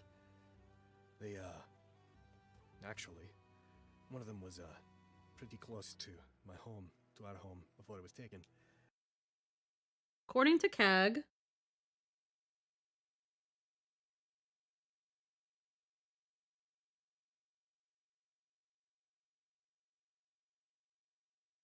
one of several of these temples is close to Darkland. They're all at places that the waters converge. They're all at places where waters converge.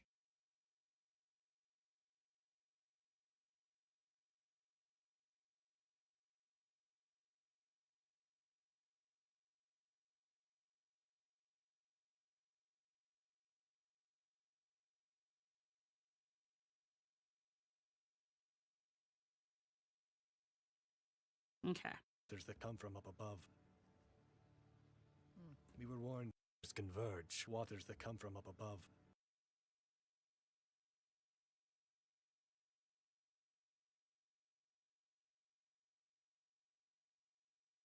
Waters from above.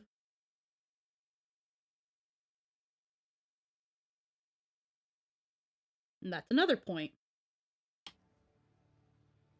We were warned by our old elders to stay away from these places. Leave them alone, they said. They have an important function, they said. Each built.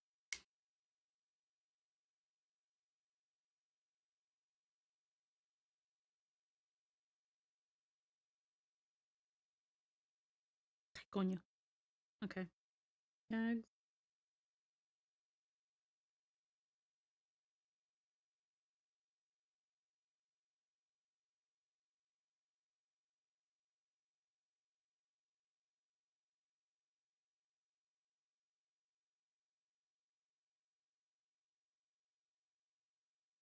By different gods that normally would not collaborate with each other.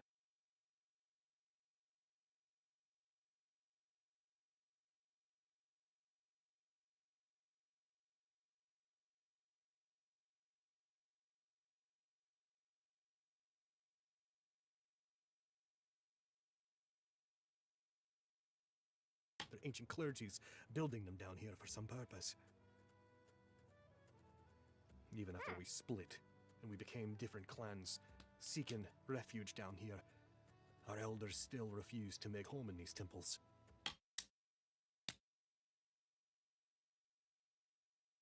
Let's see.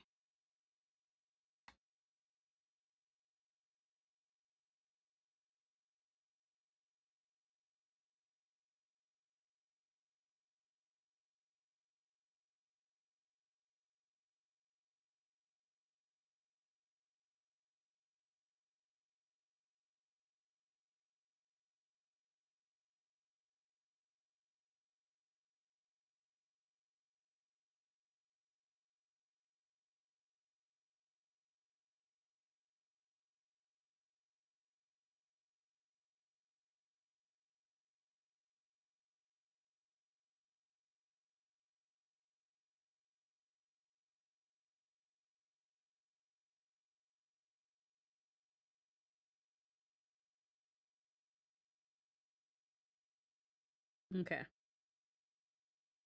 Can I say why now? The Lech temples, right? Never heard them called that, but sure. Okay.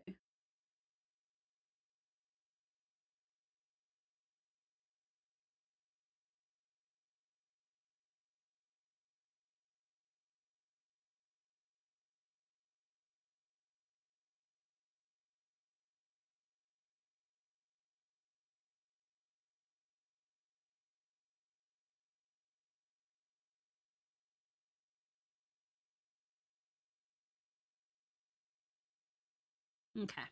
So, what I just got from this conversation. 4 points. What I just got from that conversation.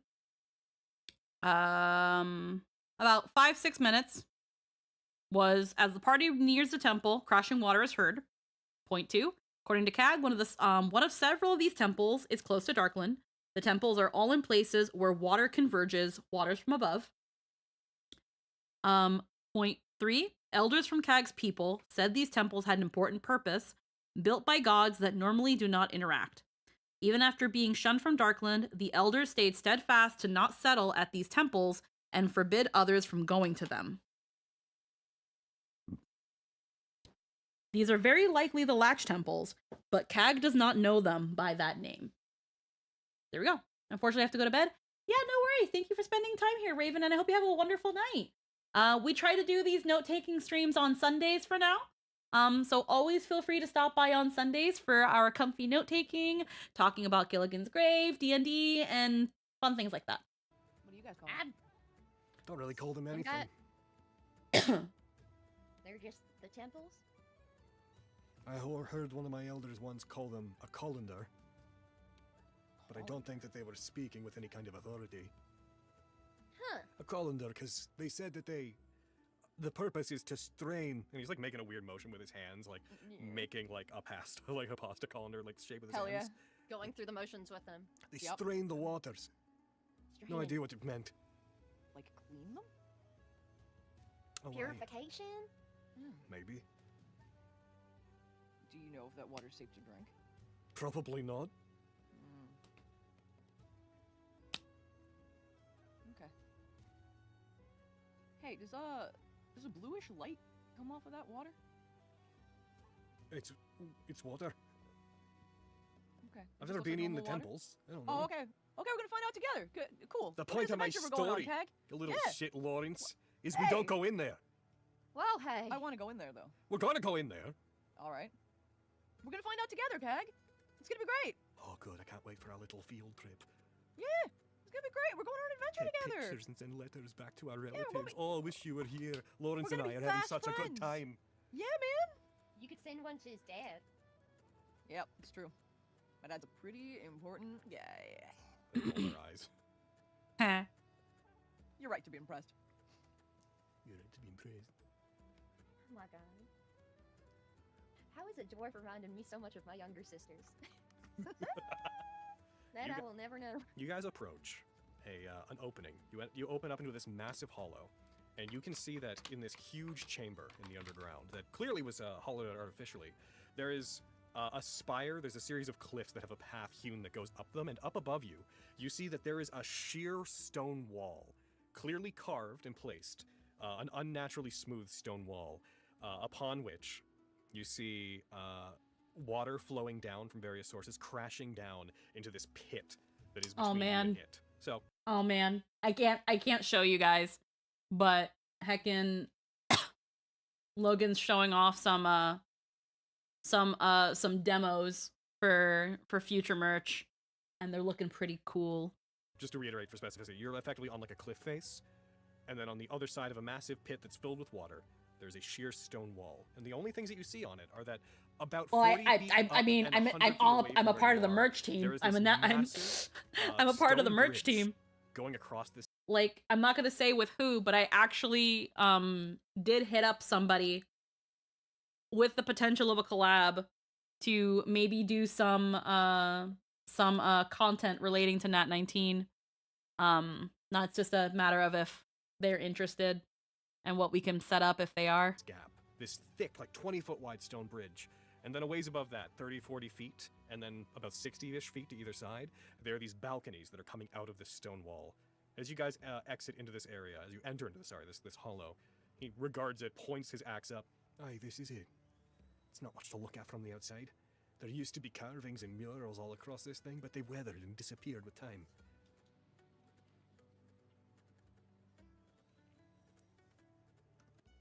If you're serious about this, as soon as we go in there, there's no turning back. Who knows what we'll find? Well, we're just about as serious as a heart attack, so might as well get in while we can. Right, y'all? Yeah. Yep. Right. Already here. Let's do Yeah! Woo! I All will right. steal myself. The area is mostly in darkness. As you guys head up and begin moving up the path, you see Kag like bend down and start moving very silently. And you take note that this dwarf, for being a stubby little muscly dwarf, he is very sneaky. He is very quiet when he chooses to be. Oh. As we go up there, real quick, we got another leg of game before we stop. I'm gonna call for another break real quick. Everyone get water. Everyone do your stuff before we jump into this. Legs! Logan, I have a very precise image that I think only you will understand with this. All right, shoot. Do you remember the beginning of season 5 of Buffy, when Riley is trying to be super army man, stealthy, hunting vampires, and is doing all the like army fucking signals with his hands? Yeah. And the other 3 are just following him, loudly eating chips, being Yeah, like, "What do his that's what hand this is. signals mean?" That's what this is. That's what this is. He's being really, really stealthy, and we're just casually walking Oh. behind him, not being stealthy. How dare you? Yeah. We will be. We'll We'll be right back. Des- And the button is hit, and the break is over. Oh my god! Mama. The break! The break is escaping! Hi, YouTube. Welcome No. back. Let's do this. Hi! Okay, as you guys approach this ancient facility, as you make your way up towards the bridge that spans this massive water-filled ravine, what would you guys like to do? It's still pretty dark. There's no light sources that seem to be here. I light a torch.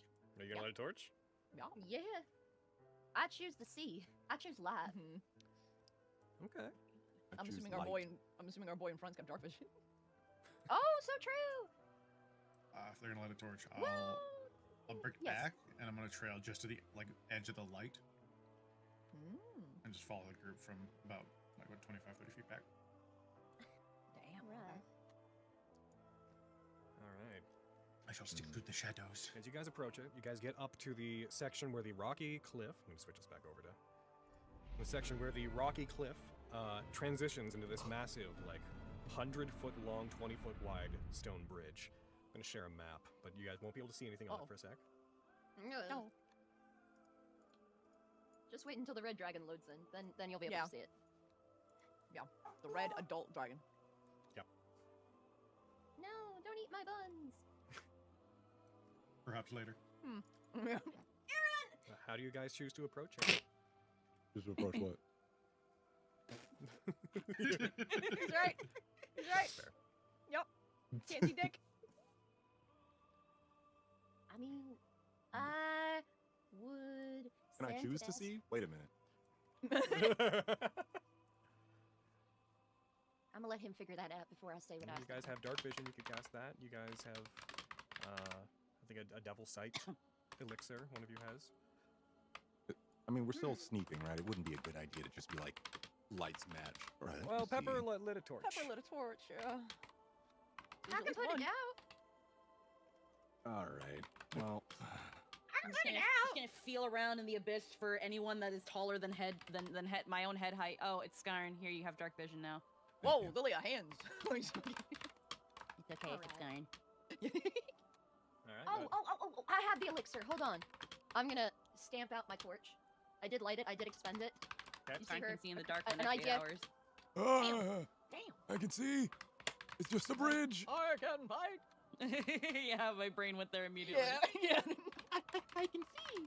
I can fight. For real. Better to use than waste.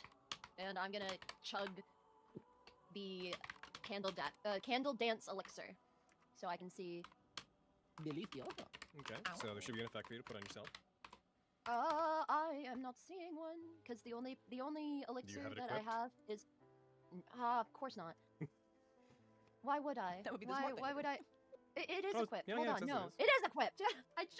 Hey, that stop God it. with So me. Fuck you. No, you're right. It's not. It's under magical items, and you're right. There's no effect for it. Okay. I can. Pick up. You're doing perfect, Logan. It's true. Okay. My Killian art looks real good. Take a compliment. Damn. Fuck. I was not terribly worried. I know you weren't worried. I just wanted to inform you in this moment, in this break that we have. Vision. Mhm. Vision. What is the distance it gives you? Is it 60 feet? 60 feet. If they, oh yes, and I didn't have double sight already, so no extra effects. There you go. Just, how does the elixir I glug it. Blood chug it. Okay. As you drink it, are you asking how it tastes? Yeah, I'm curious. It tastes like medicine. It does not taste like something that was meant to be pleasant. As you drink it, it has this like ashy, thick taste to it, like if you took Buckley's and infused it with a campfire. Okay, it's not. It's bad in a good way. I will say this, and this isn't a jab at Logan. If you guys want to see art of your favorite characters of Nat 19, I highly recommend supporting your favorite artists and commissioning them.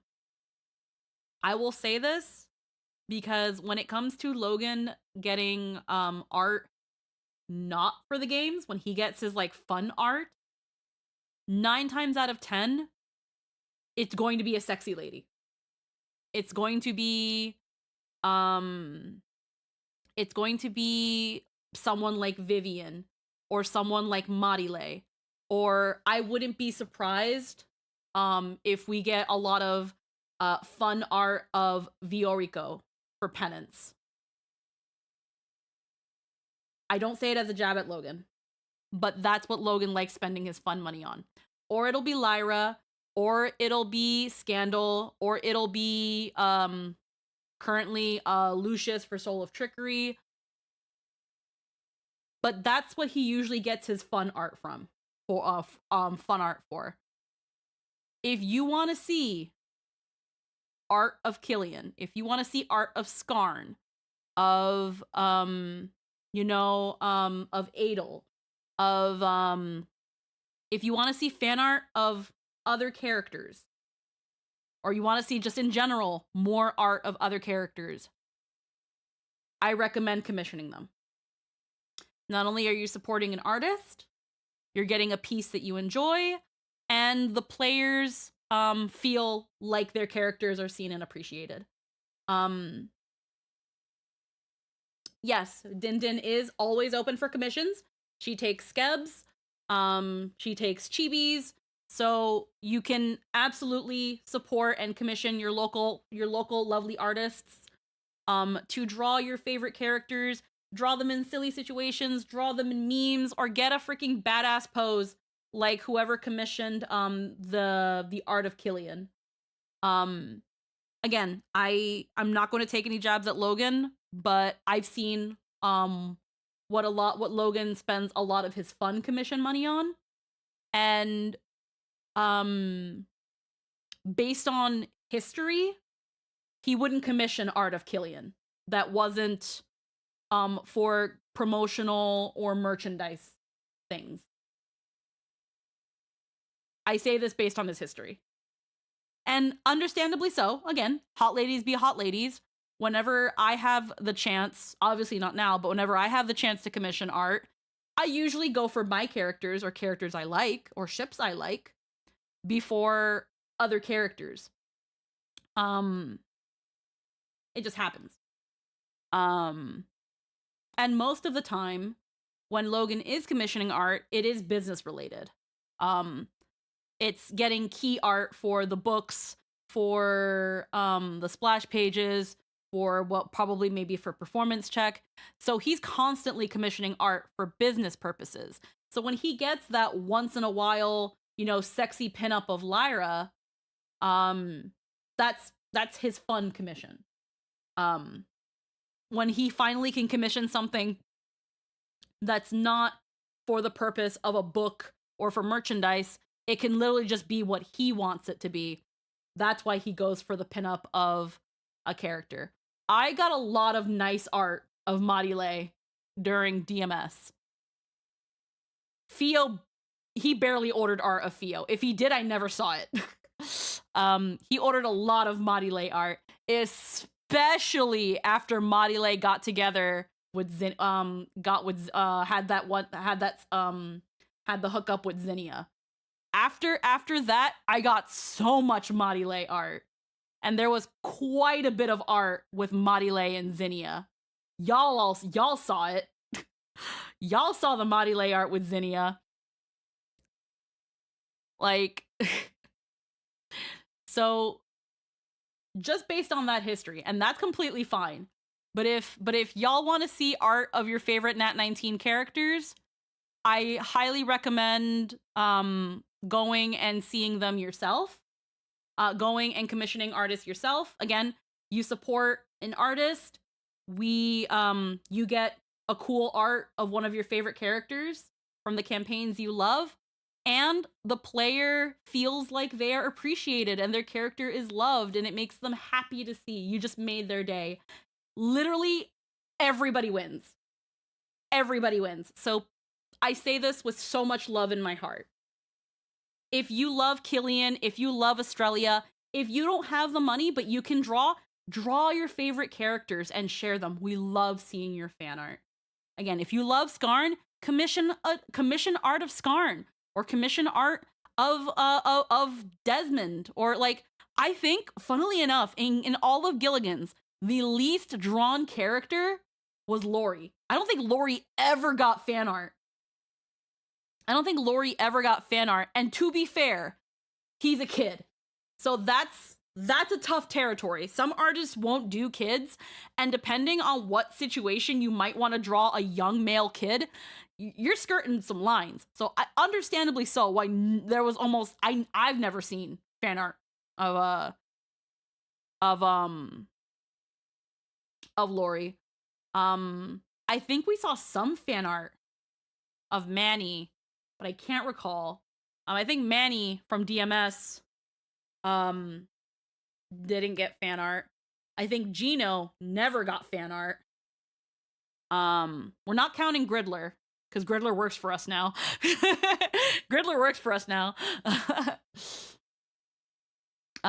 Considering that also, like, Gridler would essentially do kind of like Game Grumps animated style stuff, which requires doing all the characters.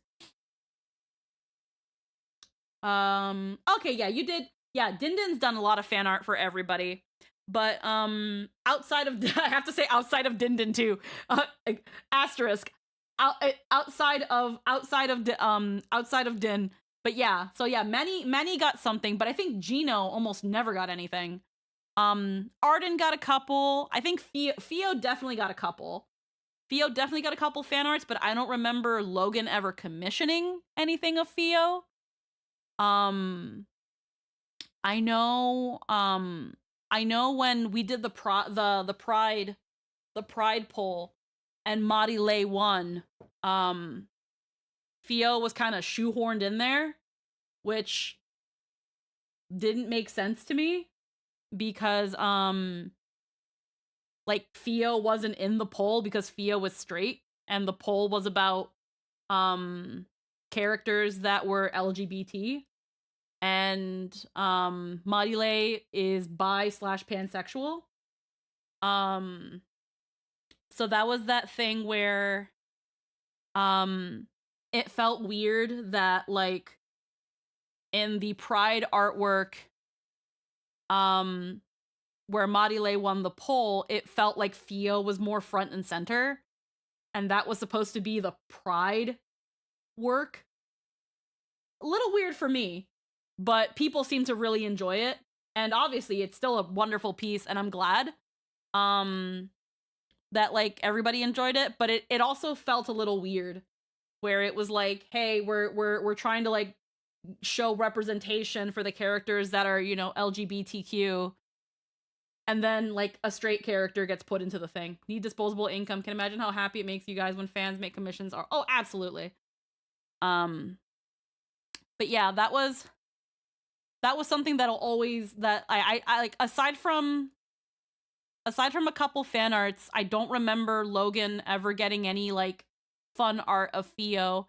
And it also sometimes depends on how Logan sees characters. If certain characters carry themselves a certain way, like Theo was very, very cute, very innocent, almost kind of like having a childlike wonder, can make it very easy to baby Theo or think that Theo is younger than how she appears, which can make it hard to sexualize her, or hard to, like, want to put her in, like, any spicy, risque sort of things. But yeah, I'm trying to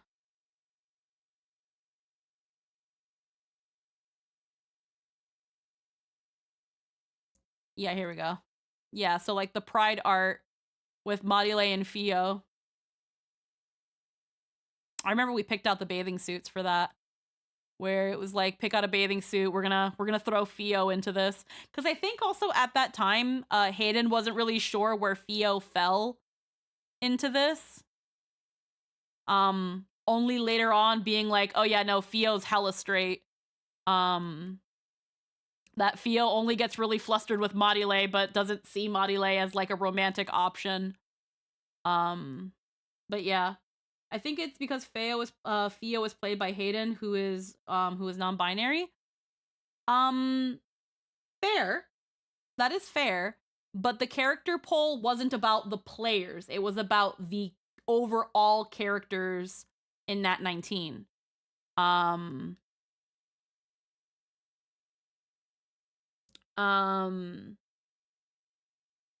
Because if that's the case, because like, I guess, how do I explain this? How do I word this? So the player being a member of the LGBT was not a factor in the poll. It was just the characters. Because again, when it comes to a lot of the characters in Somnus Domina, some of them are straight, some of them are bi, some of them are lesbian, some of them are trans, which is awesome. We love having that representation. But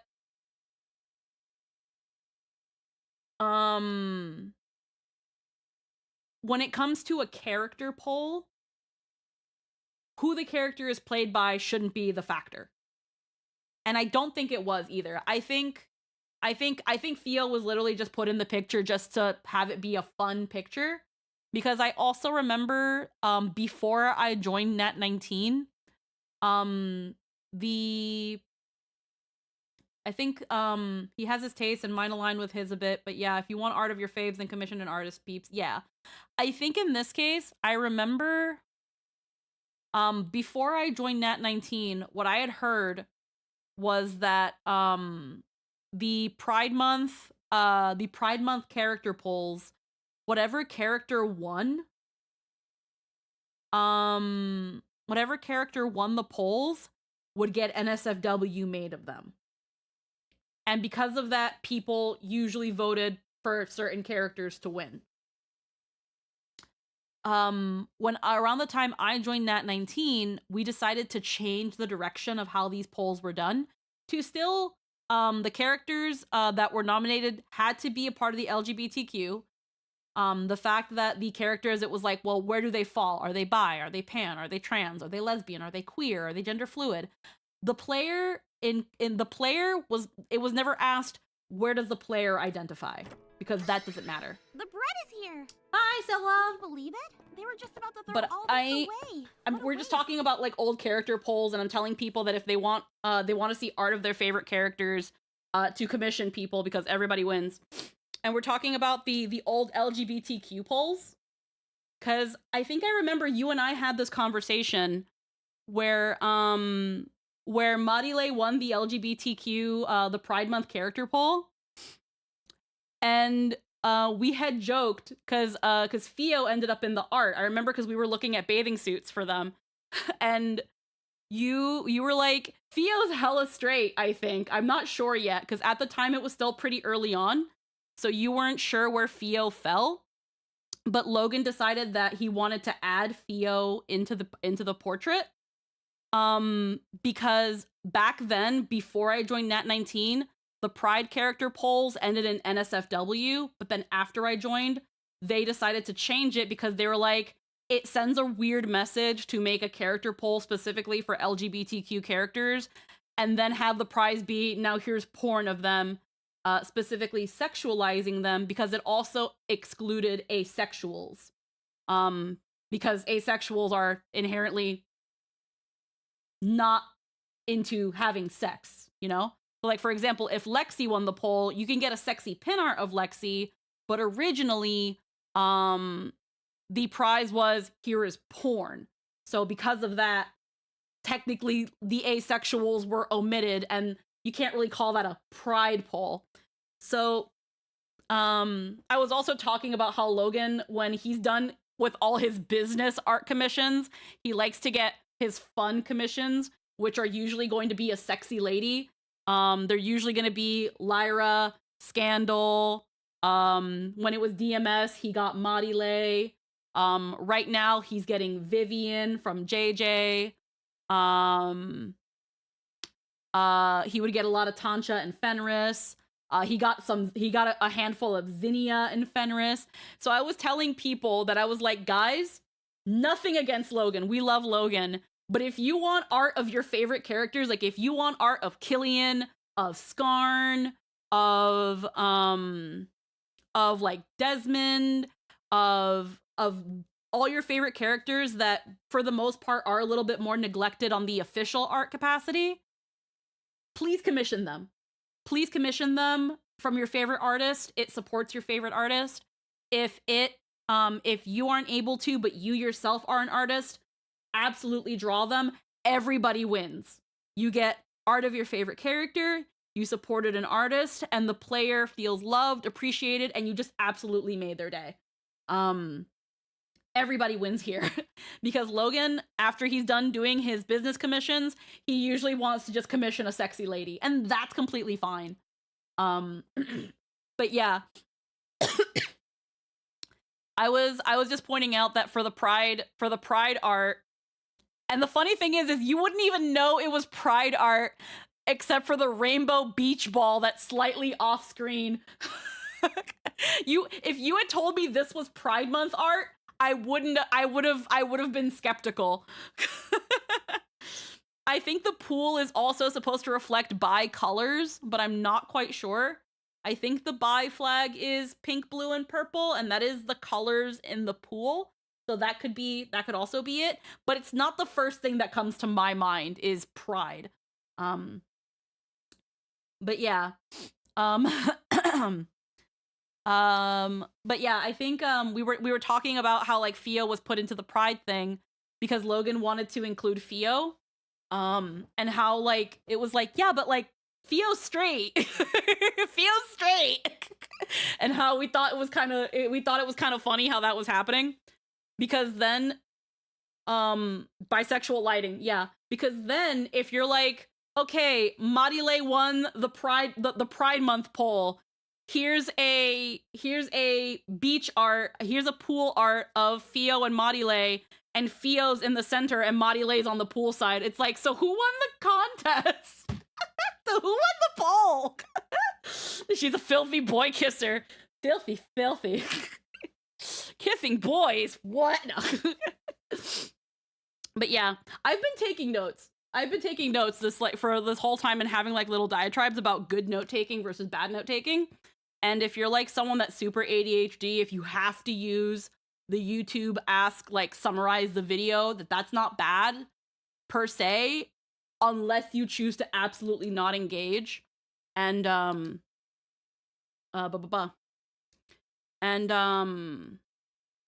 still like not take notes and read based on it.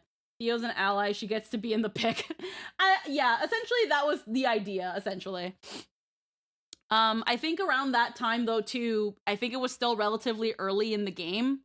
So like I think at the time, if I'm remembering correctly, Hayden wasn't entirely sure if Fio was still was absolutely straight. Because they hadn't yet started crushing on Arden. And the only interactions they had that could be considered romantic was Madile's usual flirtatiousness. It was only a good couple sessions after this that Fio was starting to fall for Arden. So that kind of curious figuring themselves out. Yeah, it was not clear to me if she was 100% straight. Yeah, so in this case, she would be considered Fio would have been considered kind of still figuring herself out if this is where she falls or if this is not where she falls. In this case, though, she would be considered straight and she'd be considered an ally. But about a fourth in, I realized she was just into dudes. Yeah, exactly. As funnily enough, because around when I submitted Module into the poll, I put that she was bi, but honestly, looking back at it now, and really just kind of looking into how Marile went about things, I think she's actually more leaning towards pansexual, honestly, because when I think about her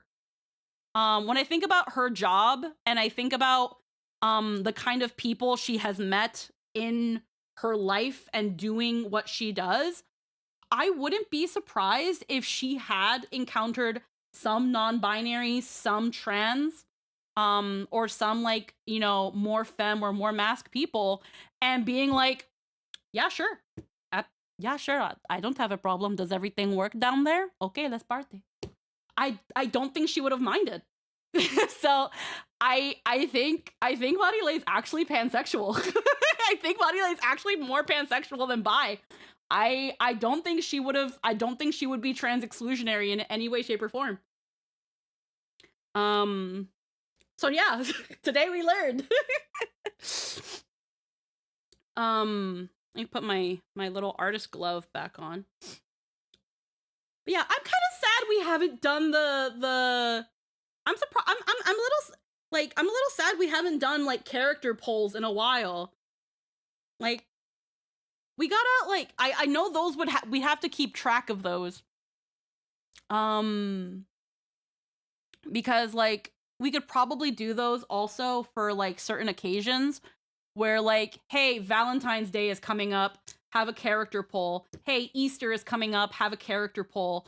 And that way, we can consider what the community wants to see and then like do that. But at the same time, if the same characters are chosen over and over again, that can also end up with the problem of more characters getting drawn than others.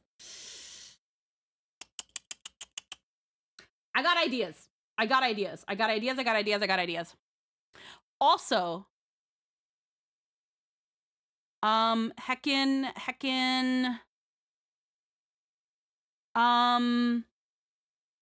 I don't know if you saw it, Hayden. Whenever you get a moment, I did put something in our meetings chat. Logan seems down for it. But I would love to see what you think as well for potentially making a Smash or Pass video for Nat 19 in general. That's pretty much in a nutshell. Is if I have to make it, I am totally down to learn and make it. I have literally nothing but time. But I want to make something similar to Lily's video for Smash or Pass, with characters from Nat 19. I drafted up a concept and kind of explained what we were kind of looking out for, or what it would kind of look like. Logan seems down for it, even if like, because I've also broached a certain someone about a collab. I broached Lily about a collab. I'm gonna be real. I broached Lily about a collab. But let's say that doesn't work out because she is super pregnant right now. Having that Smasher Pass video, we can pass that around to VTubers. VTubers love doing Smasher Pass. So many people have learned about Lily because of her Pokemusu Smasher Pass. So I think if we did something similar for Somnus Domina, or just all of Nat 19's properties, we can even use this to bring some people to look at DMS and Princes again. I think it would also be a really good way to like show our art direction. And again, just put these characters in front of more people. I've had this idea swimming in my head for a while. I think it would be really fun. But I did broach this idea with Lily, either a character art review, a character design review, or a Smasher Pass. She did show interest. I am gonna probably hit her up tomorrow, because I know she's not streaming, and see if she's willing to discuss a little bit more about it and see if maybe she's down. No promises there for the rest of chat, but because even if that doesn't work out for now, I think it would be something really cool to just have made and we can pass it around to like VTubers. We can give it to Sayu, and be like, hey Sayu, fucking smash or pass, Nat 19 smash or pass, and you know, maybe that can be a trend or something, you know? Like, I've got ideas. I have nothing but time and ideas. Yeah, I think Lily would absolutely have fun doing a smash or pass. Again, when I sent her the initial message and she replied, she said it sounded fun and she seems interested, but I also know she's busy and she's going to be going on maternity leave soon. And I know she's been trying to like disconnect because, you know, no stressy for the babu. Girl, I have time next week. Let's have a meet. Yeah, we haven't had a meeting in a long time. So I definitely, it's because I also know everybody's busy, but we should definitely, because it's been a long time, and I know why. I won't go into why, but I know why there hasn't been a Nat 19 meeting in a while, but we should definitely do one. We should definitely at least have one just to kind of like up-to-date things, and if we have some ideas, just get them on the board, you know?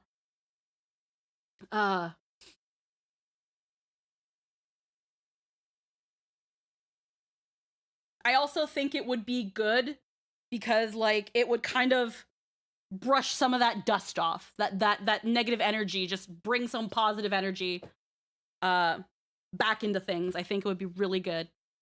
But yeah, I've got like half an hour before Jester comes home, and we've still got like, I think, no, it's just bad. An hour of this session of GG. Oh, I can see so good.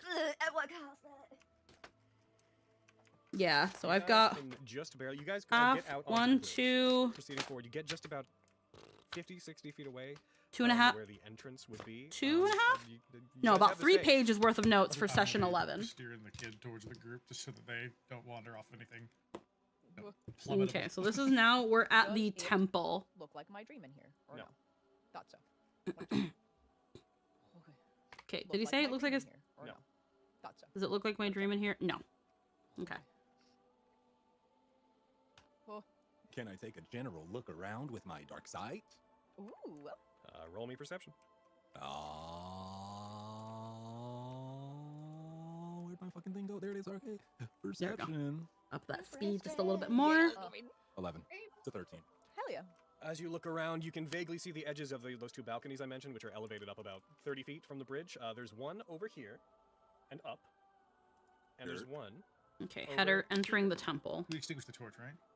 Yeah. I think so, yeah. I sure did. Then they would have disadvantage. Dark vision. Dark vision makes dark light dim light, and you have disadvantage in dim light. First point does not look like what does not look like Lori's no way dream. to erase that knowledge from anyone's minds, so you see it. What did I see? Too bad. Right. I'm not telling you. I don't see them on the map, so. What do you mean? We're totally safe. We can't see them. No, like I said, they're just like on the edge of your vision. You can balconies. Your vision. Oh, I do see the edge of something over here. Yeah. No, there's a balcony. You see the bottom of two like balconies that are elevated. Yeah. I see those. Yeah, cool. And you see ahead of you, about up here, is a massive opening that seems to go into the interior of the temple. Ooh. But you cannot make out anything inside. I'm gonna hop off so I can get ready for bed. Yeah, no problem. Thank you so much. Thank you so much for being around, Wandering Hero. Thank you so much. Again, we don't normally have streams on Tuesday. Jester had work, which meant I had a lot of time to be here alone. But if I'm here alone with nothing to do, I get existential. Although to be fair, I have a lot to do because I'm planning. I have the Epic the musical concert I'm doing. I now have a sing-a-thon that I want to plan. And I now have a sing-a-thon I want to plan and do as a way to raise money while still giving you guys fun content. I've got notes I want to take so that when I get into Gilligan's, I'm like fucking wham, bam, fucking ready to do shit as Lilia. Because again, listening to this session and listening to how quiet Lilia has been when I know she would have been answering questions fucking stabs me in the gut. It kills me. It kills me. It kills me. Like, I love this game so much. So I when I see these moments where, why wasn't I more active? And it's like, I know no one expects me to remember what happened 3 to 4 weeks ago. 3 sessions, 3 to 4 weeks ago. But the fact that I don't, the fact that Lilia would have said something, that she would have asked questions, that she would have had these conversations with her and Skarn and Pepper. As a player, I feel like I've done wrong by my girl. And what I have learned just from this session of note taking is that if I don't remember, I know my DM will. I know Logan takes notes. Logan is a phenomenal DM. I know that if I ask Logan, hey, this info dump reminds me of a previous info dump. Am I making connections? He will either tell me or tell me to roll insight. And we can go from there. If it was fairly recent, like in this case, Skarn and Lilia's discussion with Sa'un was literally the in-game night before, I think Logan would have just told me and said, yeah, you're connecting some dots, these ring bells about things that Sa'un told you before. I think we could have really gotten things rolling. I feel like I did wrong by my girl. So as a player, I'm going to tell myself, if a character is going on a diatribe, I'm going to ask the DM, can I roll insight for recollection? Or does this remind me of of anything that I learned in a previous conversation? I feel like I owe that to my character. Sorry, there appears to be several small... note taking is also really good in learning. One, because rewatching all this is showing me where I could have done better as a player and how I can improve on that. Because I really... I know I'm not a bad player, but I know I'm not like an amazing one. I know that there's definitely places where I could improve. And roleplay is something that I do take pride in and I do find a lot of enjoyment in. So I don't want to fall short in any of that. I know I suck at combat. Combat's another thing. Very faint glowing bits inside that you can't make out details from, but they're not enough to illuminate the full chamber. Cool. Okay, what was he saying? Glowing bits inside that you can't make out details from, but they're not enough to illuminate the full chamber. Cool.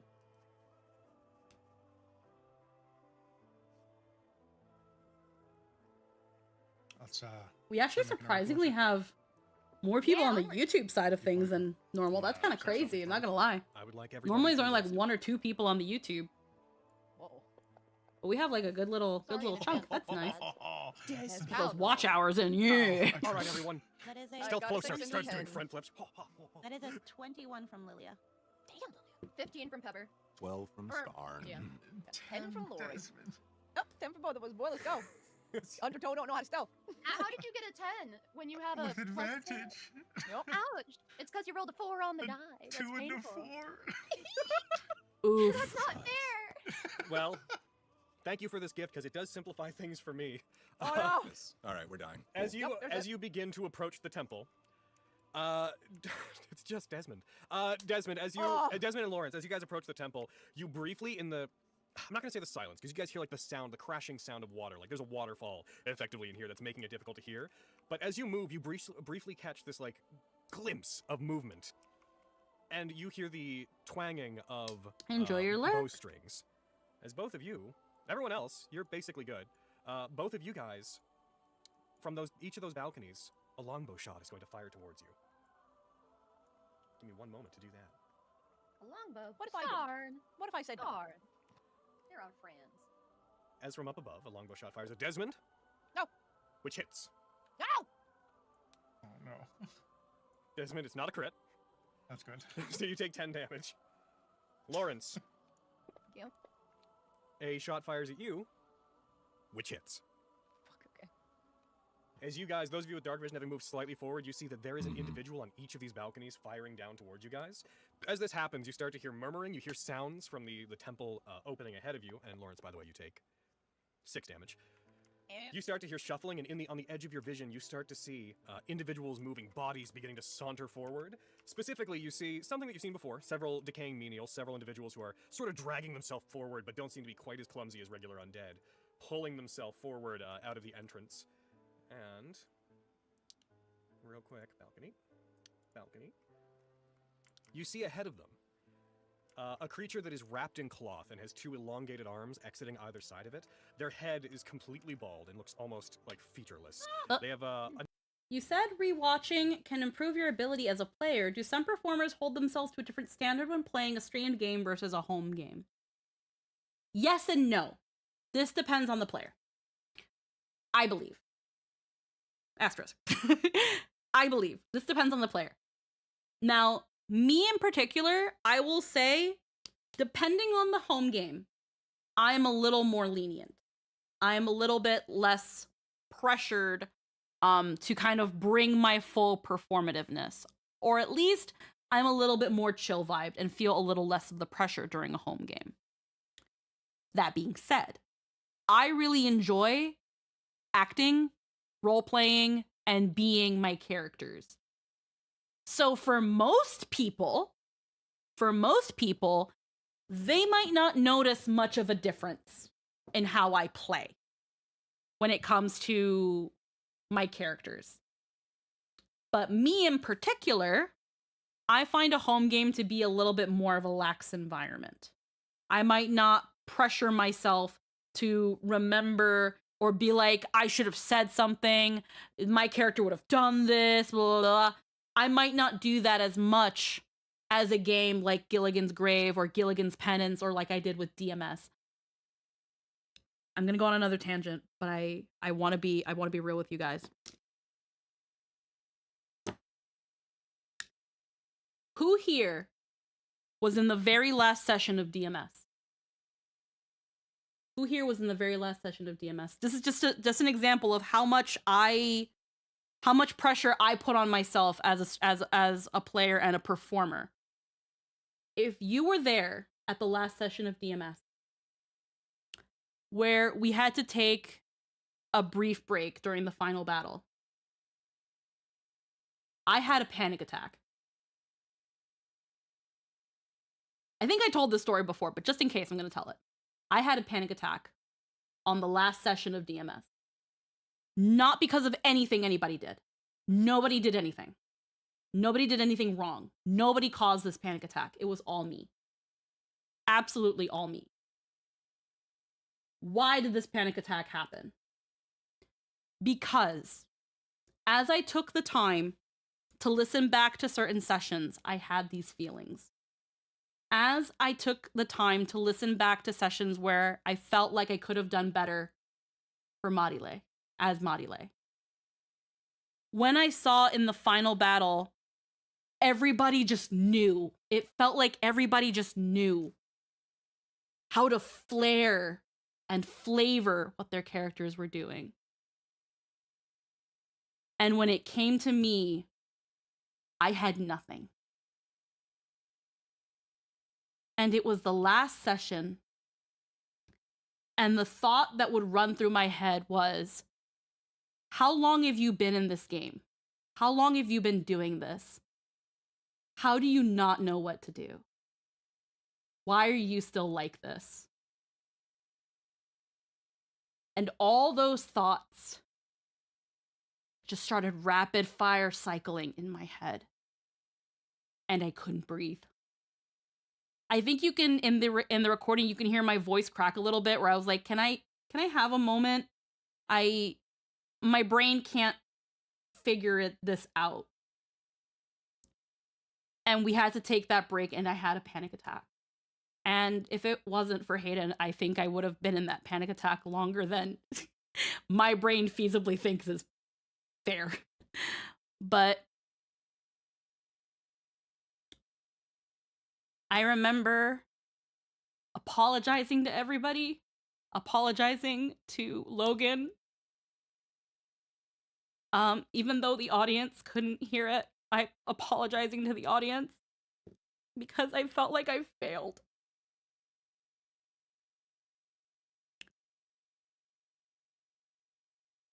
I'm gonna fucking cry. I'm sorry. I felt like I failed everybody. Because I know that where I am, sitting at the table in Nat 19, is so amazing. Everyone is so wonderful and talented. And I know that some of y'all in here, if you guys had the opportunity to join our table, you would all jump at the chance. I know there are people that would kill to be a part of this table. Oh no, Hayden is amazing. Hayden helped so much to like recenter myself. It was great.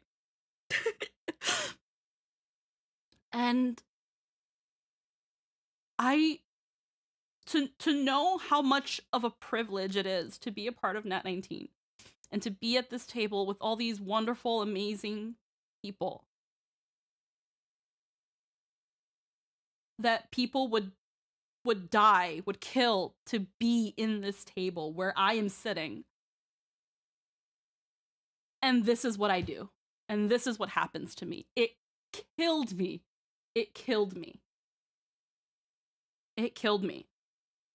So, being welcomed into Gilligan's and playing Lilia, I told myself that was not going to happen again.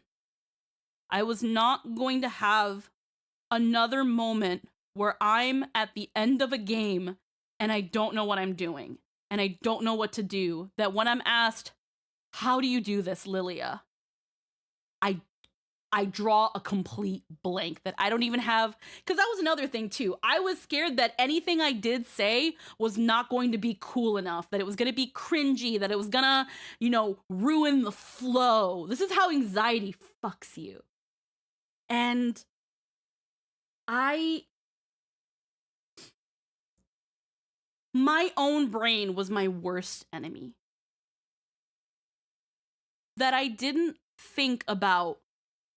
Well, I'm destroying myself thinking that I didn't do enough, that I didn't do right by Maudile, that Maudile was probably the worst character, despite how much love she had gotten while playing DMS. I just kept thinking I did a worse job. Someone else could have done Maudile a million times better. All that shit. I said everything to myself in that brief moment between Marile, how do you want to do this? And when I had the panic attack, I had 50 million thoughts in my head and I broke.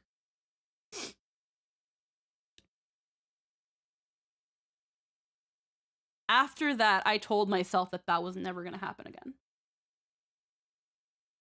That I was going to do my best to pay attention. I was going to do my best to remember things within reason, not to blame myself too much when things don't land as well as they could have, or again, like in this issue where I'm like, damn it, I wish I could have done this.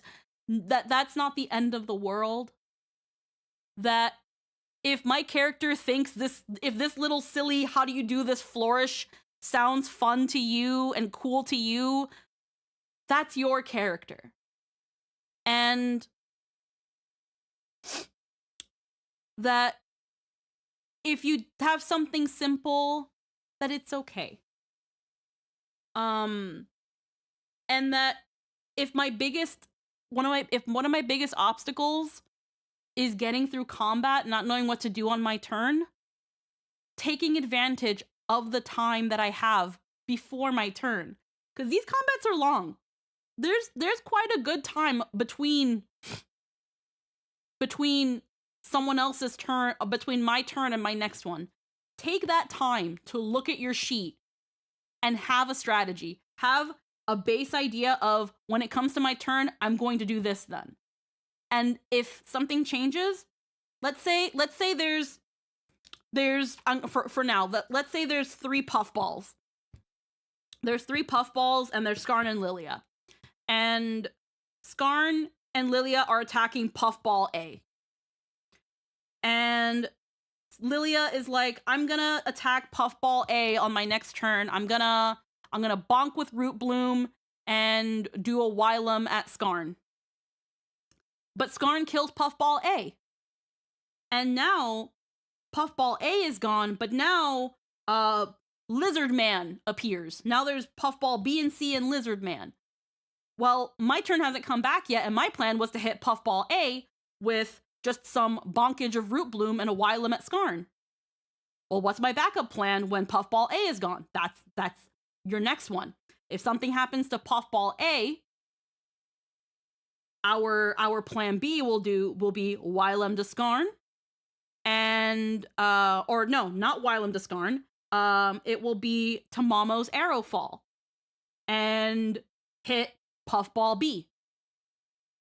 If A is gone, Puffball, and that's not even considering that an extra opponent is Lizard Man A, completely non-factor. But now, you know, Skarn gets rid of Puffball A, and now Lizard Man A comes in.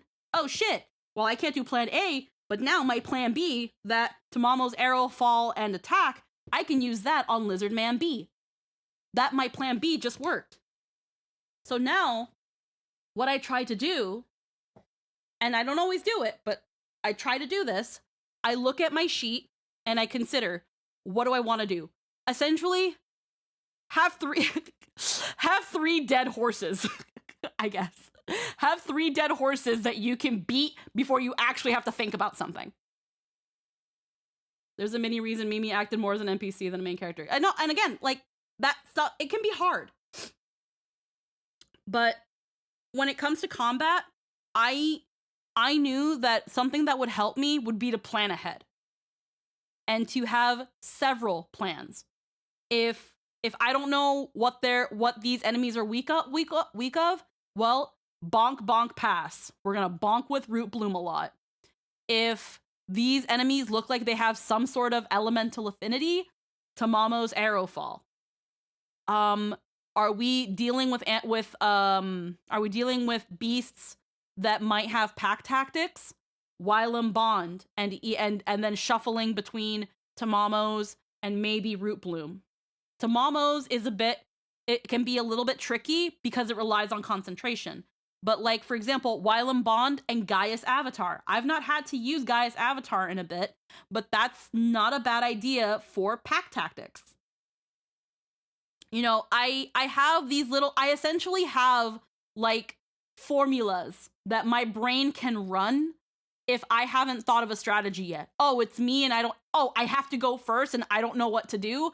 Bonk Root Bloom or Tamamo's hit or Wylum Gaius Avatar. And that's going to be, you're going to probably notice it now that I've told you, those are going to be probably my 3 starters if Lilia goes first, because I have not thought about combat. Those will be one of those will be my starter. And then everything goes and adjusts depending on where the battle goes. And then praying and hoping that I don't get distracted by my phone, by Twitter, or literally anything else. And Lilia, in my opinion, was definitely an upgrade in performance. Another thing, though, that I didn't give myself with Module was that I was playing a level 20 bard, and that this was my first time really tackling D&D, and Module's sheet plus all the additional stuff she had was crazy. Like, Lynn has told me many, many times, you do not understand how impressive how impressive it was, how you held yourself with how complicated Module's sheet was. Like, she had a lot of shit that I had to remember. That for the most part I sometimes didn't. And here's the thing too as well, Bulbanine. As far as I know, I don't think I have ADHD. But that was my first time really, really seriously playing D&D, like actual D&D. And then to play all the way to end level with all the bells and whistles that go to an end game, end level character. So I was very, very hard on myself. And I had an unrealistic expectation for myself that I should absolutely know everything, and I brought myself to a panic attack. But I don't blame anybody for that. I blame myself for the most part, but I don't condemn myself for it. I try to turn that into a learning experience. But yeah.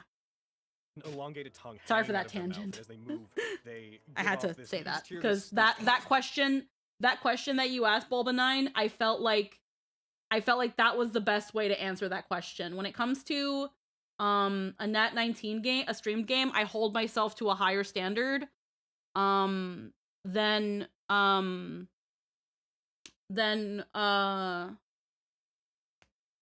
a home game. I'm usually a bit more lax with a home game. But definitely more on top of myself for a streamed one. But you as an audience probably wouldn't immediately clock the difference. I do because I know me. That's exactly how ADHD feels. Again, I wouldn't know because I've never been officially diagnosed or tested for that. I also know that I tend to like draft like plan after plan after plan and then sometimes still not know what to do. But and I know that sometimes when I have an expectation of when and how something's going to happen and then I get suddenly like like freaking like blindsided by something, my brain tends to freaking riot. Which is why a part of me thinks that I might be on the spectrum as well, but I don't know, which is why I don't say that I'm autistic or that I have ADHD. I might have symptoms, but I unfortunately don't have any sort of testing or idea if that's the case. But I know that I can, especially when I'm on the computer, and I think this kind of goes for everyone, it is very easy to get distracted by your phone, by opening a tab on Firefox, when you should be listening to something. I don't think that's an ADHD exclusive thing. And it is also why it's a spectrum. But yeah, let's continue before I have to go. Sounds coming from them as at the head of these individuals moving towards you, you see a sort of undead that you have not encountered from them before. Uh-oh. Oh, God. And you hear... Led by... And you hear, from inside, a voice echoing out, which you can just barely hear over the waterfall. On this most joyous hour of victory, more corpses fall within our grasp. Your fresh blood shall be added to the banquet below, that our lord may drink his fill. And you just hear a yell from beside you as Cags is like, the only one who's gonna be drinking their fill is me and my axe! And he begins charging. I would like everyone to roll me initiative, please. Alright, Pepper. Pepper, please. Pepper, please. Oh, stealth, Desmond, come on. Ooh, 17. Ooh, a 7. I want none of this. I don't want the smoke. Damn, everybody's raring to go except me. You can't handle the truth, Lori's like, it's true, I can't! Please, Oh wait, it's sorry. Lori. Where's my button? People who are Lori. not my friends call me Lawrence. People who are my friends call me Lori. God. I'm That's why sorry, God in now the that- DM calls me Lawrence. Now that you've said it, you've gotten All right. Lori. Just you've like got normal. Lauren. Oh, Fucking one! There we go. darn. As the party enters, Desmond and Lori are shot by undead Buddy, sentinels hey, led I'll by let a everybody newer, else do bigger their looking thing. I'm very undead, happy. and a voice welcoming the party He's like, to you know their what? Holding back and doing death. nothing really worked out in the last You know one. what? We're I'm, up. I'm the real gentleman here. Because not only ladies, but everybody else before me, even the enemy. I'll be real chivalrous about it, okay? You should have risked that. You are Is that chivalrous. one both? Yeah, oh, now you got initiative just touched today. Yep. Holy fuck. Desmond, I'm going to eliminate your stealth roll here because you're not hidden. The rest of you, just so you know, are hidden at this time, except for Cag, because you are in darkness. Desmond, you're going first, and Lilia, you are on deck. I'm gonna run 30 feet forward. Okay, Desmond. you don't have anything to help you see in the dark, right? I have tremor sense systems are standing near me. I know they're there. Okay. Oh. So, you Oh, you sound ugly. Whoa. you rush forward just enough that, yeah, you become aware of the sauntering individual that is just in front of you, and you can tell there are at least 2 other individuals behind them. Oh, whammy kablammy! It's true, he's right, and he's right to say it. Yeah, I'm gonna start with Whammy a, kablammy. I need to start chunking these dudes down fast. Yep. The slot. Now whammy kablammy. Whoop. 16 to hit. That's a hit. Whoop. Okay, cool. Then. Oh, did I not put this on the target? Hold on. Hold on. Yeah, I don't know what. It's on another thing. I always roll a d6. Yeah. Takes 2 more points of damage. That's me. Soldier mark. The effect on you is soldier mark. That's so weird. That should have factored in. All right, yeah, you fire them. They take 2 more points of damage. You shoot them. You hear as it hits them, and they retch back for a second, and then continue moving forward. That one of them is gonna go ahead, rushing past them. Desmond, you see rushing beyond them and toward you. A menial rushes out of the darkness, lunges toward you, and they are going to attempt to. Let's see. How far away are all of you guys? That's what I'm trying to figure out. It's not even showing me numbers on the circles and stuff. I don't know why. You can't see them? Yeah, No. It's not showing me the distance. I'm like targeting Yeah. Neil right now. It's not showing me the It's not distance. How far away we are. Yeah. Curious. Wonder. Yeah, when you made that circle just now, I saw the number. I saw the circle and the number. Yeah, but yeah. Hold on. I'm gonna just check if maybe something in. You also might not be able to target accurately because you're blinded. No, that doesn't mean Lord? it. It was also happening Oh, in me. Princess No, fair. Whatnot. Sure if I can notice. Sound enable. No. Process inventory. Screen messaging. Nothing but distance in my stuff. I say. See, meow. Oh, hear me out. Do Okay, a so roll it's going for to be 2 attacks sandwich against and you. make it roll for Desmond, cool one rushes up art. to you, swings Lol. at you. I just noticed that, and It's then going I to was hit looking with a back and I was 19. like, I feel like I missed some Yeah, messages, but I'm Desmond, you double take checking. 8 damage. Could be that if they are the winner of a previous poll, they can't be in the next 2. That's Roll a good again. idea. It's a Constitution saving throw. I'll bring up the polls again during a Nat 19 Okay, so meeting. way better. get back on yourself and target them. That way that, yeah, if the character already won a You poll, they're lose. exempt from I being think in the it next one. Nice. Not all Next bad. 2. I mean, mostly bad, but not all bad. That does give a way for more characters to be in them. Misspelled. Oh well. Alright. Gonna go for a second attack on you. Swings at you. That's also a hit. Have you considered? No. You know, for a guy who specializes in fighting zombies, they sure kick my ass. Sure. This time you take 9 points of damage. And you, Desmond! I am down. How are you already down? God, The fucking arrow, and Oh, then he no. punches twice. Oh, Desmond. Well, Jesus fuck. Alright, Lilia, it's your turn. You Take see. a drink, everybody. Lilia, you see that you hear Desmond rush off into the distance and then just hear a body hit the ground after a gunshot fires off. Oh dear. Oh my god. Well. One champion. No, Hem, hem, for one. hem. Yep, crazy. this is how it be. God damn you, Larry. Okay, well,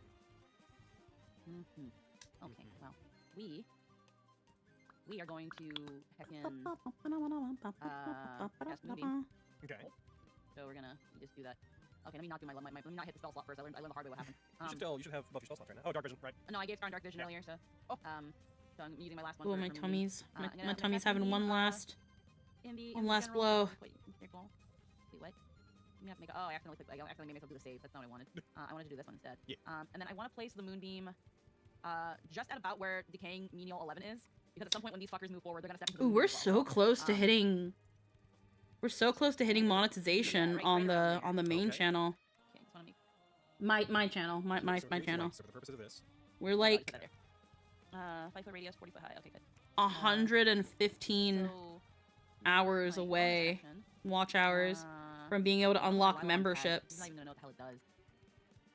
which means No, it's another an opportunity. 1,015 for just We're full gonna- on She's monetization, gonna which put the are white like one on ads the thing again. and stuff. Fuck. Right now, God. my channel's not monetized, my YouTube channel. I take it before putting it on him. bring it I back. know exactly how you feel. The amount of times I've done that is Switch mode over to prepper to standard, and you can. Bam. Alright, now I can mark it off. All right. Pepper, you're on deck. And Alrighty. Well, the Thank balcony you. cultist is going to go, and they are going to fire a keg. They fire a longbow shot down. They net one! Oh, they're so lucky. Good job, Keg. They fire down towards him. He like jumps out of the way off to the side. Pepper, it's your turn. All right. Okay. Yes, It's been a minute since I Boone. did this, but sure. Let me see. How close can I get with this spell? Can I do it from where I am? That'd be nice. I don't know what Where the are you? spell is. So I will. can It's Hungry Vortex. It's 150 feet, so I sure can. Can I get that 10-foot radius? Is this a 10-foot radius circle here? Where? Because I know that in between these 3, the Vilgrace's Hound and the You two can draw a mules. circle. Oh. That's a square. That's a circle. How do you draw a circle? You You can can right right click and hit pointers, and then hit draw circle, and then you just click and drag. That's a different radius circle. I didn't know that there was a circle part. Okay, cool, awesome. Yeah, let's focus on a point, not a space. This is. Oh, I just made one of my just a show. Yeah. I'll blue mine. Can I base it off of the Hound? So like there. Yeah. Can I? That's Does not that get quite menial 9? I wonder why the things have been being weird to me. Remove pointers. Hold on. Yeah, thankfully, also as well with penance, because I've When you say base it off played the with hound, Lilia sheet enough, Bill it's a Grace's little Hound. easier to This get one into doesn't combat with her What than do you if mean? like What do you it mean was by that? Oh, you new. can't put it on his space because that's an You have to put on a point, which is an So like you intersection. could do the corner of his space if you wanted to try. Sure. You can do the but middle of his space. Could I try to get all 4 of them? Should I point it at a space? That's... No, they're just far enough away from each other that you're always going to be leaving one of them out. Okay. Oh, you know what? I'm sorry, menial 9. You were not invited to this party. Okay. It's a pain party. Ah. So, could you share Hungry Vortex in the chat real quick? Yeah. Alrighty, so temporal radius sphere. Ooh, it's fat. Whenever it appears, so target the 3 of them and then make the charisma save. Yep. All right. 1, 2, 3. Let me check that those are targeted by me because I'm trying to use it. They sure are. Amazing. We love to see it. Here, please make the save. Oh, Apparently, Petal Knight can learn this. Hungering Vortex. What the heck? It's control to select, right? Hold control, click on him, yeah. Yeah, that is. Click on yourself. Right It's a second level. yeah, it's still not selecting them. Oh, One there you extra Just D10 not for maybe each select spell yourself. slot Just realize a above. darker ring around you should appear. go. Yeah, there's a dark ring around me. And then hold control and then click. What's I do it? I don't know what you're doing. I'm holding down control. I'm taking my mouse. Pepper has a black ring around her, and I'm attempting to select. Let's move the sphere. I'll just click and drag them. I targeted them all for you. You're good. Oh, okay. Thank you. My apologies. That's good. Ah, Boom, boom, boom. I want you all to fail this. 2 of them failed. The menial at the back succeeded. All right, I'll take it. Ah! Alrighty. As it appears, a swarm of small yokai spirits appear and begin swirling around the area. They take 11 points of damage. The one in the back seems to take half as they are bothered and hit by it. That area is now difficult terrain. Yeah. And did you put the effect on yourself to concentrate on it? I will right now. Thank you. Where is that? Heavy. And I will put deflect on myself while I have a bonus action to do so. 1d10. Because I see you have arrows. Because her things are considered. Concentration. Because her. Yep. Her spells are considered slot 6 for the root bloom. That would be an extra 4d10. Cultist inside So this to the damp. Ooh, might be worth taking Hungering Vortex if I choose to change up any of Lilia's spells. They are gonna. Oh, that is distance. That's weird. They're going to rush up and avoid getting into the beams. As they charge, they're going to make a great axe strike towards that menial. They swing at them. They hit. Oh, drop on them. They strike. They let out a bellow and a yell as they. Oh, I see.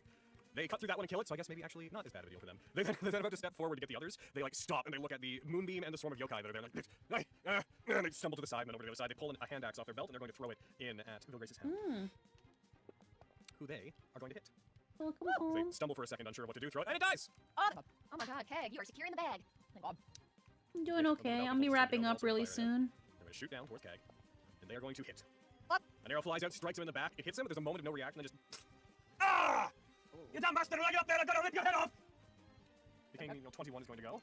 They're gonna be a smart little guy. They're gonna risk rushing in toward Desmond. So, real quick, I need you. I think I might take a nap after this. I need to roll for the Hungering I Vortex didn't against sleep King that Neil. well.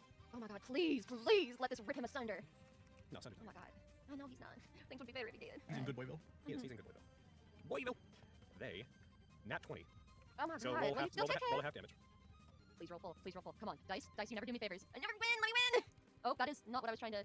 Oh, there we go. No, that wasn't it. I was just getting rid of it. Roll the damage. What the heck? Sorry. I don't know what that was that I did. You made it do the same again. Ah, nuts. Sorry. That's okay. Don't apologize. I hate selecting the wrong bag. Oh well, it is what it is. It happens It's all and of us. Lilia, it's going to rush into the area of the moonbeam. Please roll the moonbeam against that one. Alright. Different terrain from that anyways, even with or without the Menial, thing. Menial 7, right? Yeah, think yes. it's 9. not, 9.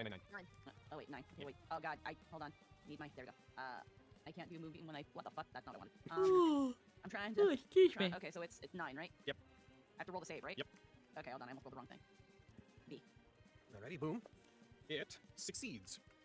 It is going to take half. Bar. It takes 5 points of radiant damage. It rushes in through the yokai and it starts clawing at its own head as they torment it mentally. Then as it rushes into the moonbeam, its skin begins to burn away. It is going to get to there. It's going to one rake attack, one against Desmond. We'll have it. One against Desmond, which will hit. So Desmond is going to bap you, and then it's probably going to cause you to fail one death save. You fail one death save, Desmond. Should have already calculated. Yes, good. I'm And it's going to make one rake attack against Keg. Swipes over towards him, and it misses that one. He ducks out of the way. Then decaying. Oh, that should have been decaying menial 21. What? Hold on. What? Is there? Oh, he was in there. We're gonna do a little switch. Don't worry about it. It's entirely just to keep them in order. Boom, done. They're the exact same, except for that. Actually, what am I doing? There's no distance things like preoccupying my mind. It's gonna do nothing. It's gonna stay in there. Lawrence, your turn. Oh, I can't see shit. Okay, fucking how? Okay. Oh, I think I'm just gonna start running towards Desmond and see if I can get to him. If I know where he is. Where did the Just like, are sound you of him blinded? falling? Yeah, where did the sound of him falling come from? Ahead. Yup, I run ahead. What's that? That's as far as I can run. You get to right beside him. As you get close enough, stumbling in the dark, you can tell that he's on the ground beside you. I'm like feeling around for him in the dark. Can I feel him? Yep, you can. Okay. I'm allowed to know from just feeling him that this is Desmond. Sure. Oh, whatever. I would risk it. I would fucking risk it. Cringe. Yeah, right? Rude. No, he's not back. I'm gonna. What am I gonna do? What am I supposed to do? I'll get him back up and then you can get a potion. I'm doing first level. Cure wounds on the boy. Okay. You know, Desmond. Your hope is Desmond. Desmond, please. Desmond, you regain 8 hit points. Oh, please tell me that it's dead. I just healed, please. Yeah, Oh, thank okay. you. Oh, okay, thank God. Oh, thank God. Drink a potion or something. Yeah. Feel better. Fuck. I can't see anything else, like do a bonus action or anything. Everything is a creature you can see. This cultist. So. That's your turn. Then this cultist is going my to turn. move around the outside of the massive cork of the massive plug of effects. They're going to use Death Touch. They're going to get around to the edge. They put their hand out. You guys see a purplish glow in the dark, which is going to target Kag. And miss as he sees like necrotic energy build up in the form of a hand that tries to reach out for him. He swings his axe up and disperses it. Scar, your turn. Does everyone finish their start of the battle yet? Yes. By the way, Pepper, you never rolled initiative for Tabasco. I'll do that. Oh my gosh, shoot. All right, let me. I got it. Thank you. Me and Tabasco have been having a nice little chat in the back. What are you doing, Scar? So hi, how you doing? Stormlord. Might as anyway, oh wait, it doesn't do focus points, I forgot. That's what I'm doing next. Whatever. Hey, who are these guys? The menials? All three of those guys? One of them, just so you know, the one that is the cultist 24, he would have partial cover because he's kind of hidden behind a wall. So if you plan to attack those three, I'm just gonna target him with effect for you. Bam. All right, do you think? Oh, I see. I see. You're gonna move to negate it. Gotcha. It's just like You the guy behind that wall. Pull out the big bow. You look into the three possible futures that you could take with the bow. Go ahead and roll those attacks. Get on him now. You got a 20. Oh, that's dirty too. Let's go. Like that dirty 20. All right, you go to the attack. That one is on Start the a cultist. plan. On target. Fire away. Hey man, please get murdered. 13. Fire. He takes 13 points of damage. It does not seem to resist any of it as it strikes into him. He recoils back, pulls the arrow out of his body. All right. Cool. Overwhelming advance. Yep. You already hit. Overwhelming advance is to reroll an attack. Oh wait, Oh. Dragon Surge. Yeah. That's the All right, 2 one. points. Dragon Go Surge. ahead and There's the do other it. Which one are you attacking this time? Same. Are you attacking the same guy? The same guy won't do it with Fate Bow though. You got your fate bow once per turn, so you wouldn't be able to anyways. Yeah, I'll be long going. Well, Right. you can, you can use the fate bow to attack. You just can't do the targeting tree thing. More than Oh yeah. one turn. Okay. Well then, yeah, Fate Bow. Then. Fate I was bow. about to say I can't swap weapons like that, right? There wouldn't really be any point. Yeah, exactly. Well, hey man. Yeah. You get the exact same roll against him again. You hit. Okay. Sick. Get him. Yeah. All right. 7. All right. All right. He's dead. You deal 7 points of damage. It hits him. I need to make a roll for him. Is he gonna become a good guy? He might become a little undead man. No. Gotta roll do 100. No. Correct. No is right. You shoot him, it strikes him, he falls dead. Hell yes. So I said no. All right. That would have been a perfect thing for the echo. The no, You no, have to do no, bonus points, no. right? I believe I should. Where's my button? I pressed the side button next to it, but yes. There you go. Okay, that was 3. So give yourself back one. We gotta. Yeah. Cool. Good. All right. That's your turn. Yes. Decaying menial number 7 is going to start his turn within range of the vortex. So, Pepper, Yes. number 7. You voted boy. I will. Here we go. Is he making the save again? Yep. Okay, beautiful. Good miss. Come on, fail. He fails. You did! Yeah. Oh, 14. and takes 14 points of damage. Fun fact, he rolled a 0. Oh my god. He takes 14 points of damage as the yokai begin to kind of rip him apart. Does he have a way to get around this? He can go through there. He is going to rush forward out of the hungering vortex. There's a moonbeam that is gently lighting up that area around where you are. So, Lawrence, you would see him as he approaches. He's going to make a rage attack against you, Lawrence. Well, shit. That hits. Fuck. All right. What up, Bard? Squishy. Strikes you. You take 8 points of damage. It's then going to go for another rage attack on you. Brings its hands down. Strike. Oh, good!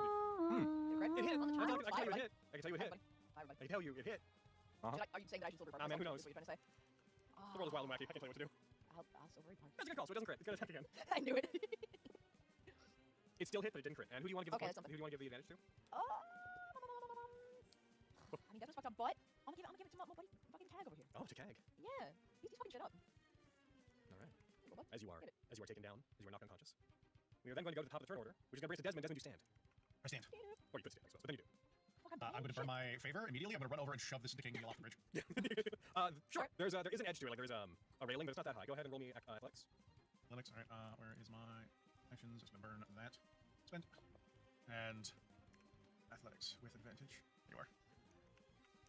Rush over, use your attack to push Natural it. Natural 20. It got a 5. Wow. So you rush out, you tackle it, and send it cascading off. It flails as as it falls down, and about 3 seconds later, you hear a splash down below. It's gone. It's no longer there. It's gone. There it goes. I'm going to burn my bonus action quick heal. Okay. And I'm going to just, I mean, there's no better place to stay in front of him. So yeah, I'm just right where I am. That's my turn. Lilia, your turn again. Alrighty. And I'm gonna put a little effect on this guy because your moonbeam will be lighting him up. Yeah. Just close this. We are gonna zoom. That you wouldn't be able to get in that space. It's too small between those two, but that's what 25 feet. Probably just get. We could move Right. Kag to here to get him on space. I can also just move right here, and that's also just If like. you want to be able to hit that guy? Yeah, we'll see if that works. Yeah. Rush forward, just on the edge of those beams. Go ahead. 1, 2, 3.5 pages for Strike. session 11. We might be able to get maybe another half page, Let's go! making it 4 pages for session 11. So I just roll again. Yeah, just attack again. Show menu 14. note. 14 Yeah. I think what I was Right, also for 8 damage. mentioning, I might get I might have to get like an additional tabbies, like instead of the tabs that separate the sessions, I might get tabs that also like bookmark where important notes to remember. Not for long. Incredible. Flat back your way, like around that corner. Alright, and that's you, Lilia? Yeah. Alright. Decay Cultist 5 is on the balcony. He's going to fire at Lilia. And you are out of, he's going to have advantage because you cannot see him. Oh, that should have dropped on you. I said, do it. He fires, oh my god! You got a 1 in 20. Which means you got a 20. Lilia, a precisely fired arrow strikes you, dealing 14 Color points of coding, damage. yeah. And that's them. Pepper. Well, not so much. I wouldn't say so much color coding. More so, kind of like because I have tabs to separate the sessions, but like tabs to separate important parts of said session. You know. Or yeah, I could start incorporating a highlighter I can move my vortex. for certain parts. Oh yeah, that direction's. Hey, that's my berry, sure. I just assumed that's where you move it. I was gonna aim for the cultists outside and like slowly start pushing it to them like. Yeah, they're up and like quite far to the. You want to leave it there? No, this is a smarter idea. Pepper just like all of a sudden, oh, I have a better idea. Hold on. Okay, there we go. That's you.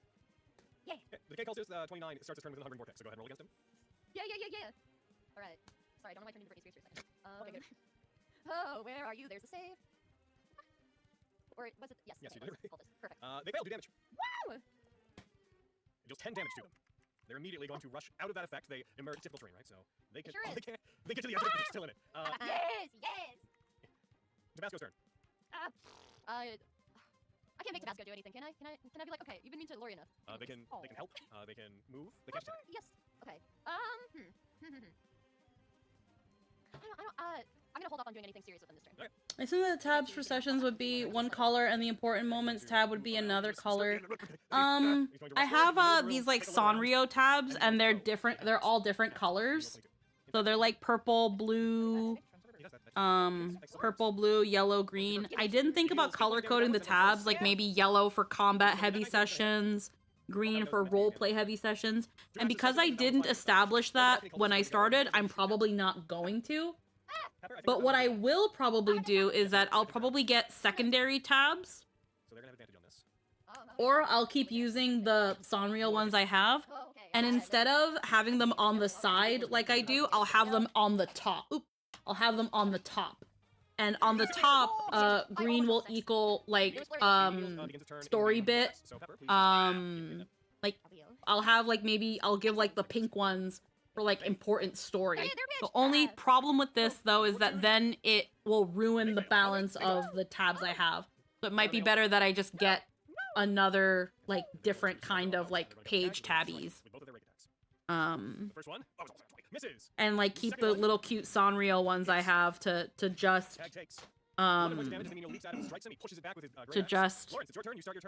session markers. I do wish to. I'm probably. For the purposes of this room, since you guys are close enough, I'm gonna do a thing real quick.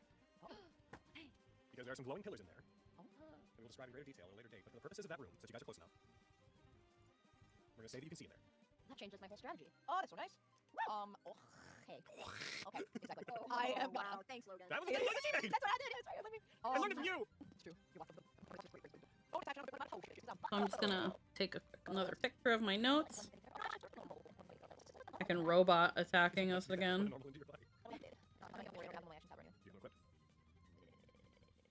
forget how we do that. I'm carrying it. Now it's equipped. There you go. Should be on my action.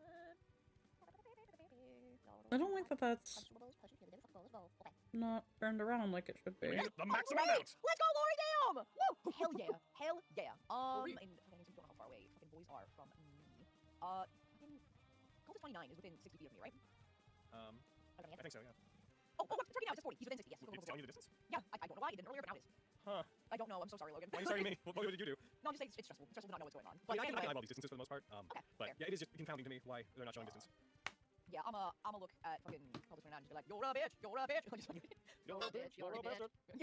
You're a bitch, you're a bitch, you're a motherfucking bitch. Bitcaster.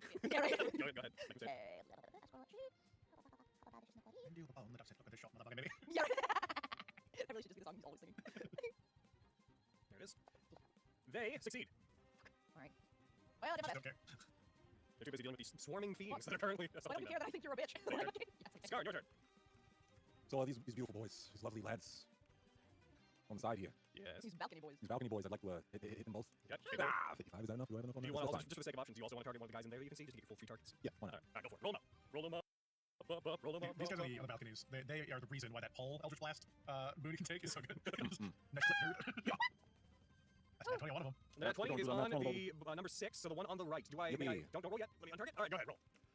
Fire. You fire an arrow that contains an arc of lightning. It shoots up. There's a flash. You just see a Okay. Yep. echoing Alright, out. got away. Just Ashitaka that guy. Oh my god. Ashi. No, wait. Alrighty. This is just combat for the most part. Let me go through that.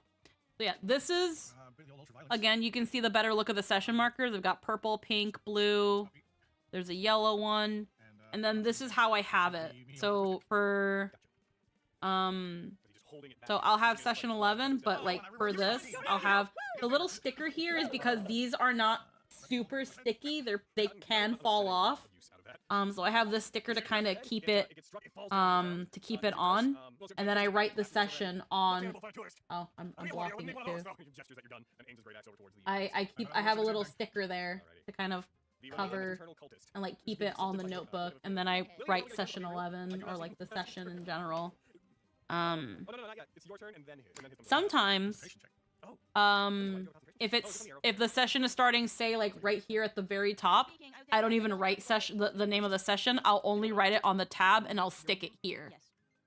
Those two spells in tandem are kind of gnarly. But yeah, and then more look at my note. Oh. Kind of like weird lining here. Yeah. Yeah. Those two spells overlapping with each other is pretty mean. We are really mean. We are the mean girls of the cave. You're so mean.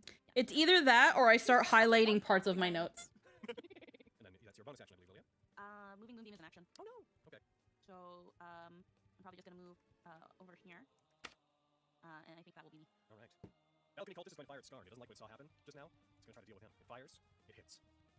Skarn, do you do anything in response to being hit? Yeah. I'll stone. All right. Go ahead and roll stone's endurance. Throw it at himself. Let's see. Did it do the auto roll for determination? Does it do an auto roll? Should have, but I don't think it did. Roll d12. Okay. Yep. 7 to a 7. 7. So you will resist 8 of the damage that is about to hit you. Pink! Yeah, I mean, there's a possibility. It fires, yep, it strikes you, and it just reflects off. Oh, hey, Fantasy Grounds tells you how much stuff is reduced by now, collectively. That's nice. Nice. It's useful for me. The arrow strikes you, bounces off your stone-like skin. That's their turn. Pepper! Alright. Bear. Pepper, they do. Ooh. I will move forward. Do it. Little Go bit. forward. Scary. You want to do actual movement? Yeah. I don't think that was... Oh no, did I just throw an arrow? Yeah, you just pointed. Oh, that's so bizarre. Do actual movement, you silly baby. I will. You silly baby. Oh. There you go. That's fat words. Where did my checks go? You deleted it by accident. Oh, It's no. okay. I know that it's on. I have a feeling it's not Yeah. Terry Robinson. Yeah. I haven't taken an action or a bonus action yet. We see that we know there are two guys on the outside, but here I'm only seeing yeah, the only right, Scarn took care of one, you're right. And there's only one in here. Give me another round. I know. Can I do a perception check to make sure there aren't any hidden enemies? That'd be an action. Yeah. Yeah, go for it. And is it a hearing? Perception. Am I yes. Maybe no, I'd say. Okay, Especially with the that's roaring water and the roaring waterfall outside, your hearing would be like dulled. Oh, why did I roll 2? Because it automatically has advantage for you. You drop second 2, you would have the 18. There are no enemies that you can see that are hidden. Okay. Bonus action left. That's one of the sentences of all time. There's no enemies you can see there. Yes, I mean, it's true. I If know. I roll higher, I'm not gonna. As opposed to you don't see the hidden enemies. Oh. So let's do this in order when they were cast. Lilia, please hit them with your moonbeam. Please make them roll the save. All right. Take the shot, On the Lillian. moonbeam. B. B. Wait. Yeah. B. They will take half. Please roll damage. B. They die. Woo! I need to roll you 100. Okay. Uh-oh. They die. Oh. As the moonbeam burns their body away, and then the yokai swarm around them gnaws and consumes what remains of it, you guys are left in this this empty antechamber. You see that there's a path that heads to either side of you that has a slope that gently seems to go up, and in front of you there's a stairway that leads to a second tier of this room that is elevated about 10 feet, past which you see another passageway that heads inward. However, we're not out of initiative yet. Is the bastard doing anything? No. Okay. Besides being cute. Do you want him to come to you? Yeah, come Okay, here. there you go. Heck's gonna go. They're gonna dash. They're gonna like look to where things are, look over the side, and you just see them rushing off into the distance. They vanish from your side. You just hear, "Not one of them gets left alive! Not one of them gets away!" Oh, there's another one? Oh, I got hands on too. You see them rush up the slope. Lauren, it's your turn. I'm scoop forward. Okay. Where do you run off to? What's going on over there? Still can't see anything. It's too far. I guess you just get that. Yeah, That's that's true. me. He's just ran into the darkness as far as you're concerned. Yeah, Scar! I think the session ends Give me, after, you know, right after back to this combat guy. too. Shoot at him. Do him a shot. Yeah. Because there's a Oh no! All right, never mind. You could overroll me. about Yeah. 15 minutes left. Yeah. Roll again. Hey man, could you just, all right. That's a hit. 13. That hits. Hey man, did you just like Oh! get hurt more? You fire at him. He takes 13 points of damage. He's still alive. Is that you? Well, where am I? You are on the bridge. Middle of the bridge. Yeah, I can't do shit right now. That's you. Yeah, that's it. Alright, back to Desmond. You see Scarn fire an arrow up into the darkness out there. Ooh, this way. Nice. Angle. Go check this hallway here. I assume it's a hallway. Yes. As you move towards it, that is the one that Cag just ran down. He seems to be out of your tremor sight, though. All you can tell is that this is a upward sloping path. It's actually pretty steep, but it is an upward sloping path that goes beyond your tremor sense. Oh, okay, we ball. Do the 15 feet. And see Cag. You have to get close enough to catch up with Cag, rushing just at the edge of your vision. I'll dash to there. As you dash forward, you come to the top. You have elevated yourself about 30 feet in total by going up that thing. You enter into a hallway where your tremor sense gives you the impression that there are a series of large statues, like 15-foot tall statues, lining this corridor. But I don't see them. Because of your tremor sense, you're like, I can tell there's humanoid statues, but the details escape you. Yeah. In fact, to you, they probably just be like, you're more likely to be like, Walls. Yeah. Lilia, your turn. Alrighty. Still can't see. Oh, wait. Oh, no. Okay. Okay, when I click off me, it does it. Okay. Let's see. Where do I want to move? Am I moving down? Oh, it's gone. No, it's still there. I just, the Okay. document's went away. There you go. Okay. Oh. I accidentally clicked all pointers. My bad. Yeah. And that's the 100 vortex, which would be like overlapped there. Yeah. Sorry for the yokai. I saw Cag move in that direction, right? Yeah, you saw him run up this hallway here. Yeah, I'm just trying to like make sure I'm not going anywhere where I wouldn't even know there's something there. I'm gonna move my full movement over here. Your full move is 40 feet? Yeah. Let's do. There we go. Just do the respect the wall. Oh yeah. You rush forward into the darkness. I want to let you stumble somewhat because there's no source of light up there. And then so then just trying to see where I can move my move, because if I can move my moonbeam to also be a thing. Just have to move in a specific direction. I think yeah. the main issue is that you don't have any indication where the guy is. Yeah, so what I was thinking is using the moonbeam as kind of like a little flashlight. So Okay. so if I can move it just away enough from Desmond that he doesn't walk into it. Tell you what, I'm gonna create. It's a 10-foot sphere of bright light, right? The moonbeam, I think it says 5-foot radius. 5-foot radius means it's 10 feet wide. Yeah. Because radius is center to side. I'm going to rather move the token. I'm going to create a light source that will act as a moonbeam. Boom. There's your moonbeam. Kind of a fun way to. You know what? Let's be silly about it. Hold on. I know we're right at the end of the game, but what if I, real quick? It's pink. Pink moon. Okay, so you have to move it kind of down that way. Do you want to like move it a little bit? Yeah, so 60 feet to just not that way. It's not touching Desmond, hopefully. Gotcha. But still like down there. So if we try to think like where it could go, that would be. You could move over Desmond and past him, and then it wouldn't hit him. Yeah. You Desmond go the briefest moment feeling a little bit crispy, but it's fine. Passes through the hallway. We're almost like. He briefly passes over Cag, who's right in front of you, by the way. Just one sec, you see him right there as he's rushing forward, and you see him like, Sorry, I'm just moving it. What sort of nature of light is that? The holiest light of the purest moon. I fucking hate you. All of you. The moon has no place down here. He yells as he There's continues to run. that energy again. You really need to work on that. Is that you? That is me because that was moving it with my action, and I don't have anything for bonus. All of Sorry, I'm just moving it. What sort of nature of light is that? The holiest light of the purest moon. I fucking hate you. All of you. Fucking hate you. All of you. Through the hallway. We're almost like. He briefly passes over Cag, who's right in front of you, by the way. Just one sec, you see him right there as he's rushing forward, and you see him like, Sorry, I'm just moving it. What sort of nature of light is that? The holiest light of the purest moon. I fucking hate you. All of you.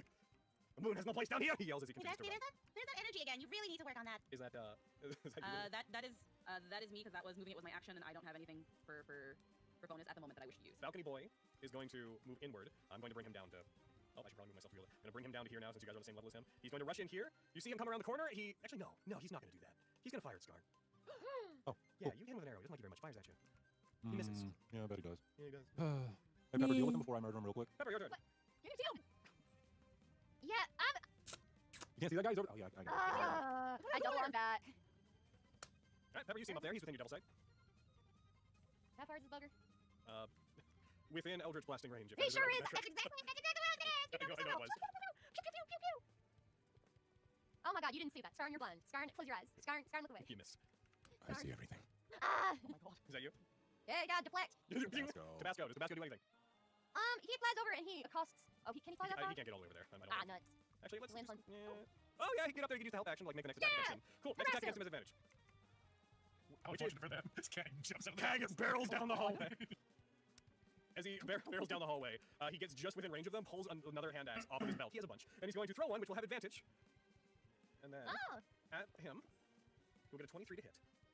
Scarn, from where you are, you see Tabasco begin assaulting that cultist. As they do, there's just a very sudden axe that soars down out of nowhere, strikes them in the head, and almost immediately see the cultist just fall back against the balcony with a very sudden. And then as they do, you see them shift. As you hear, that's just part of my clan! And you see their body lifted up, and over the balcony's railing, you see two small dwarven arms throw their body off of the side and down into the water below. Halfway through, they turn into a zombie and splash.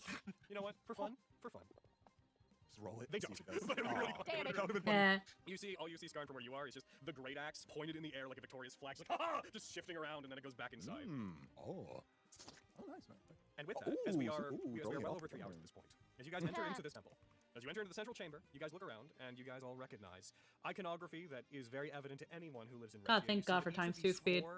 real quick. I'll change the music. Really You shaved see that each time of off. these Well, 4 pillars 2.25 technically. that are in this main room that are giving off light. Each of them are a glowing pillar that has a relief carved into it that looks like one of the Retian Eidolons, the major deities of Retia. Haros, Amir, Tequin, and Vestius.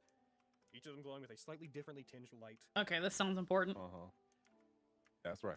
And with He might go over this again, but a glowing pillar that has a relief carved into it that looks like one of the Retian Eidolons, the major deities of Retia.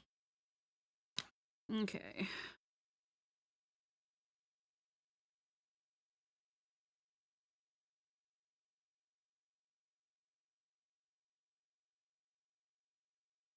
Handles the undead. Shouldn't be as. Be after.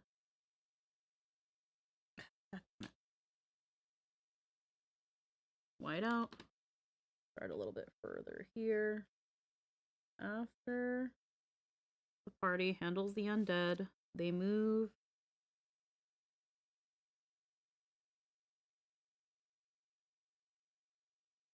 further into the temple. Finding a pillar? Finding a pillar. 4 pillars. 4 pillars. That are in this main room that are giving off light. Each of them are a glowing pillar that has a relief carved into it that looks like one of the Retian Eidolons, the major deities of Retia. Haros, Amir, Tequin, and Vestius. Each of them glowing with a slightly differently tinged light. That's right.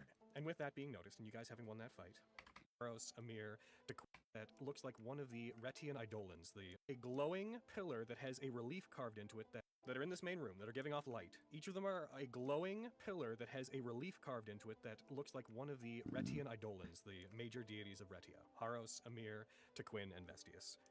Each of them glowing with a slightly differently tinged light. That's right. And with that being noticed, and you guys having won that fight, we're going to do 2 things. Mm-hmm. The first thing we're going to do is endgame. And the second thing we're going to do is, having reached the temple, we're going to level up by next week. I get stronger? You do. There's no way, man. There's no freaking way, dude. Justice, this is like the best part. There's no freaking way you're gonna make me get stronger, dude. Yeah, dude. Yeah, dude. Dude, I thought I was pretty strong now. Just wait until next week. It's pretty progressive. That way, next note-taking session, we can start just right at session 12. So 2 weeks to level. Feels like this one's going to be next week. We a don't bit more have roleplay heavy, the but week who knows? after, we'll be back. So we'll be back on the 7th. We'll be back Hey! soon, you'll see. But not this next week because we're free. Nice. We'll be back. Time will tell. Got the next one. That we're out here rolling dice so well. Nice. Well done. Man, chat wants Lori to take warlock levels. I am. And I'm excited to have more of it playing. This background theme, which is the Latch Temple's theme, is like one of my favorites that our guys have made for us. Oh, you got it. Yeah. Oh my god, can this... Cleric beats the study too, with Fenris just drawing. I do like the Latch Temple theme. It's really nice. Halgrim, you're right. Cad kind of is the best. Him and Lori don't get along, but I like him. Lawrence to you. Yes, You're not his Lawrence to friend. him. We're not friends. Yeah, I haven't given him permission to call me Lori. He's in fucking call me Lawrence camp. Fuck you. Welcome to the Mortuous's Latch Temple. It's beautiful. Do the Mortuous Latch Temple. Oh, gosh. All right. Thank you for game, Logan. That was so Oh, you're welcome. Yeah. I'm excited to get back to it in 2 weeks with everybody leveling up and getting some more stuff. Oh my Also, this is a really cool level for a few of you because this is the extra attack level for a bunch of you. This is the Not level where you me. start making 2 attacks in a turn. Glove. You're already so 2 hot. attacks per fucking many people would argue the level where D&D starts being fun. It's true. Level 5 really is the shit. Tier Like, 2 oh really my is like God. I love tier late tier 3 and I love tier 4 unlike a lot of people, but tier 2 really is like the bread and butter of D&D. Oh yeah. So we're not quite gods. We can't use magic to just undo the bad stuff as we choose to. But my turns are involved and I get to choose things. And I'm kind of a badass. I Yeah. succeed things more than not, All right. depending if the dice lets us. YouTube side, we're gonna take off. We'll see you Peace out, around. YouTube. We'll see you in 2 weeks. YouTube, we love you. Mwah. All right. Oh, it's good that Mortuous is here. So I have to remember that we're at the Mortuous Latch Temple. Actually, you know what? I'm gonna make that the very I'm gonna make that the last note here. This is the Mortuous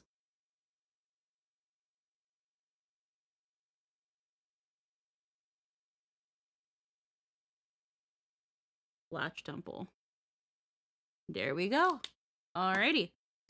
That is going to be it for tonight.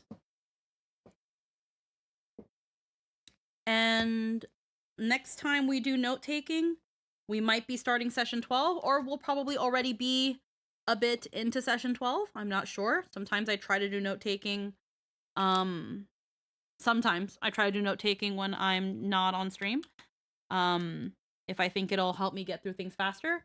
I will definitely be doing it for battle heavy streams, probably, to just go through them. So like if I end notes and this is a battle heavy like thing and I find like, oh, this is all combat, I'm probably gonna just skip it and go to the next session or the next event. That